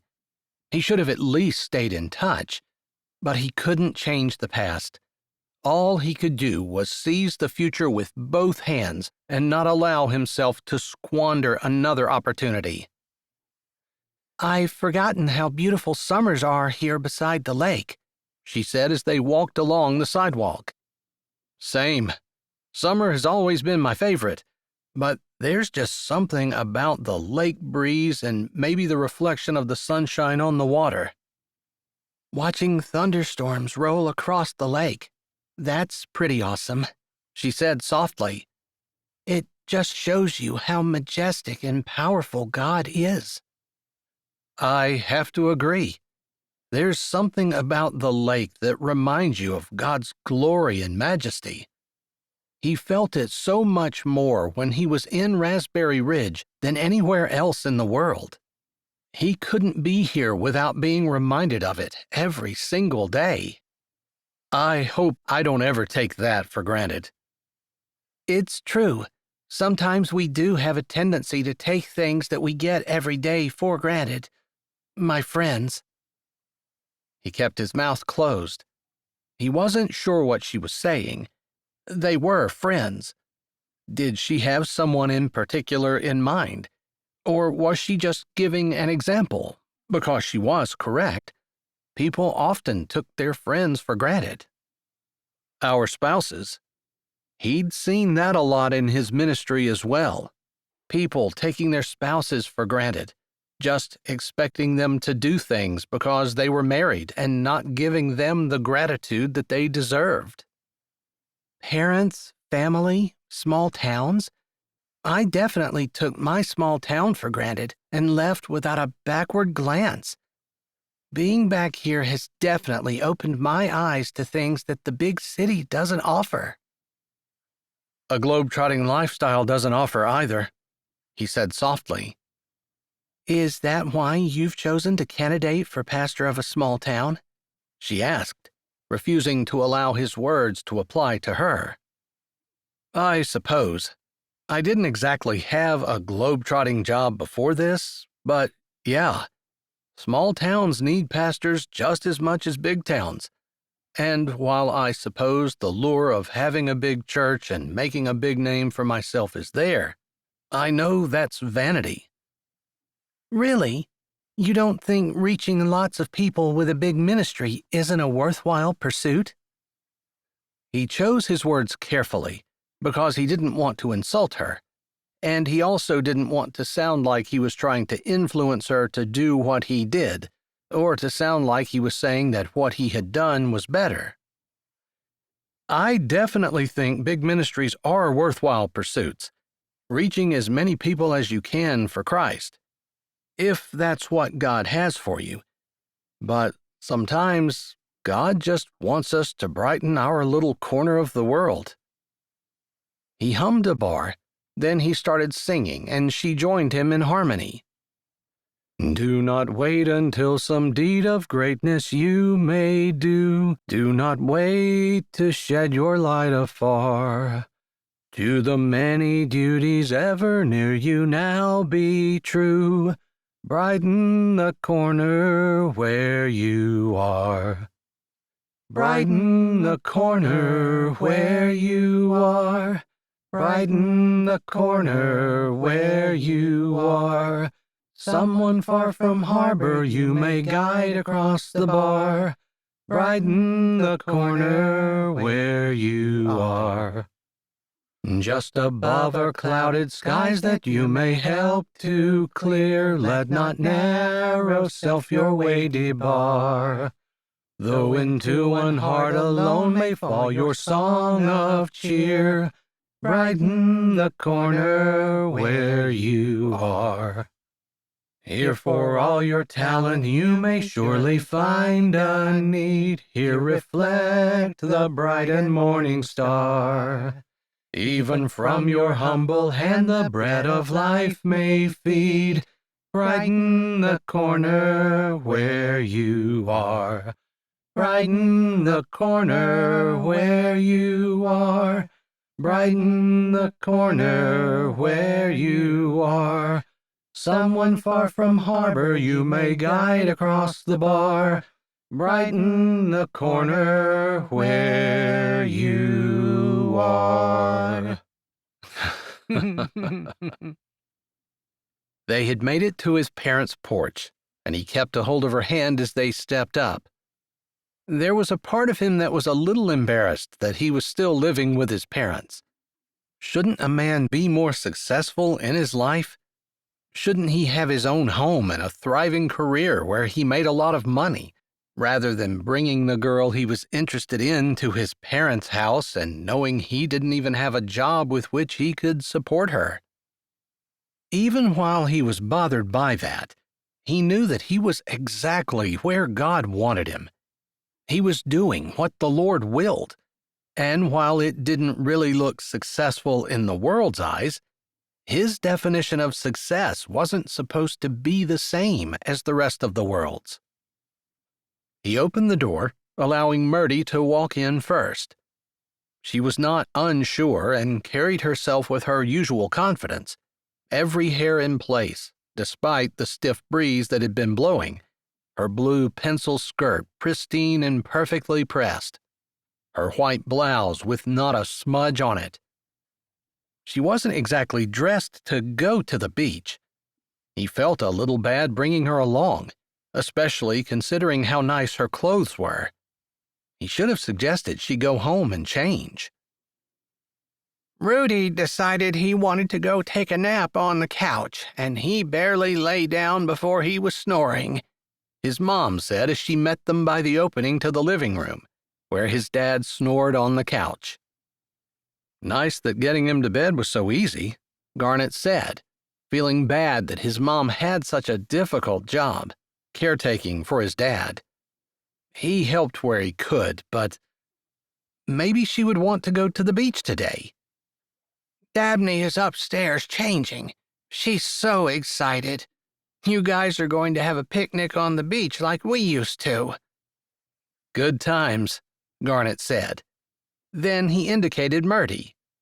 We asked Mertie if she would go with us, and I figure there's probably more than enough food for an extra person. You know I always pack a lot. We had such good times, his mom said. He wasn't always a great judge of what people were thinking or feeling, but it seemed pretty obvious to him that his mom was a little sad that she would be staying home to care for his dad. I hope you all have a great time. I'm so glad you were able to go. When Garnet came back, it just wasn't the same when you weren't around, since you guys were inseparable when you lived here. She held her arms out, and Mertie stepped in for a hug. Then she pulled back. What if you go for a picnic with them? I can stay here and keep an eye on Mr. Rudy. I don't know how many times I've crashed your kitchen and you guys fed me or packed a picnic and sent us off to explore the beach. I certainly owe you. Oh, I wouldn't dream of it. I'd love to, but... Then go. I'm kind of overdressed for a picnic on the beach anyway, Mertie said, indicating her nice outfit. Garnet wanted to step in. He wanted Mertie to go. But the way his mother's eyes had lit up, the way the tiredness had seemed to lift off her face, the way she smiled, thinking about all the good times they'd had on the beach, he couldn't indicate by word or deed that he would rather go with someone else. Are you sure? She said, looking at Mertie's outfit. Although that is kind of nice to be sitting on a blanket in the dirt and pebbles. I know. If I would have realized I was going for a picnic, I would have dressed a little differently. Garnet doubted that she owned a single thing that would be appropriate for a picnic on the beach. Although she'd been working on the house, painting and such, and he supposed the outfit she'd worn to Bible study was the closest to old clothes she had, and she still looked amazing in his opinion. It was a little hard for him to imagine her as looking anything but perfect, as much as he knew that was wrong. Is there anything I need to know? Mertie said as she peeked into the living room again. Medicines that he needs to take or anything I should make sure happens when he wakes up. His mother rambled off the times for his meds and led Mertie to the kitchen to show her a list taped to the refrigerator door. Garnet followed, coming face to face yet again with the fact that his father was growing old. Of course, his mother was too, and he should thank Mertie for stepping back and allowing her to be able to get out. It had been a long time since he and Dabney had gone anywhere with his mother, and the conversation that he had with Mertie on the way home from church about them taking advantage of the people closest to them rang in his head. Soon he wouldn't have his mother to do things with, and he knew he should be cherishing every moment he had with her. His sermon seemed apt at that moment as well, since he had exhorted his congregation to be better than they had been even a week or a month or a year ago. This was one of the areas where he could improve. Of course, that didn't negate the fact that he wanted to spend as much time as he could with Mertie. Maybe once they came back, she would have time for him. He got the cold drinks and a pack of ice out of the refrigerator and finished packing the basket that his mom had sitting on the table while Mertie and she had a conversation in the corner. He heard Mertie saying that she would help wherever she could, and that perhaps they could even have their own morning prayer meeting at her house, so she wouldn't have to worry about leaving her husband. Garnet didn't know why he hadn't thought to ask if they could move the prayer meeting to his home, other than Homer had been the one to start it, and his mother was in failing health as well, dealing with Alzheimer's. There she was, stepping in and fixing things, the way Dabney had noticed right off. Are we ready to go? Dabney came into the kitchen, her eyes shining, her clothes changed, carrying a beach towel. I am, if your dad's ready, his mother said immediately. He nodded, and Helen came over, linking her arm with Dabney as they walked down the hall. I kind of wanted to spend some time with you, he said as Mertie leaned against the counter, smiling at him. I think this'll make your mom happy. She looked tired and a little sad. You're right. Thinking again how she had seen that when he hadn't.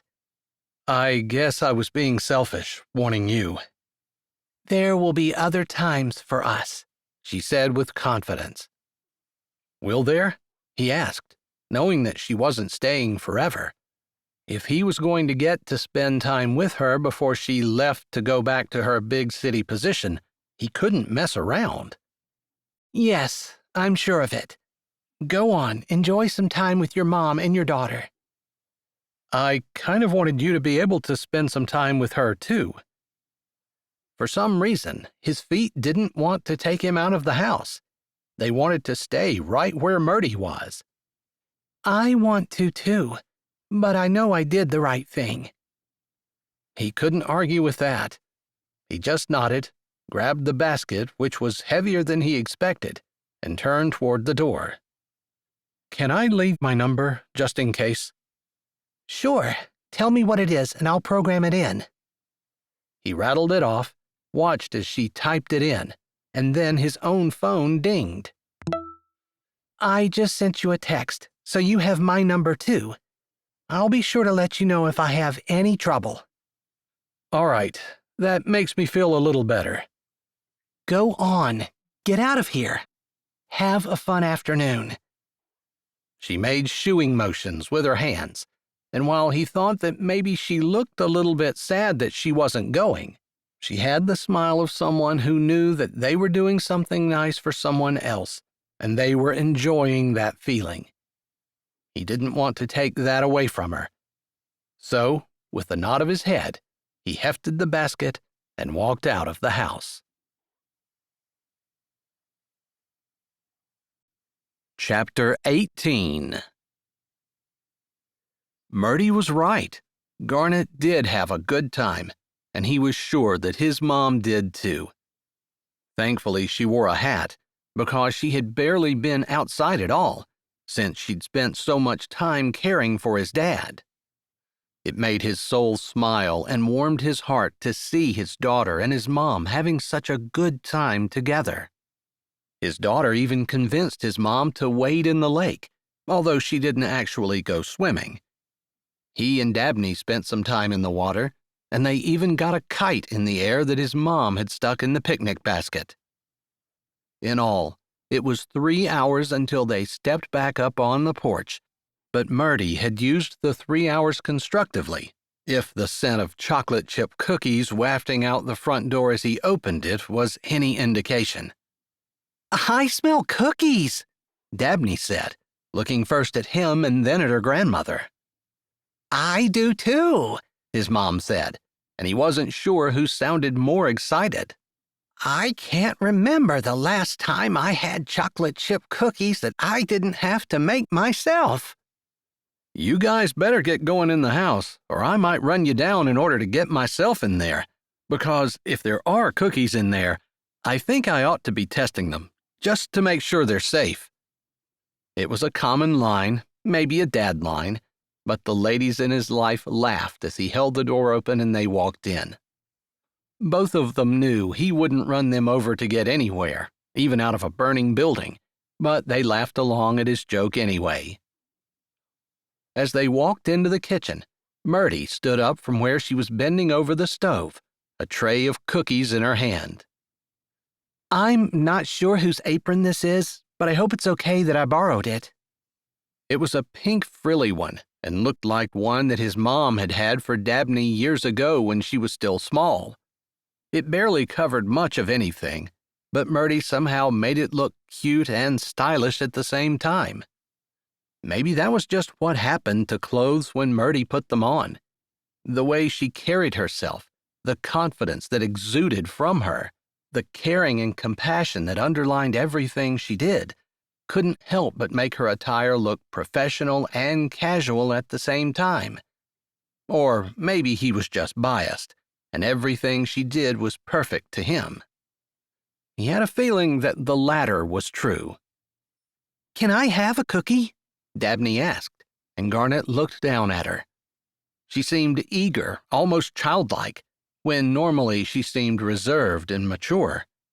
She was acting her age, and he wondered what it was about Mertie that drew that out in her. Of course. I was hoping you guys would eat them. I certainly can't eat all of these myself. I'll be sick as a dog if I try to do that. She waved a spatula over the counter at the far end. Those are the first ones I took out, so they should be the coolest. But if you want one that's still warm, you might want to choose one from here. She waved her spatula over the middle cookies, and that's where Dabney chose. His mother had gotten plates and handed one to Dabney and then one to him. I think I'm going to take 2, she said as she did just that. I take it Rudy didn't wake up? He did for a little bit. He seemed confused, but when I told him you guys were at the lake, that seemed to calm him down and he closed his eyes. I kind of wonder if he'll even remember waking up when he actually does get up from his nap. He probably won't. He's used to me being there all the time, and it probably was concerning that I wasn't sitting beside him. He did seem a little scared at first, but he settled right down once he heard me talk about the lake. I guess you guys have been living beside it long enough that those words penetrated. That makes sense, Helen said as she nodded at the door. Dabney and I are going to go sit on the front porch for a little bit. She smiled at him as she went out, and Garnet wondered if maybe she had an idea which way the wind was blowing. She hadn't said anything at all while they were sitting at the beach, but Dabney had been with them almost the entire time. Or maybe she just hadn't wanted to interrupt their interlude and her very rare bit of time away. If I didn't know better, I think I just got permission from my mom to stay in here and talk to you. She laughed. I don't think you need permission. She knows that you and I were pretty much joined at the hip since we've been born. There were a few years where I didn't know where you were, and I assume you had no idea what I was doing. Right, she said, her voice totally devoid of the humor that it held just seconds ago. He hadn't meant to make her sad or even to push the conversation in a serious direction. He wanted to laugh with her, but he also wanted her to know that friendship wasn't all he wanted. He wanted to think they had plenty of time, except they didn't. She would be leaving. How long do you think you're going to be here getting your parents' house ready to sell? I'm not sure.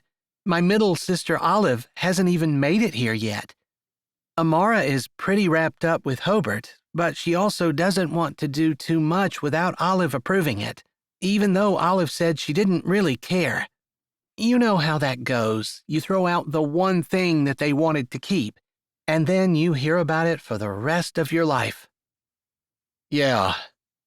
Maybe he was a little distracted because he was busy saying a prayer that Olive wouldn't come for a very long time, since it sounded like that was the only thing that was going to keep Mertie around. She seemed to hesitate.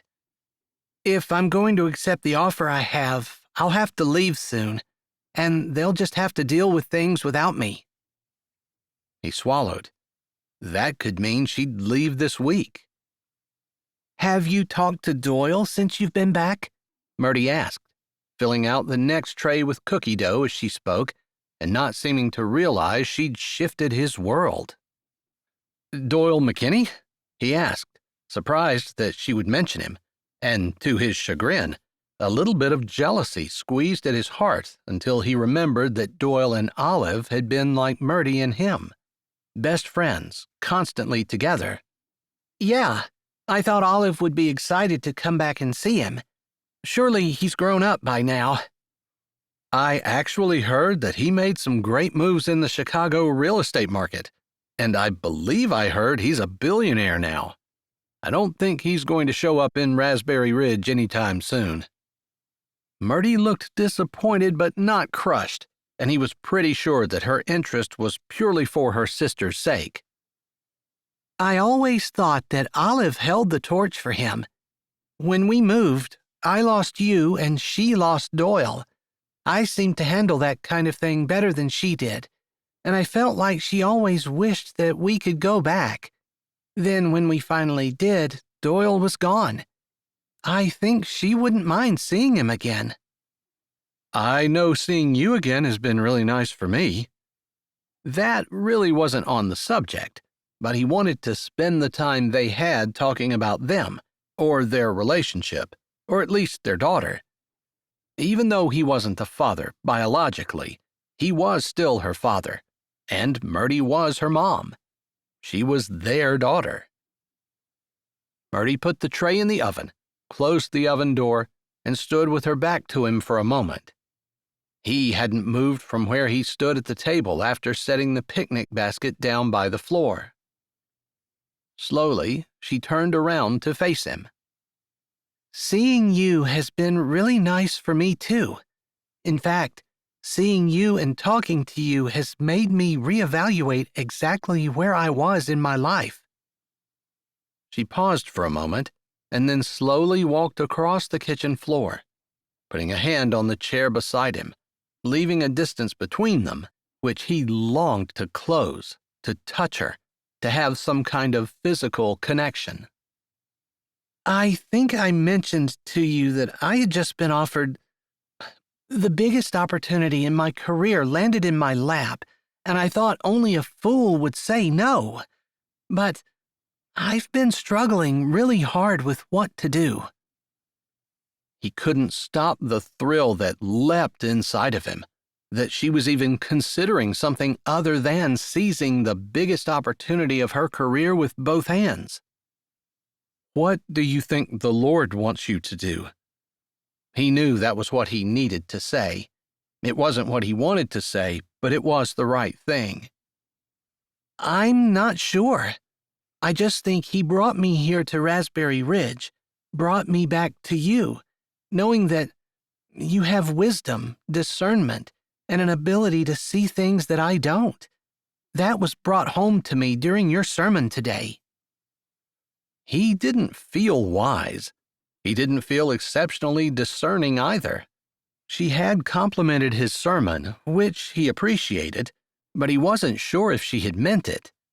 What she was saying now said to him that she truly had.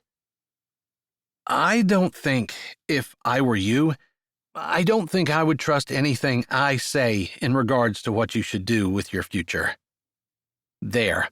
That was the honest-to-goodness truth, and maybe a warning, too. Why? she said, tilting her head, her fingers playing with the back of the chair. I trust you. I know you're not going to tell me to do something that you don't think I should, or that you think might hurt me. No, but I might be selfish. I might have an ulterior motive. Might want you to do something that is not what God wants you to do. He is definitely not selfish, and he doesn't have any ulterior motives, other than your good and his glory. You mean you have another motive other than God's glory? Sometimes I want things, as a man, a human.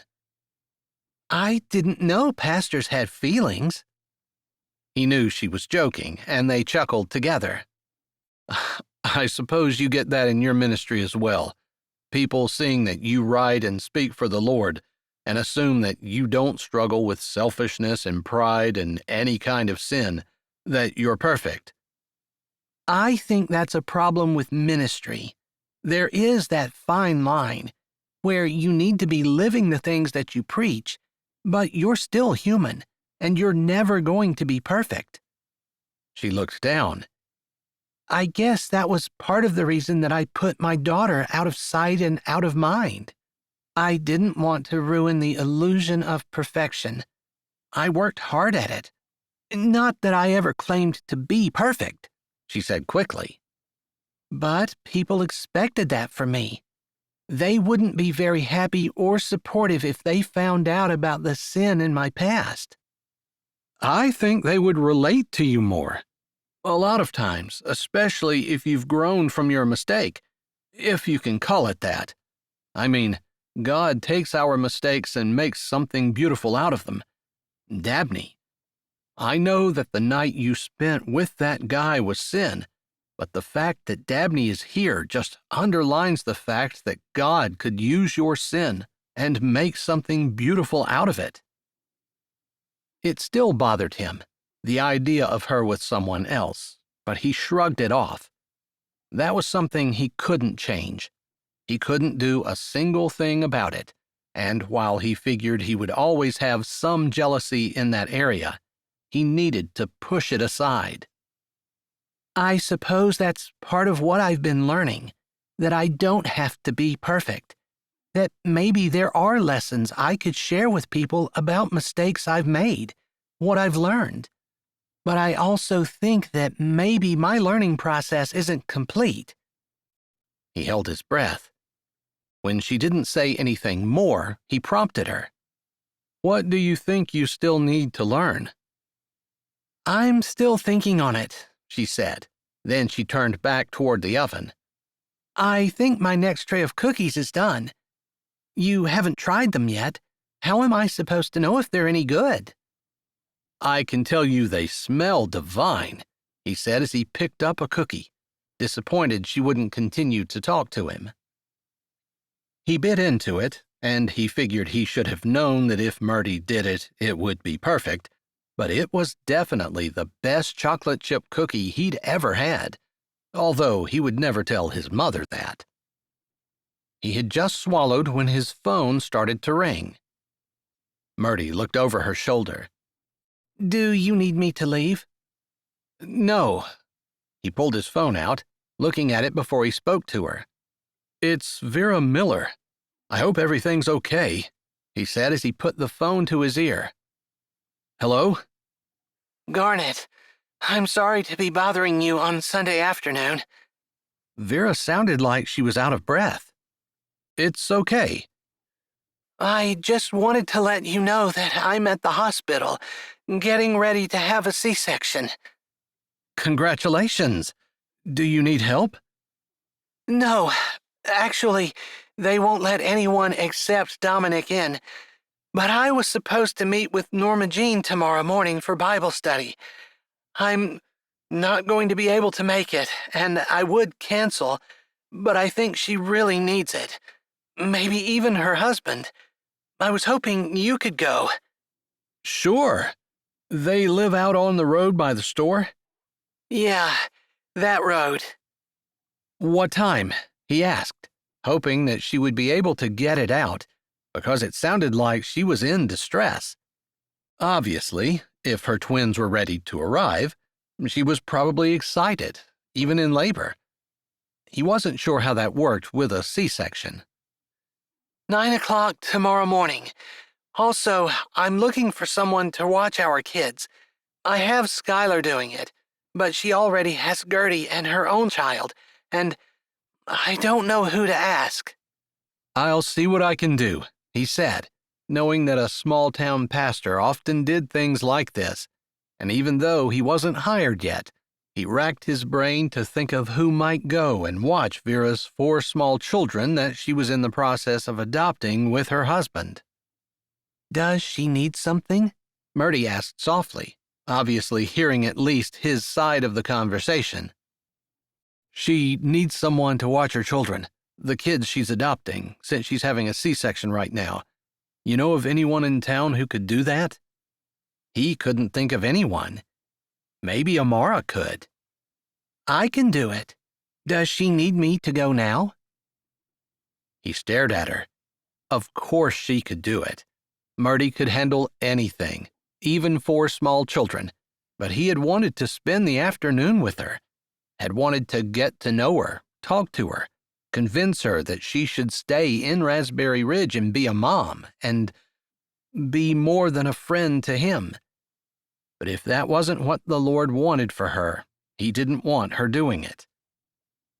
There was some mumbling on the other end of the line, possibly a doctor or Dominic talking to Vera. He didn't wait for her to say anything to him, but said, "Mertie and I will go watch your kids." Perfect. Thank you so much. Mrs. Higginbotham can come this evening, but they were visiting friends this afternoon. It'll just be for a couple of hours. We'll be right there so Skylar can go back to taking care of Gertie and her daughter. I'll have Dominic text her and let her know. I need to go. Thank you so much, Vera said. Garnet swiped off his phone, holding it in his hand for a second before he said, "I told her we'd leave now." I heard you. Mertie was already bending over, taking the trays out of the oven. These are going to be a little undercooked, but they're going to have to do. Actually, I'll box some of these up, and we'll take them for the kids. Good idea. I'll go tell Mom that we're going to be going out for a bit. Vera has someone coming this evening, but she said it will be a couple of hours. All right, we can handle it. She looked over her shoulder and gave him a confident smile. There was no doubt in his mind that Mertie could handle it. She had a rock-solid confidence that just exuded from everything she did and made him feel confident at the same time. All he had to do was look at her and know that God was in control. He had never met anyone else who pointed him to the Lord so clearly and effortlessly. Chapter 19. I had fun, Dabney said as she practically skipped along beside Mertie. I'm glad Mertie thought to ask you if you wanted to come. I'm not sure I would have, Garnet said, meeting Mertie's eyes over the top of Dabney's head. Dabney was just a couple of inches shorter than Mertie, and almost certainly would be taller than her once she was done growing. Mertie smiled, thinking that inviting Dabney to come help watch the children had been a stroke of brilliance on her part, although it had just been a last-minute thought as they were walking out the door. But Dabney had obviously loved working with the children, and after seeing them in church, she was familiar with their names and had been a big help. Mrs. Higginbotham had come several hours later than what they were expecting, but it hadn't mattered at all. They'd all been enjoying themselves, and Mertie thought that it had bonded them together in a way that recreation couldn't. When people were doing a job that had meaning and that they believed in, when they were pulling together for the same goal, keeping kids alive, that had been Mertie's goal anyway, it did seem to bond them. And that's what she needed with Dabney, something that bonded her to the girl. I hope it was okay when I texted Vera and told her that Mrs. Higginbotham was there and was taking over. Dominic asked me if we would be interested in watching the children any other time this week. I might have said yes. Mertie laughed. Yay! You mean we're going back? Dabney said as she took a couple of skipping steps, acting like she was truly happy. Some people really were good with children, had a natural affinity for them, and really loved them. Dabney seemed like that type of person, and Mertie figured she got it from her dad. Although Mertie hadn't hated this evening. She'd done better than she expected. She always thought that she was the kind of person who related better to adults, but watching the kids had been fun. Maybe it was because she was doing it with Garnet and Dabney. I told him I thought we could, but I needed to talk to the two of you first. I'll do it, Dabney said, and then she looked at Mertie. Mertie couldn't have said no if her life depended on it. I'd love to. She found those words were absolutely true. Even though she wouldn't be spending one-on-one time with Garnet, and taking care of 4 kids was not exactly a walk in the park, it was a ministry. Not the kind of ministry that she was used to, but the kind of servant ministry that Jesus called Christians to. There were no accolades, and no one saw her. It wasn't a bit like her speaking ministry where she had the rapt attention of hundreds of adults in the room, or her book ministry where hundreds of thousands, if not millions, of people were reached. This was small, unknown, unloved, and mostly unappreciated, but it was perfect. God knew what she needed was not more accolades, but a purpose, a ministry that she could do with her daughter and Garnet, whatever he was to her. Her friend? I'll go ahead and text Dominic. Are there any times that don't suit you, just in case he asks? I should be able to do it any time. I'm off. All I have to do is help get the house ready, but we're doing what we can until Olive comes, so there's no pressure there. Maybe the Lord had ordained that too. Funny how things were working out. Of course, she should know by now that God always worked things out. She'd seen it time and time again. Do you work with kids in your regular job? Dabney asked as they walked along, Garnet working on tapping the message on his phone. I actually don't. I hardly ever work with children. This was a new and eye-opening experience. She decided she could be honest. I wasn't sure I was going to like them. It seemed like you had a good time. While we were playing hide-and-seek, you were laughing as much as anyone. I think your dad and you have the edge on that, because I'm pretty sure you guys have played hide-and-seek before together. It was my favorite game growing up, and Dad always played with me. I didn't realize it when I was little, but the older I get, the more I realize he's pretty awesome. It seemed like a wise statement for a 14-year-old, but Garnet had said she was mature for her age. I can see why it was your favorite game. I've actually never played it before, but I enjoyed it. You never played it when you were a kid? She sounded aghast. No, not even when I was a kid. We didn't really play games at my house, particularly after my parents started a business together. They were busy. Dad works hard, but he always has time for me. When I talked to my friends about it, they admitted they have dads who don't really spend much time with them at all.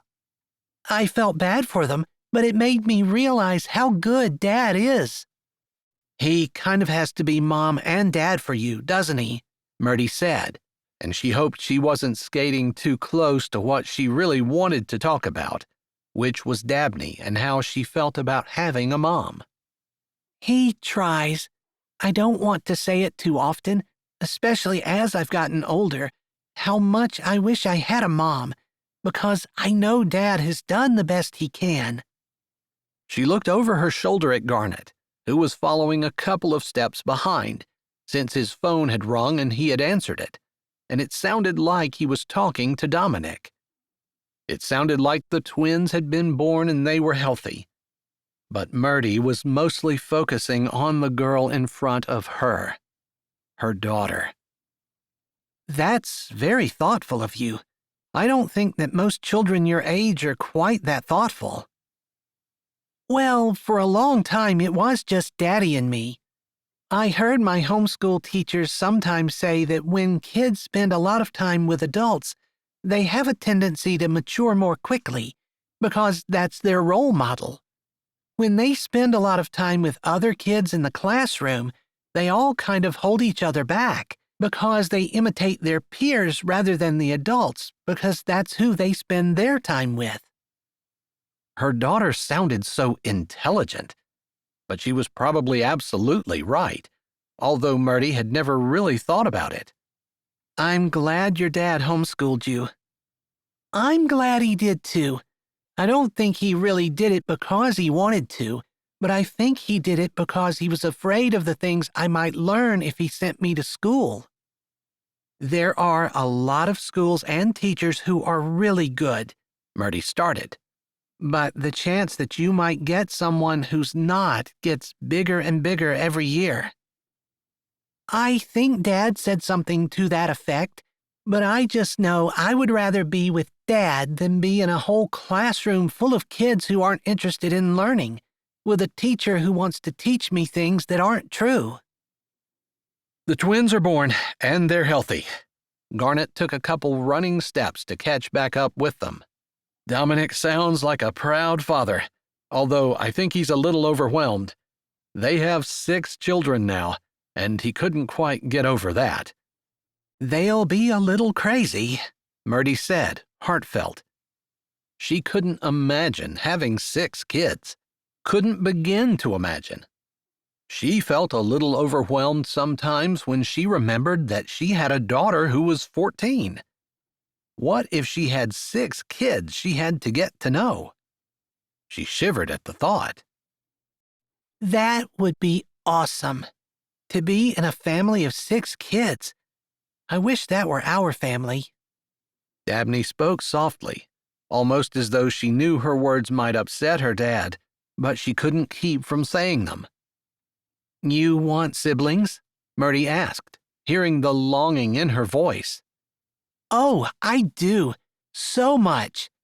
Dad is awesome. She beamed up a smile at Garnet, who returned it, but it wasn't hard to see the consternation on his face that he hadn't been able to give his daughter the things she most wanted.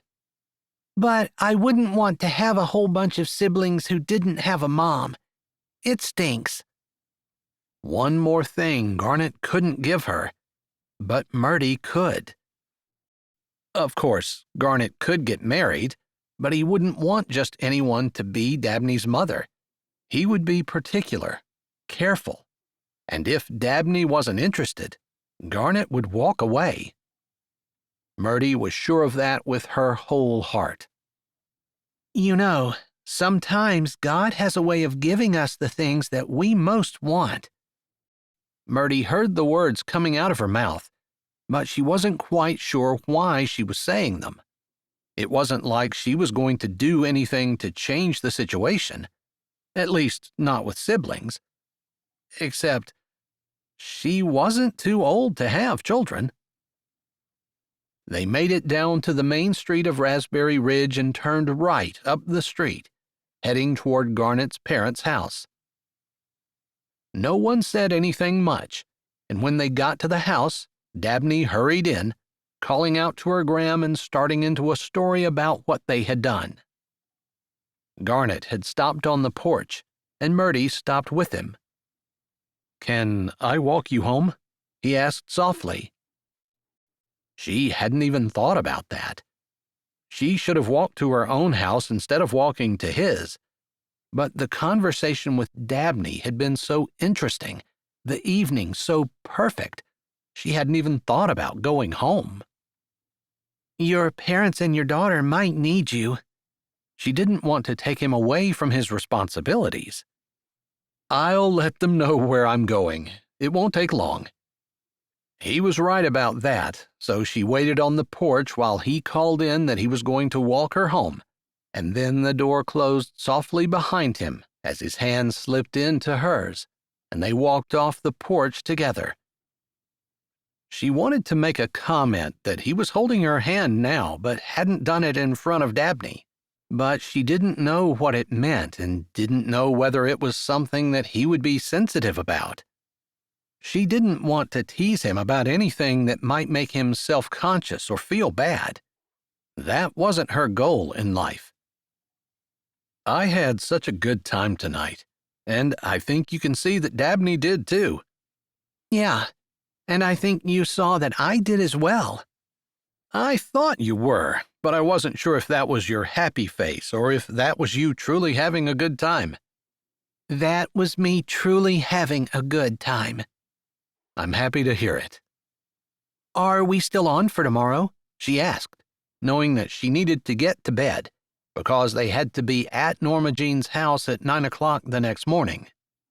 It was going to be a short night, and she needed to talk to her sister to let her know what was going on. She hadn't talked to her since Amara had left church without her. Is that going to be too much for you? I can do it if you don't want to. It's kind of my thing. I'm happy to help if I can. I don't know if her husband will be there, but I thought you might be able to handle Norma Jean. Dabney might be able to watch her daughter, Holly, and I could talk to her husband, Miles. We'd be killing 3 birds with 3 stones, I guess. One visit. That can be 1 stone. There you go. The 3 of us can just do a multi-directional attack. We're in a battle, I suppose. We sure are. His voice trailed off, as though that was something that weighed on his mind. As a pastor, called to preach God's word, she would assume that that probably was something that he thought about quite often. They walked a few more steps in the dark, their hands linked between them, and she was tempted to ask him what exactly that meant, but she was afraid she didn't want to know, or maybe wasn't ready for, the answer.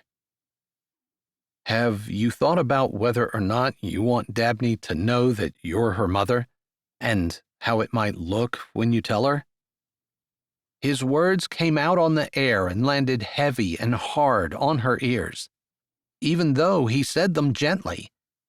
She just knew she needed to, but I haven't thought about it at all. Okay. There was disappointment in his tone. Telling her. I haven't thought about telling her.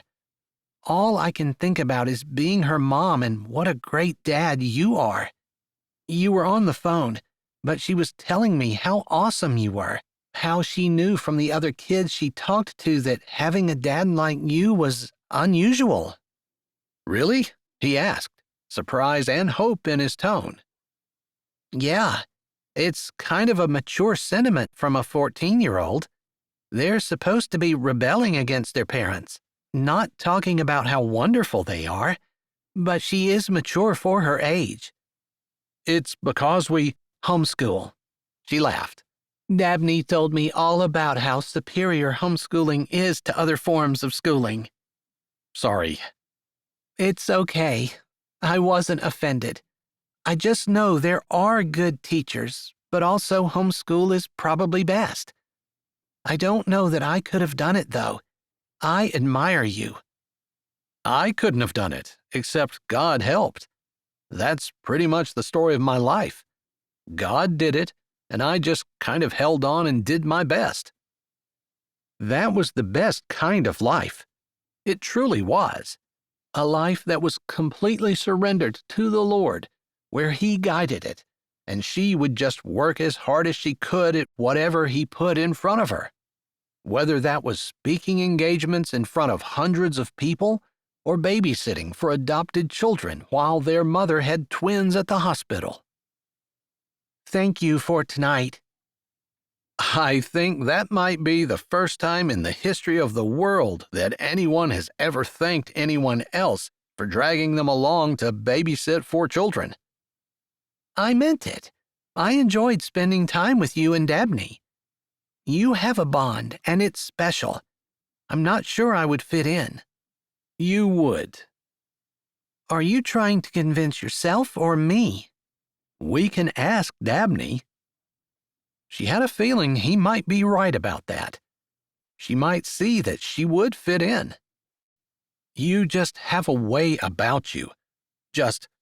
You belong in our family. I don't think Dabney could miss it if she tried. I certainly haven't. I don't want to upset anything. She obviously loves and respects you very much, and you love and respect her. Bringing in a third person could upset things. You could end up having more children. She stopped abruptly, almost choking on her saliva as his words seemed to ring out in the night air. You're not talking about just visiting occasionally. Did you misunderstand what I've been saying? She didn't say anything. She had really misunderstood. He held up their joined hands. This isn't something I do with my friends. She felt faint. Her breath came fast. You don't have to make a decision right now. I'm not pressuring you for anything. But I wasn't really thinking about visits. I was thinking about how back when we were friends, it was never quite enough for me. But we were young, and I didn't really think about doing more until after you left. Then, when you came back with your baby, I was jealous. But you didn't have to ask me twice. You took her right away, never questioned anything. I felt like you didn't mind at all. Although, at the time, I really did think you were putting her up for adoption. I did. You know what I mean. Yeah, it's okay if you don't feel it. I just know where I stand. I didn't say I didn't feel anything. She couldn't say more. She couldn't explain what she felt. She wasn't even sure she knew. They had reached the bottom of the steps that went up to her house, and she hesitated for just a moment before pulling her hand from his. I can make it from here. Thank you. I'll see you in the morning. She didn't wait for him to answer before she turned and started walking up the steps. She wasn't desperate to get away from him. She was just desperate to think, to figure it out. She hated it when things felt like they weren't in her control. She wanted her life to be well ordered, where she knew exactly what was happening, how she felt about it, what she was going to do. None of it felt like it was in her control right now. Good night, Mertie. She closed her eyes, slowing but not stopping. His words sent shivers down her spine, and she wanted to stop, turn around, run to him. Was that what she was supposed to do? Because if it was, there was no way she could say yes to Zebedee Klinger. Sure, she could work, but she didn't want to do that when she was married. She'd heard too many Christian marriages breaking apart because one of the partners got a little too chummy with the person they were working with. She didn't want that to be her. Plus, if she got married, she wanted to be a wife, a mother, and if Garnet got the pastorate, she would be a pastor's wife, someone who helped out in the church, stood beside her husband, did what she could to be a helper to him. She didn't want to spend days away from her family, speaking and doing all the things that she would need to do somewhere other than Raspberry Ridge. She just couldn't reconcile the two. She took 2 more slow steps before she said, "Good night, Garnet." Chapter 20. Miles stood beside the barn and watched the car pull into the drive. According to Norma Jean, the new pastor and some woman were supposed to be coming to do the Bible study Miss Vera normally did. Miles shoved a hand in his pocket and wished his disappointment was just as easy to shove down. His wife had actually been acting more like a wife, relative, since Vera had started doing her Bible study. Miles had hoped that their marriage might survive after all. But with Vera off having twins, he didn't hold too much hope that these two were going to continue down the same path. Vera had been teaching his wife actual biblical precepts, not some modern mumbo-jumbo that encouraged her to live her truth, or worry about her self-esteem, or want him to be a pansy. He wouldn't have proposed a marriage of convenience with Norma Jean if he hadn't thought they could eventually make a go of it, but he hadn't expected it to be so hard. Originally, he wanted a mom for his daughter, and Norma had her own ulterior motives. Of course, if he'd known that those motives were to make another man jealous, he might have been a little less eager to shackle himself to her. He straightened as the man, who had been chatting with Norma Jean in the doorway of their house, turned and headed toward the barn where Miles stood, while the women walked into the house. So, maybe it wasn't the new pastor, or almost pastor, after all. They hadn't made it to church on Sunday, and he didn't know what the man looked like. This dude looked a little too rugged, too not like a preacher, to be a preacher. Miles pushed off the post where he'd been leaning just inside the barn doorway. Too late to try to make it look like he'd been working. "You must be Miles," the man said as he entered the barn with his hand out, a friendly smile on his face. He gave Miles the feeling that he could be trusted. He wasn't sure what it was about the man that made him feel like he was already a friend before Miles had even said a word. He took the proffered hand and shook it. "Yep, that's me. You're the new pastor?" He took a gas. "Not yet. I still have another sermon to give. Then the congregation will vote on me. That's this coming Sunday." The guy didn't look nervous or anxious. It was like he didn't care whether he was voted in or not. Didn't care, or had faith that God was going to work everything out. Miles figured it was the latter. He liked a pastor who lived what he preached. His opinion of the man, already abnormally high for a stranger, just went up a few more notches. "I met a lot of people in church on Sunday. Forgive me for not remembering you." "I wasn't there." He didn't elaborate. There was no reason or excuse. He just hadn't felt that close to the Lord in recent weeks. "My friend, Mertie Jardine, is inside chatting with your wife." "It was my understanding that you were going to take Vera's place in her weekly Bible study." "Well," the man ran a hand over his head, "that was the idea. Only Mertie has her own ministry as a Christian speaker and author, and I figured she was more equipped than I to speak to Norma Jean, so I asked her to do it while I came out here to see if you'd be interested in a little manly study." Miles almost sighed out loud. He didn't really want to do a study with the new pastor, but his work was not pressing, and a little voice told him that maybe he shouldn't be placing the entire burden of their marriage on Norma Jean. Just because he felt a little angry, make that hurt and betrayed because she'd married him to make another man jealous, even if it was supposed to be a marriage of convenience. "Sure, my physical Bible is in the house, but I have one downloaded on my phone." "That'll work." Garnet looked indescribably pleased. "We could sit over there," Miles said, nodding toward a few hay bales on the sunny side of the barn. It wasn't so hot that they needed shade, and he'd rather be on the side of the barn away from the house. For some reason, he didn't want Norma Jean to look out and see him sitting with the pastor. He wasn't sure why and didn't question it.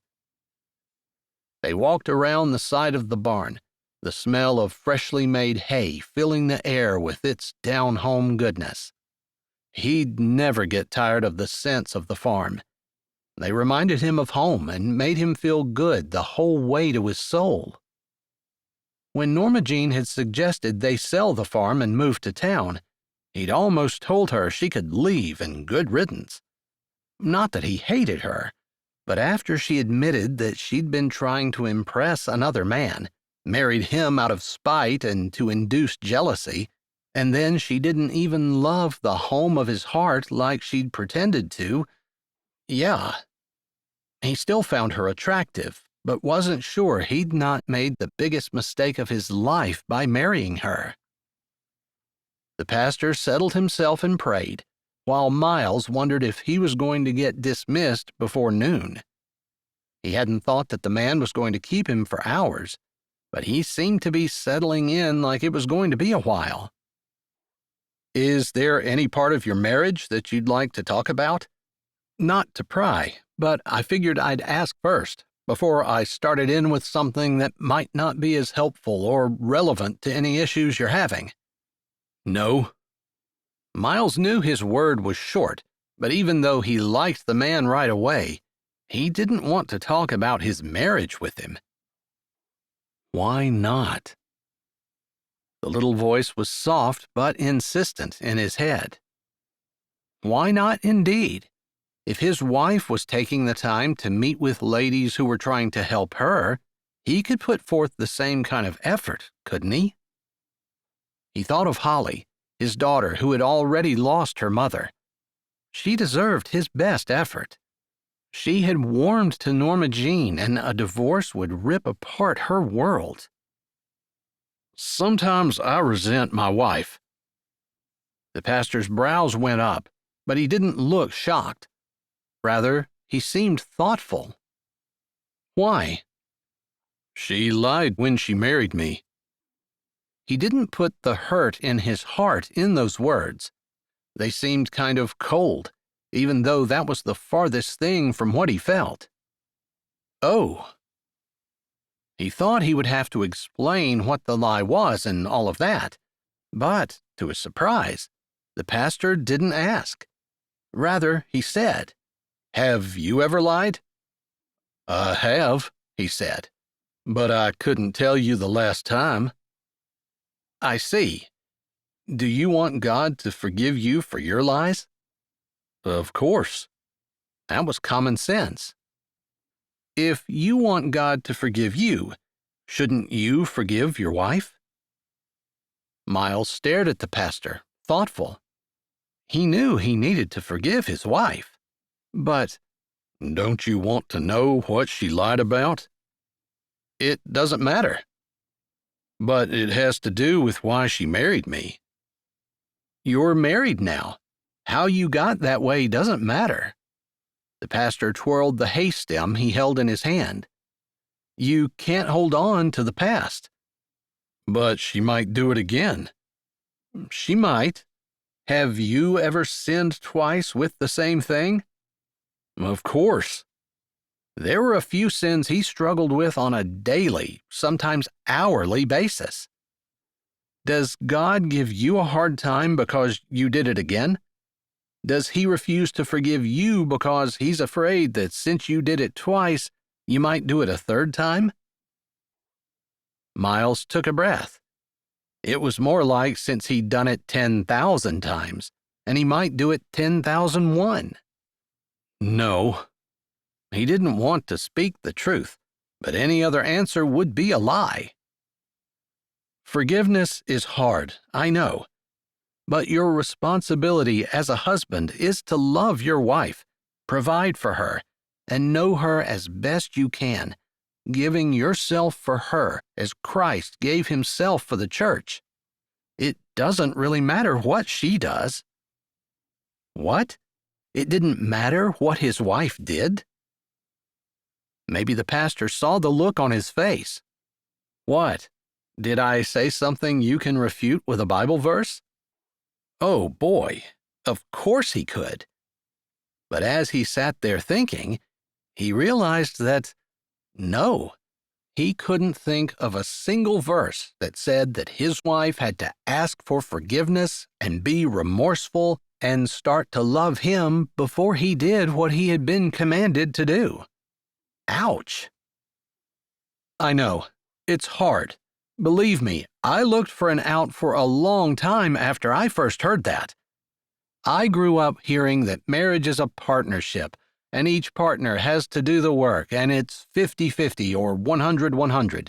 But the basic idea was that what you do depends on what she does, and if she doesn't do what she's supposed to, then you don't have to stay with her.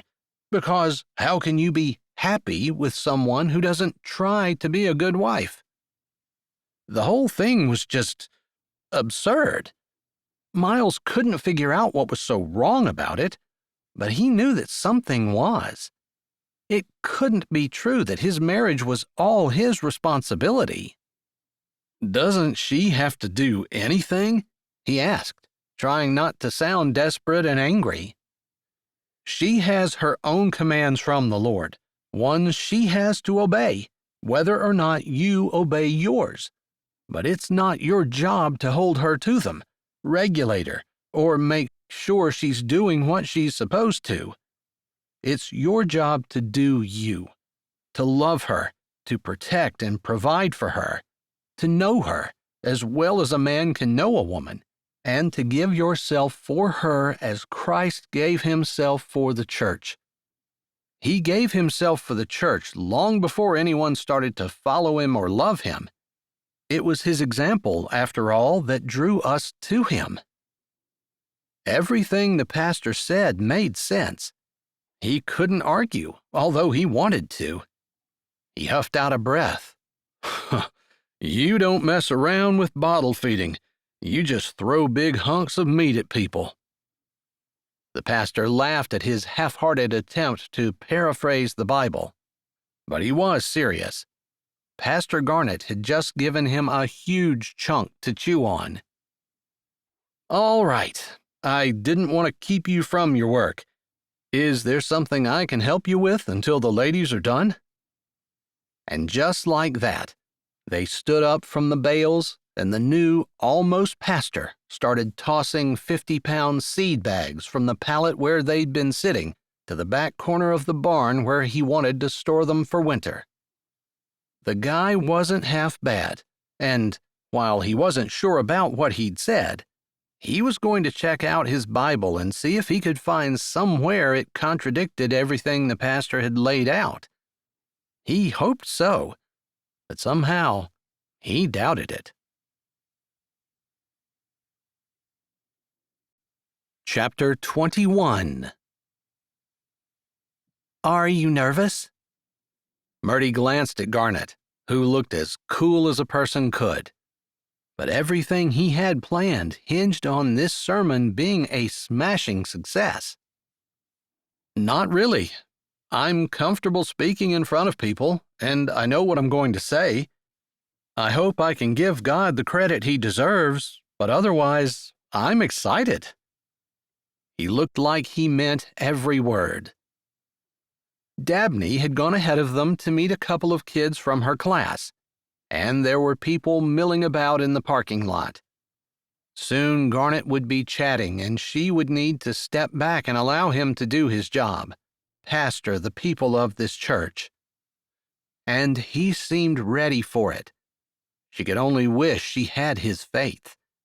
That must be why he wasn't nervous. Whatever happened was in God's hands. She could learn a few things from him.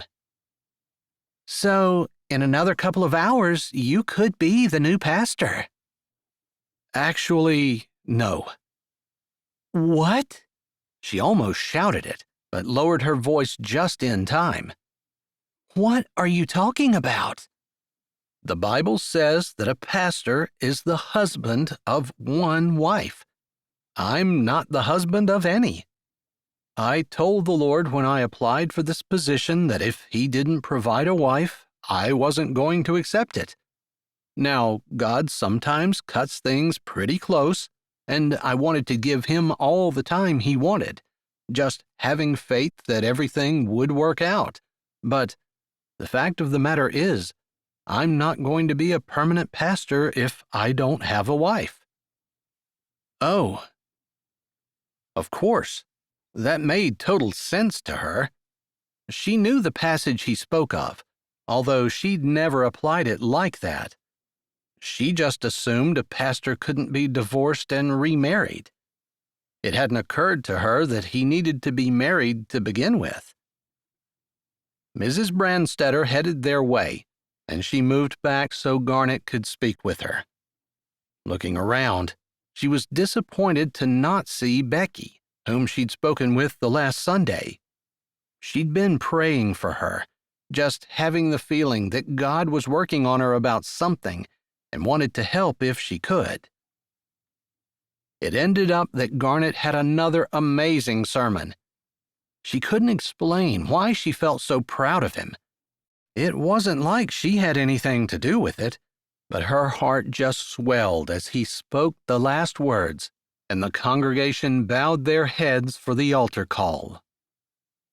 She couldn't wait to tell him how amazing his sermon was, but that joy and excitement was tempered by the idea that no matter how good it was, he wasn't going to be the pastor here. Unless he had a wife. The words stopped her cold. She didn't want Garnet to have a wife. Not unless it was her. She blinked. Where did that thought come from? She wasn't interested in getting married, wanted to finish up cleaning up the house so she could accept Zebedee's offer and move on with her own career, except, was that really what she wanted? Dominic Miller stood up as the congregation sat down. He thanked Garnet. If you'd like to go somewhere, we'll call you when the results are in. We're going to have a chance for everyone to chat a bit, so plan on an hour or so. Garnet shook his hand, nodded, and walked off the platform. Since Mertie wasn't a member of the church, she wouldn't be voting, so as Garnet walked by, she tapped Dabney's arm and they both stood up and followed him out. They could hear Dominic talking as they closed the door behind them. I think everyone liked it, Dad. At least no one was sleeping that I could see. Mertie bit back a laugh at Dabney's definition of a good sermon. It kept everyone awake. She supposed that maybe wasn't a terrible litmus test. I thought it was excellent as well. Truly fantastic. She didn't know how to tell him that his message on seeking the Lord and accepting His will for their life had hit closer to home than she wanted to admit.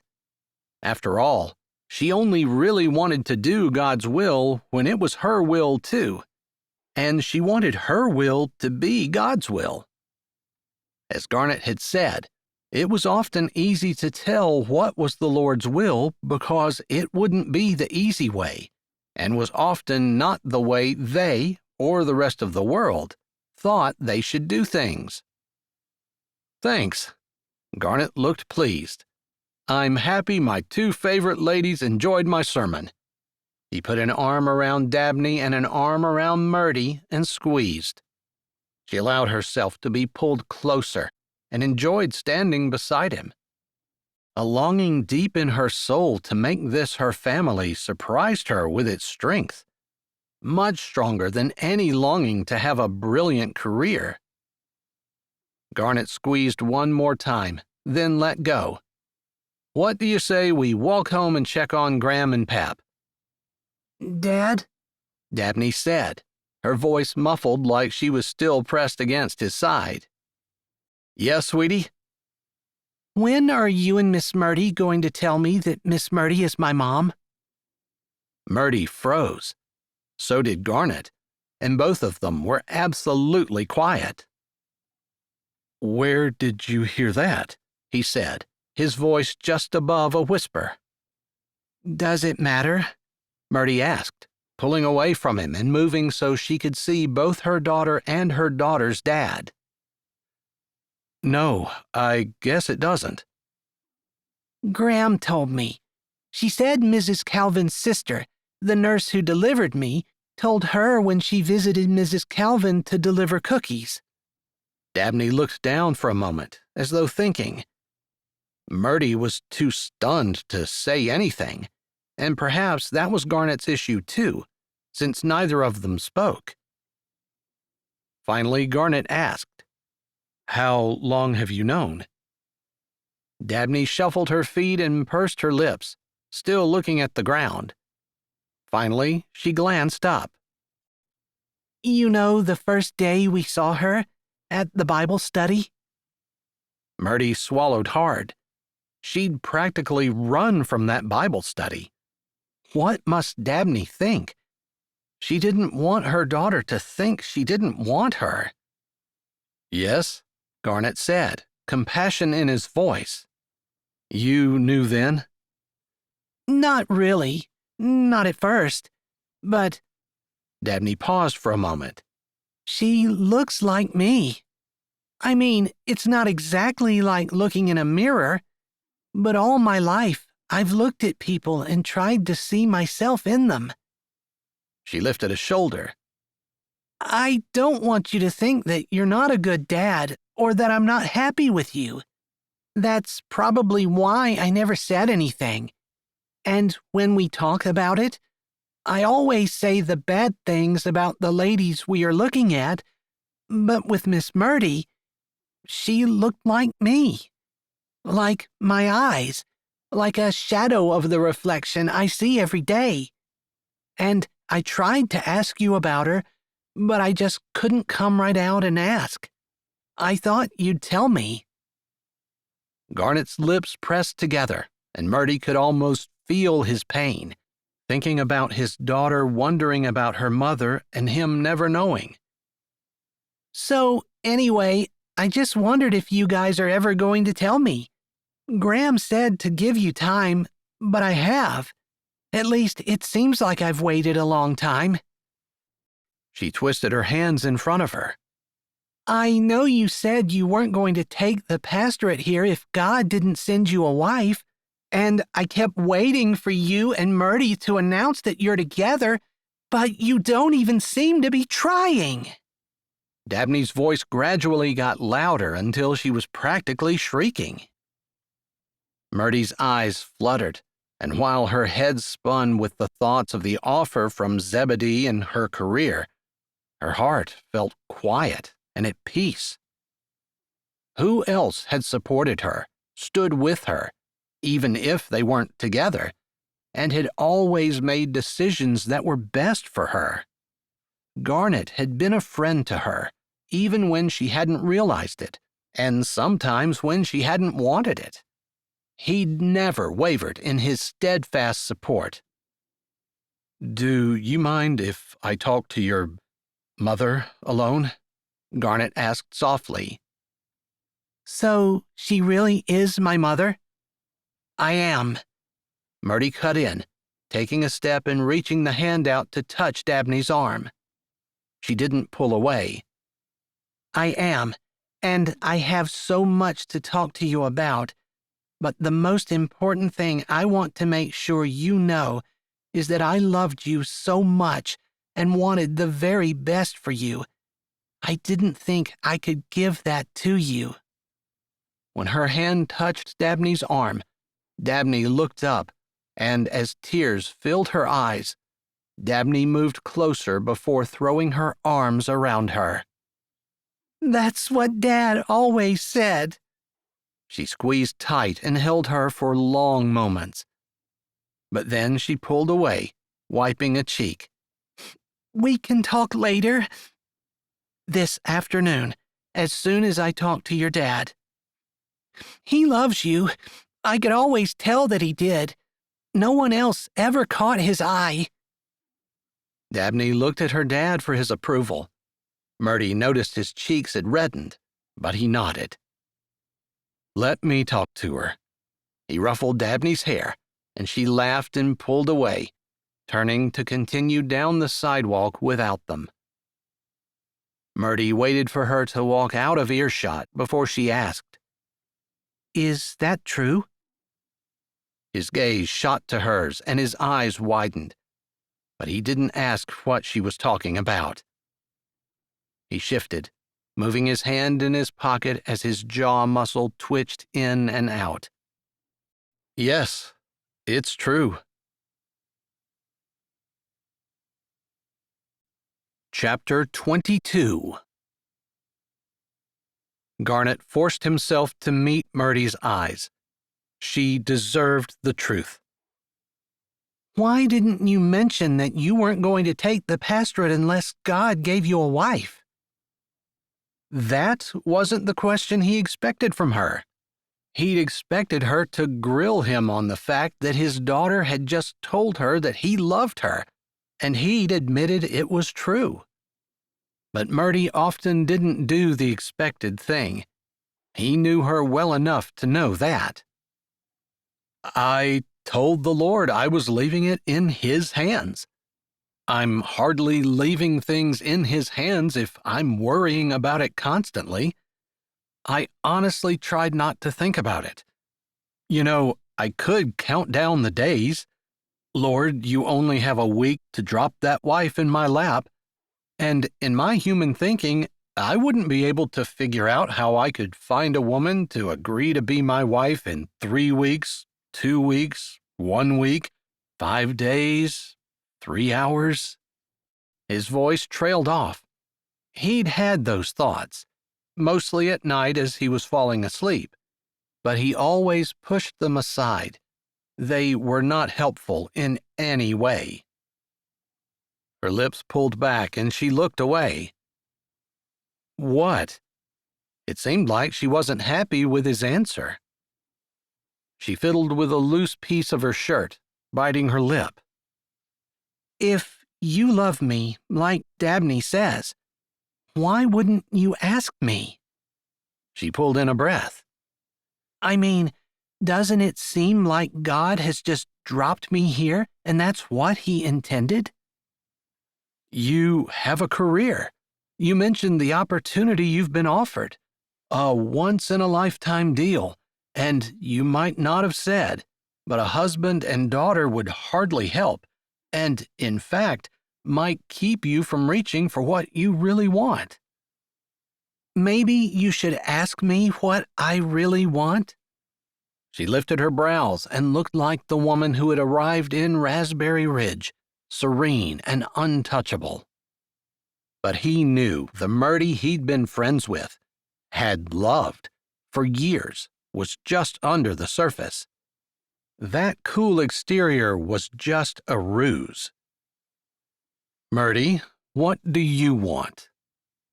"I want to be a mother to my daughter, to be a mother to as many children as the Lord gives me, to get married, to you, my best friend." His head tilted. He wanted to point out that he hadn't asked her to marry him. "Garnet, will you marry me?" He laughed. He'd never even kissed her. Not that he didn't want to. Not that it mattered.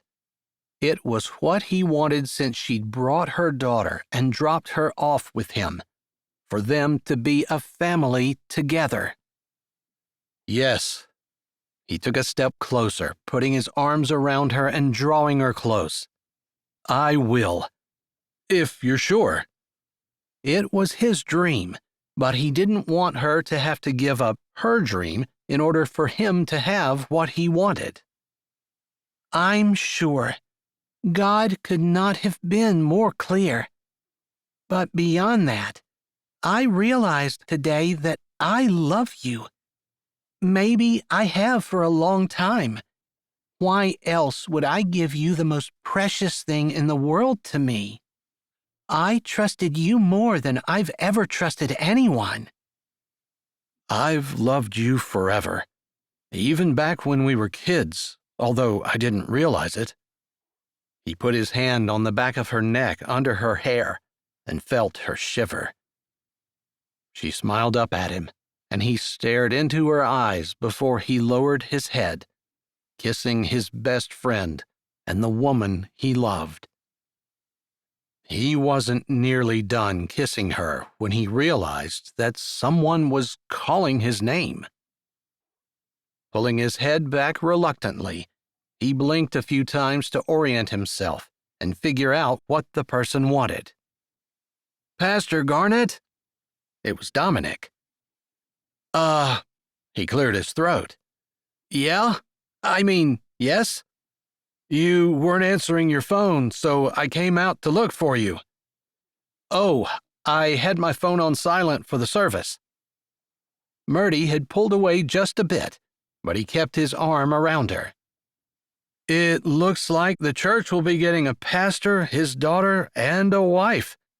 The decision was unanimous, but I'm sure this will be good news for everyone." "For me, too." Garnet smiled. "Do you want to come in and say a few words to the congregation?" "I'd love to, but I need to call my daughter first. She deserves to be there." "Of course. I'll let everyone know. We'll be waiting." Dominic turned and walked back toward the church. Why would he think we're getting married just because we're kissing? Mertie wondered as he pulled his phone out of his pocket. "I told him that I made a vow that I wouldn't kiss anyone I wasn't planning on marrying. It just seems foolish and awkward in a weird way to kiss someone I have no intention of spending the rest of my life with. She might not be someone else's wife now, but she will be." He lifted a shoulder. It wasn't something that the rest of the world understood, and he knew that. It also wasn't expressly forbidden by Scripture, but it seemed like a good standard to have. One Jesus would have if he were dating. He couldn't imagine Jesus just going around kissing anyone. The thought was repulsive.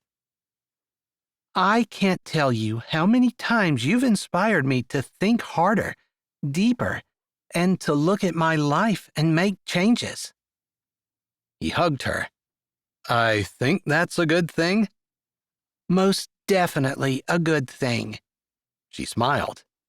We're going to have to talk about a wedding.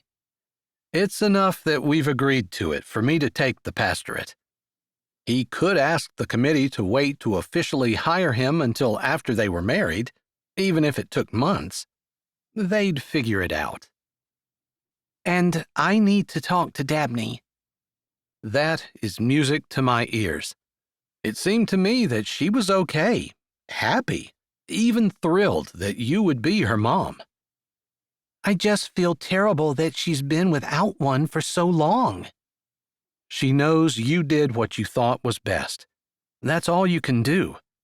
But she has a mom for the rest of your life. And siblings. He froze.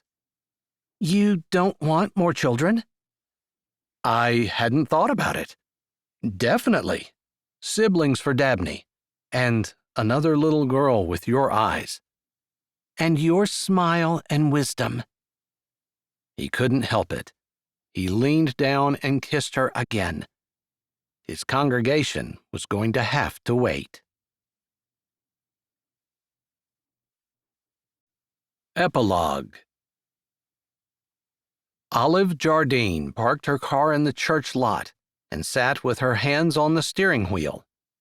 It was Sunday afternoon, and it seemed like the entire town was still at the church. If that was how long the sermons were going to last, she wasn't going to attend this church.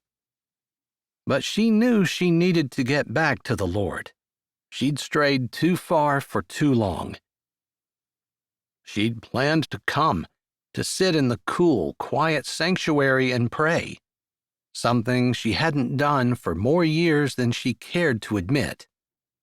Other than the desperate pleas she'd made the last few weeks, pleas for her survival and her recovery, for her child. She looked in the rearview mirror at the child in the car seat behind her. having a child had not been in her plan. But she was tired of running around, tired of running away, and after almost dying, she wanted nothing more than to come somewhere she felt safe, if not loved, which was why she found herself and her sleeping baby back here in Raspberry Ridge, sitting in front of the church. She'd put off going home to the house she still shared with her sisters and the one they were supposed to be cleaning out and getting ready to sell, mostly because she hadn't been completely truthful with her sisters, but also because the idea of selling the house seemed to rip the little bit of security she had completely away. Not wanting to face an entire crowd of people, she figured that it might be best if she just ripped the bandage off with one quick pull, so to speak. So she turned her borrowed car off, got the car seat out, and walked toward the church, opening the door and standing in the back.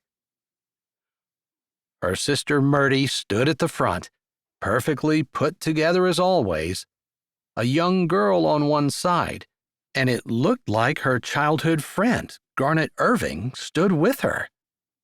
Were they married? Was that their child? She was ashamed to admit that she'd been so out of touch with her family that she really didn't know what was going on.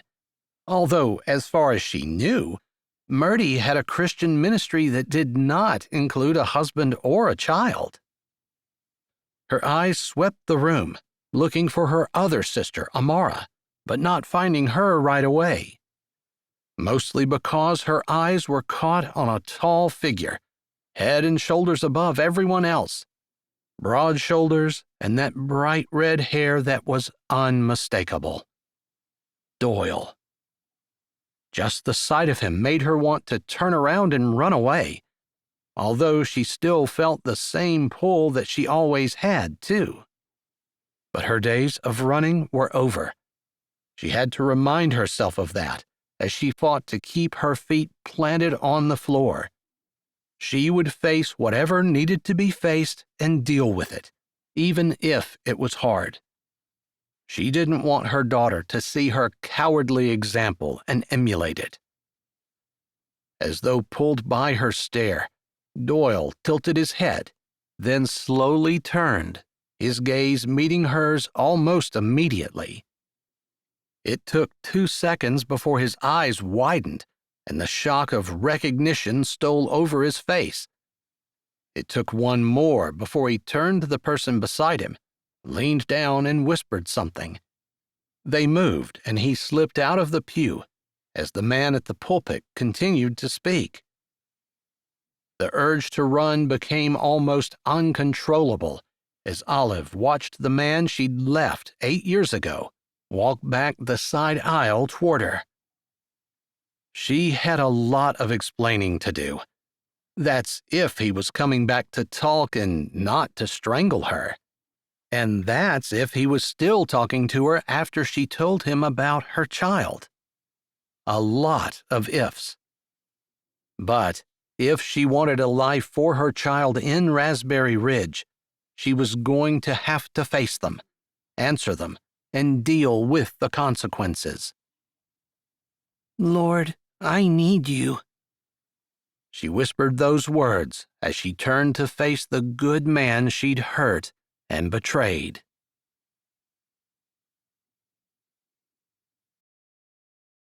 Hi, this is Jay, and thanks for listening.